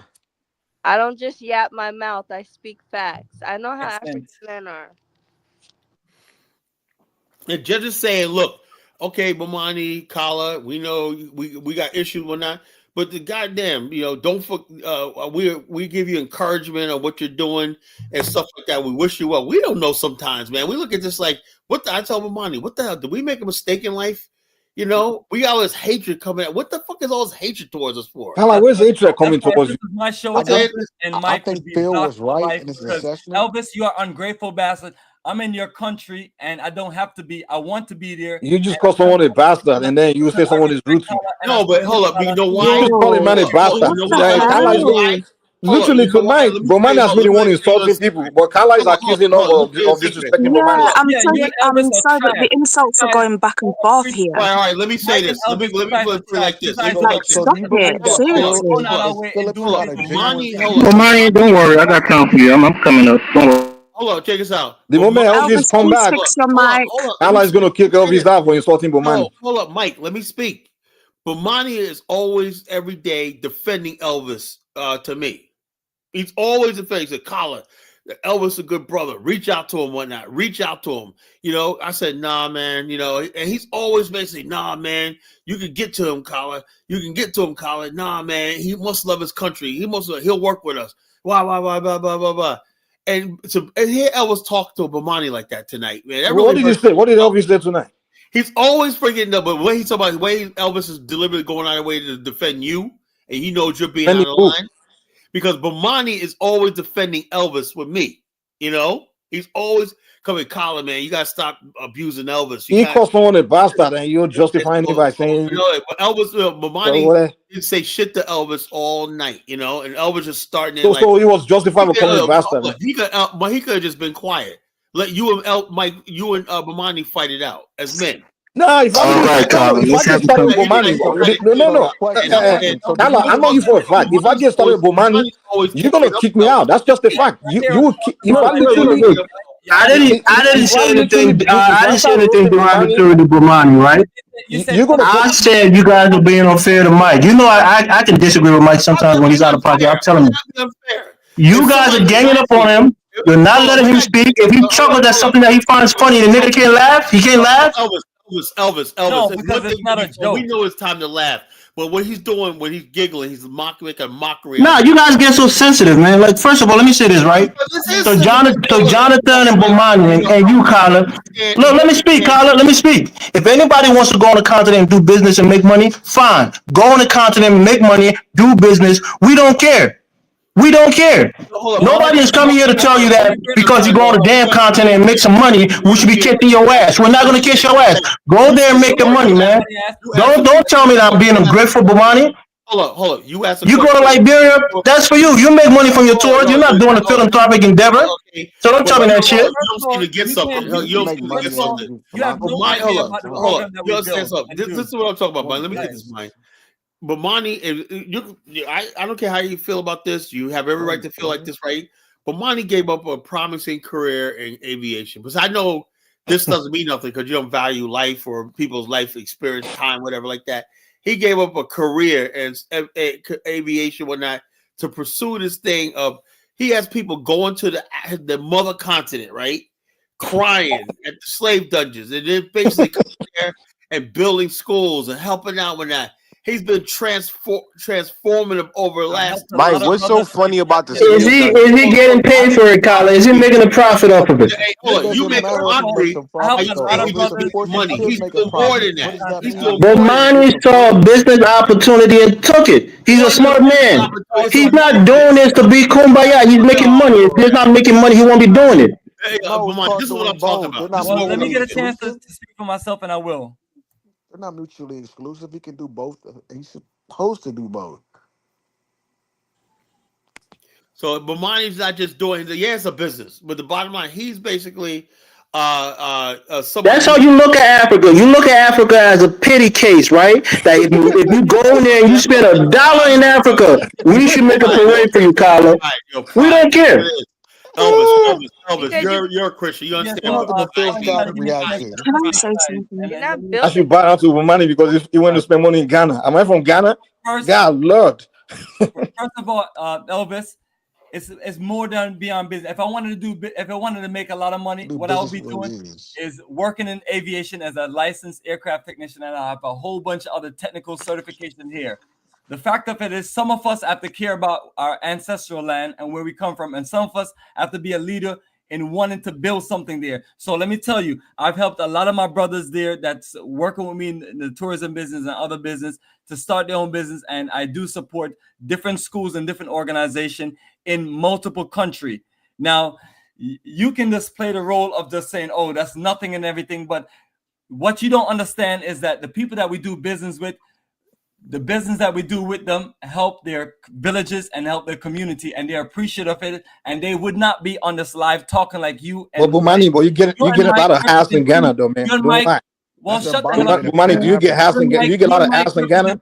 Ungrateful niggas, and this is why all. Bomani, do you get a lot of? You're proving my point, Bomani. You think the business you're doing is a charity case? You think it's a charity case that I should be thanking you for saving the Africans because if you didn't go there, they won't have food in their villages? Is that what you think? Yes, you should thank him. That's exactly what it is. That's the mindset you guys have. You're not saving me. You should thank You're not him. saving a damn thing. The people who you help, they thank you. If you help somebody, they'll tell you, thank you, Bomani, for helping me. Hey, Bomani, if you come to my village in Nigeria and do something, I will thank you. There's a white guy that's running around. There's a white guy that's running around, calling himself a Liberian, that's sending money and food over. Liberian is love him. Thank you, my brother, when that.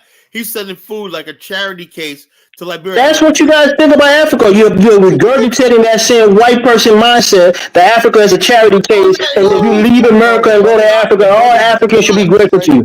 Fuck out of here with that mentality, man. Can I don't care about that. Can I please say something? Hold on. Let Frenchie have a word. Elvis is saying a lot of derogatory, disrespectful stuff. First of all, Elvis, you're a privileged Negro that was taken away from Liberia. You weren't one of the ones that was in Liberia and having to deal with the country failing and having to survive there. So, nigga, I was there during all the wars. What are you talking about? Well, you're here now as a privileged. Well, I'm here now. You here now too. So what are you saying? You saving Jamaica? You are literally a weak ass person. You see, nigga, you're not saving your own country. We're in the same boat. You just left and went to Ghana and you start making money off the people with your tours. So what are you talking about? Brother, do you know my work ethic? Are you doing it for free, Bomani? Are you not making a profit?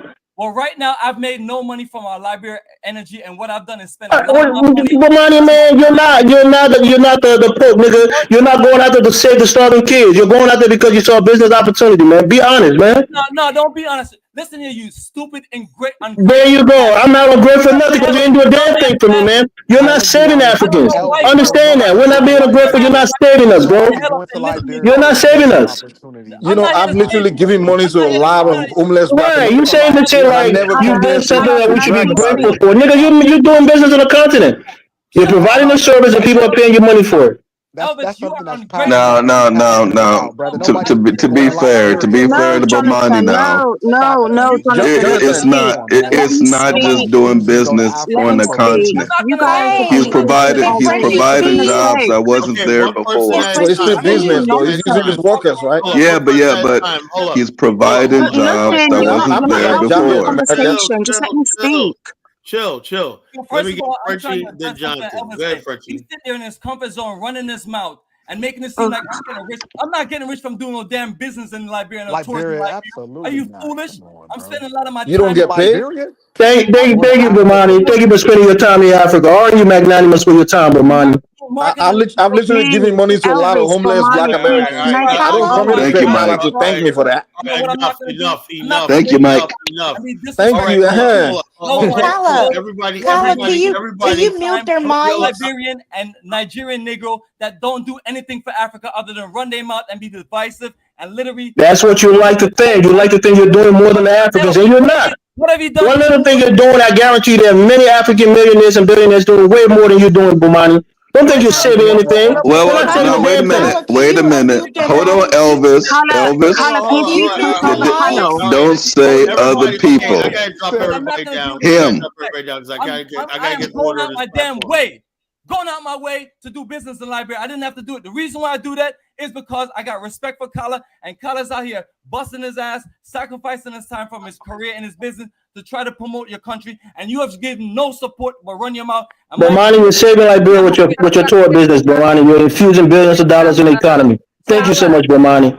I'm gonna drop down so you can bring up focus, okay? No matter how small or big you do things, at least we're trying to do things in Africa, and at least we're not sitting around and complaining, and at least we're trying to make something. What are you and Mike doing? Now, right now, while we're speaking, what are you? You don't know what we're doing, bro. That's because we have a duty to our continent. Money, you live in my house. We don't look at it like a charity. You don't know what we're doing. You don't know what Mike's doing in this country. You just think that if you leave America and go to Africa, you're helping us. You're not helping us. You're doing business, man. I'll put everybody down. I'm gonna bring everybody back up. I'll bring everybody back up in a minute. Because you're a weak ass peaceful man. I'll bring everybody back up. Sorry, Bomani.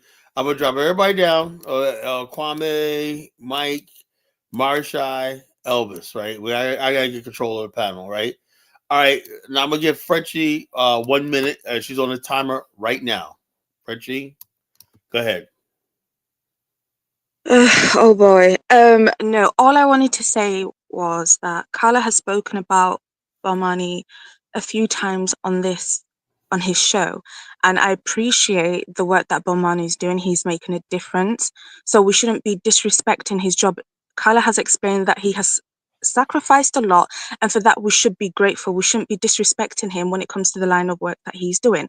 But on the other hand, the disrespect that is going on between both sides, because not one side is innocent in this. Both sides have been disrespecting each other, and it needs to stop, Carla. And the over talking, it's too much.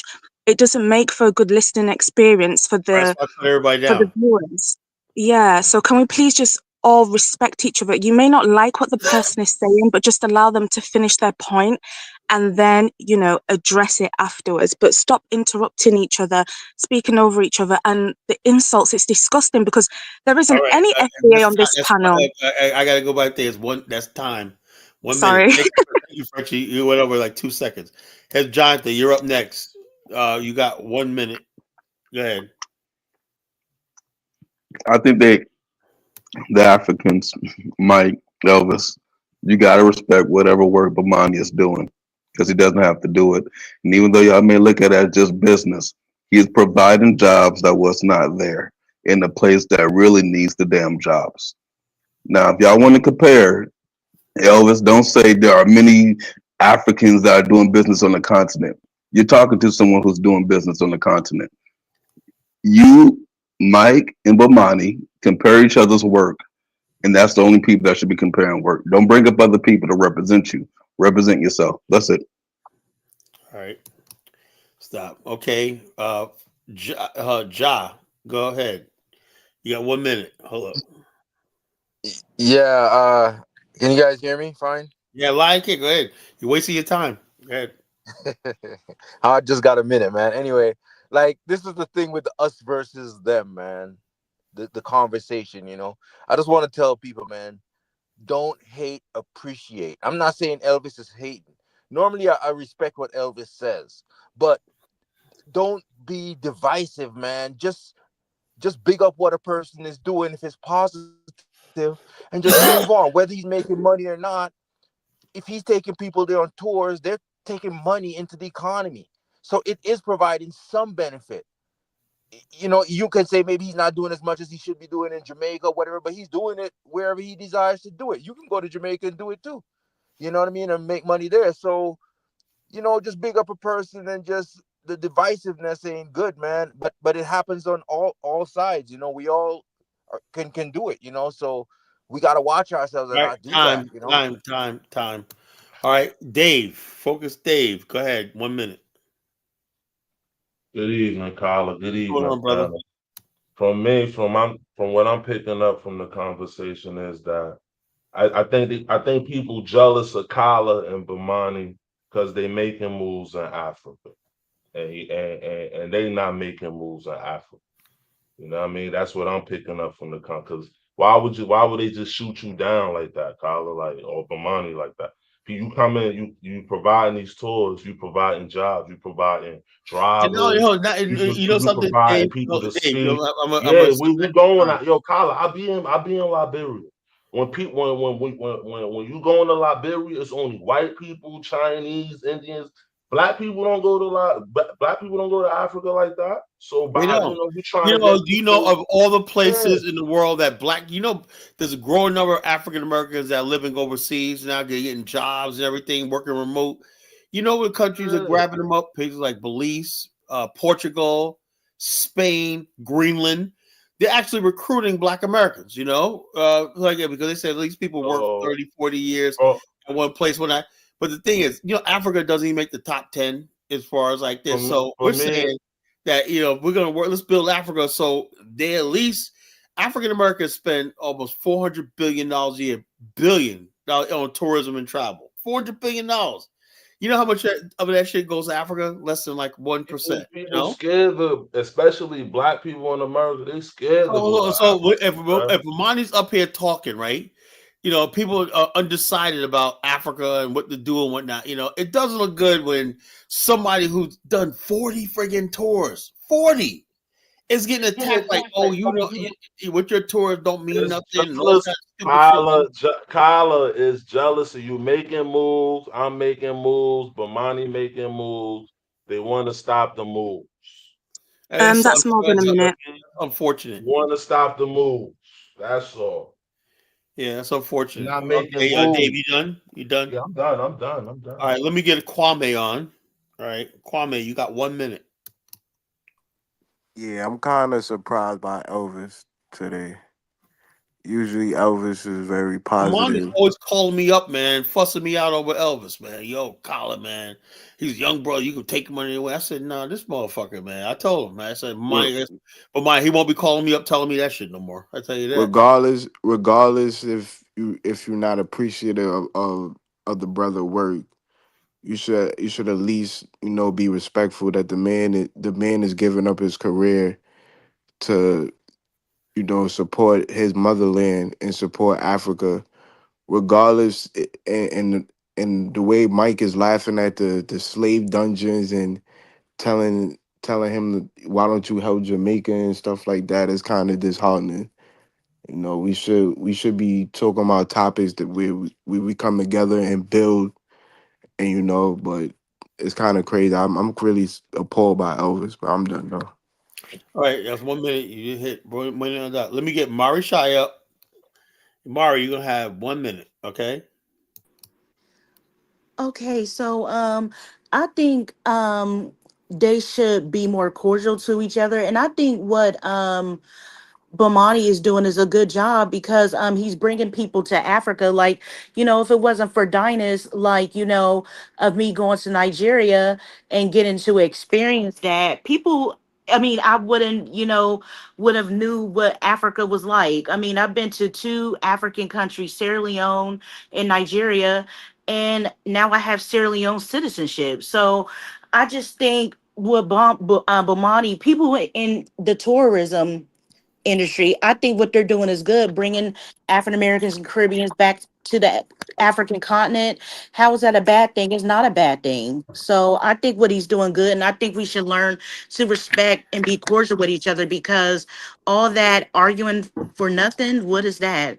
But that's all I really have to say. Thank you. And you had 59.9 seconds. You almost hit it right on the dot.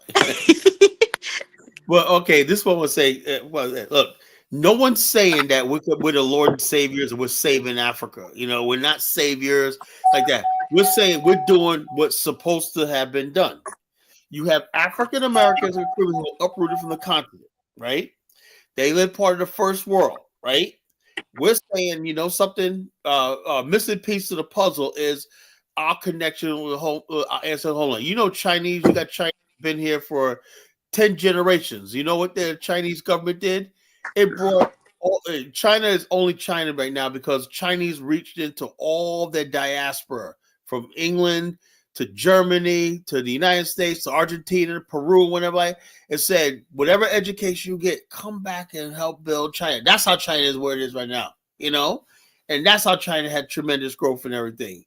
But the thing is, we're saying, we understand Africa is not in a position to reach back because they have their own diaspora. So we're making our effort ourselves to connect with the continent however we can. We don't know everything. We're going to make mistakes. We may come across a certain way, whatever like that. But we understand that it's our duty as Black African men to somehow connect with our mother continent, no matter what it is, no matter how small it is, whatever like that. We have to make some sort of connection. Africans just basically scoff at that. They don't do it with white people because all you see is these white people coming on the plane. What are you doing here? Well, we're gonna do this this girls thing, whatever the hell they talk about. We meet them on the plane, something like that. And the Africans just jump up and down. White people coming over here, they do whatever the hell they're doing. One girl Elvis probably knows about, a white girl, took over. I forgot her name was Erica. She took over her family American Liberian house, right? And built the institute, and she's fighting to get her property back that her family had. A white woman, she got in there, beguiled the natives and everything like that. And I don't know what the heck. I forgot the latest on that, man. I should have checked it out when I went there. Point I'm trying to make is when white people come to Africa, they get the love, the respect, everything like that. You see them pictures of them braiding the white women's hair and stuff like that. But we try to connect. Africans think in a certain way. And you know something? Before I get Elvis on, let me say this. A friend of mine, Kaylin Sutton, right? She's African-American woman. She's actually half African-American, half Barbados, right? She's has a blog, African-Americans in Africa. She was one of the first ones to repatriate to Africa, Her and I are good friends. And she married a Namibian guy, and I told her husband, man, you better take care of our queen down there. She's beautiful. I said, take care of our queen down there. But she assimilated to Namibian culture. She has a husband that's Namibian. He's the son of a chief, whatever like that. But he's educated too, whatever. They went to college together. They fell in love in America. And they went back to Namibia. She told me that when she went over there and worked for an NGO, right? I think the Peace Corps, whatever like that. She said all the Black people in Southern Africa and in Africa have to get a second debriefing. You know what that means? They said when you come over there as an expert, right? the people have to be you have to be educated, the people have to be educated, because they think automatically that a person coming to help them has blonde hair, blue eyes, and white skin. So when they see an African American, right, they have to be taught that this person has the credentials and everything like that to do what they say they're going to do. That's the second debriefing.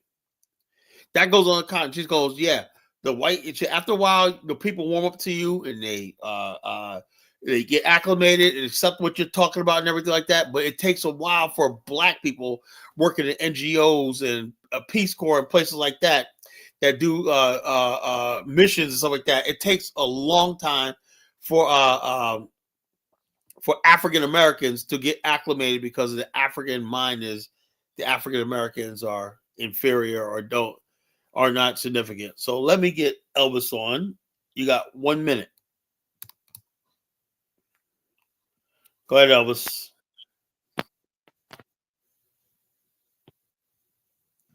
Damn, Kyle, took that long to bring me back up. Go ahead, just speak, man. Your time, you're starting Look, now. look. First of all, I think you and Bomani was ganging up against Mike. Mike was trying to speak, make his point. You guys are ganging up against him. Bomani is trying to flex that. He's doing all this is not his first time he has had this conversation. He's doing all this shit in Africa. I said, look, it's for profit. What did he say? He called me an ungrateful bastard. Once he did that, it was on. So if you're doing anything on a continent, Colin, that's good for you. That's good for you. You don't know what the hell Mike is doing in Nigeria. You don't know. But it's this mindset, this white savior mindset, that you think if you're doing something on the continent, we should be kissing your ass. We're not. Whatever you're doing, fine. You're doing tours, do your tours. Don't try to push it in anybody's face and try to talk down on somebody because you left America and went back home and did one or two things. That is not a big deal. Don't try to disparage a man because you think you're doing something. Mike says he has a business. He says he's doing well back home in Nigeria. That's all that matters. He started calling him names, started trying to talk down on his homeland, and I feel like you guys are doing a fair thing. And I stepped in. That's it. It's up. Okay, thank you. Duly noted. Here's a problem. Before I get Mike up, this is a problem, Elvis. Right? First of all, the fact that we're Black, right? It tells you. That's why I said maybe, like I said, Nakmeezy. I had to bow down to Nakmeezy, man. I freaking humiliated that he was right. He was right. Because we're going with the intention that, these are our people. We're doing something. And no one's saying that we're trying to save Africa or stuff like that. We're trying to be white. Like I said, my friend Kayla Sutton told me she had to be debriefed because Africans take it a certain way when Black people from overseas come over there and they're in a position of power and authority, just like you're doing just now. Like this. You would never, how many white people do the same thing Bomani does? Go take people to Africa, tours, stuff like that. But you never, ever hear any of them get this shit. I'll show you videos. White people, white guy that got a video out now, called misinformation, called America in Africa, History of Liberia, which is false, right? Africans will never say, something that's wrong.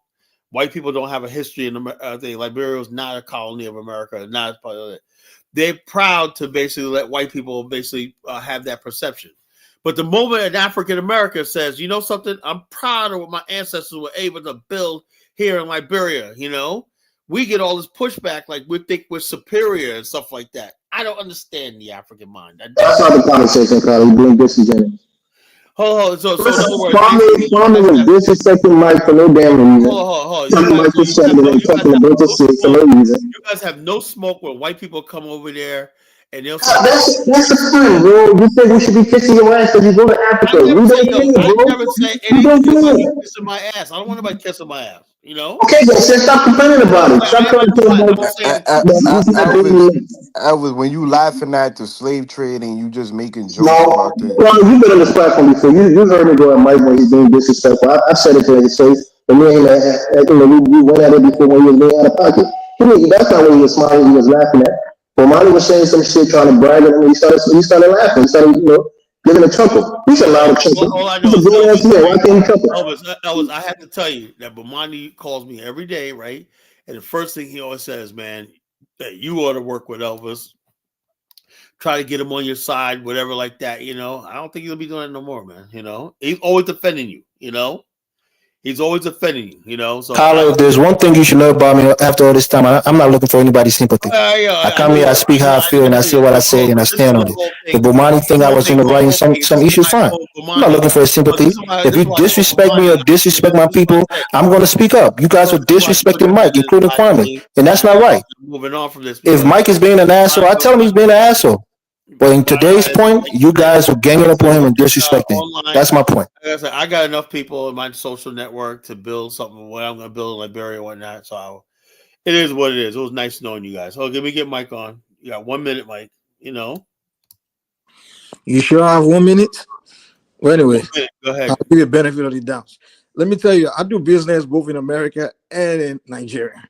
Now you got to hold it, Mike. You got a website. You say I have 1 minute. Now he's taking 50 seconds away. Go ahead, take it off. Take it. I'll give you 5 seconds, but you got a website.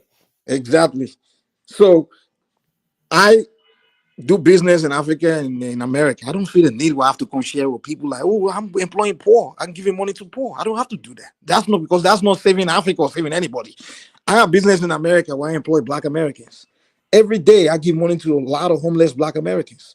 I don't come here to tell Carla to thank me or, oh, I'm saving Black Americans. That's not saving anybody. That's not what it takes to save anybody. Giving, just being nice. That's just me being nice. That's me employing Black American. That's me making money. It's just business. That's not me saving. It's not me saving them.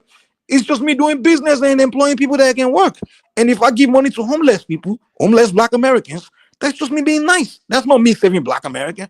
But some people want to call me, oh, I went to Africa. Oh, I give money to somebody. Okay, I'm saving Africa. Really? Is that what was going to save Africa?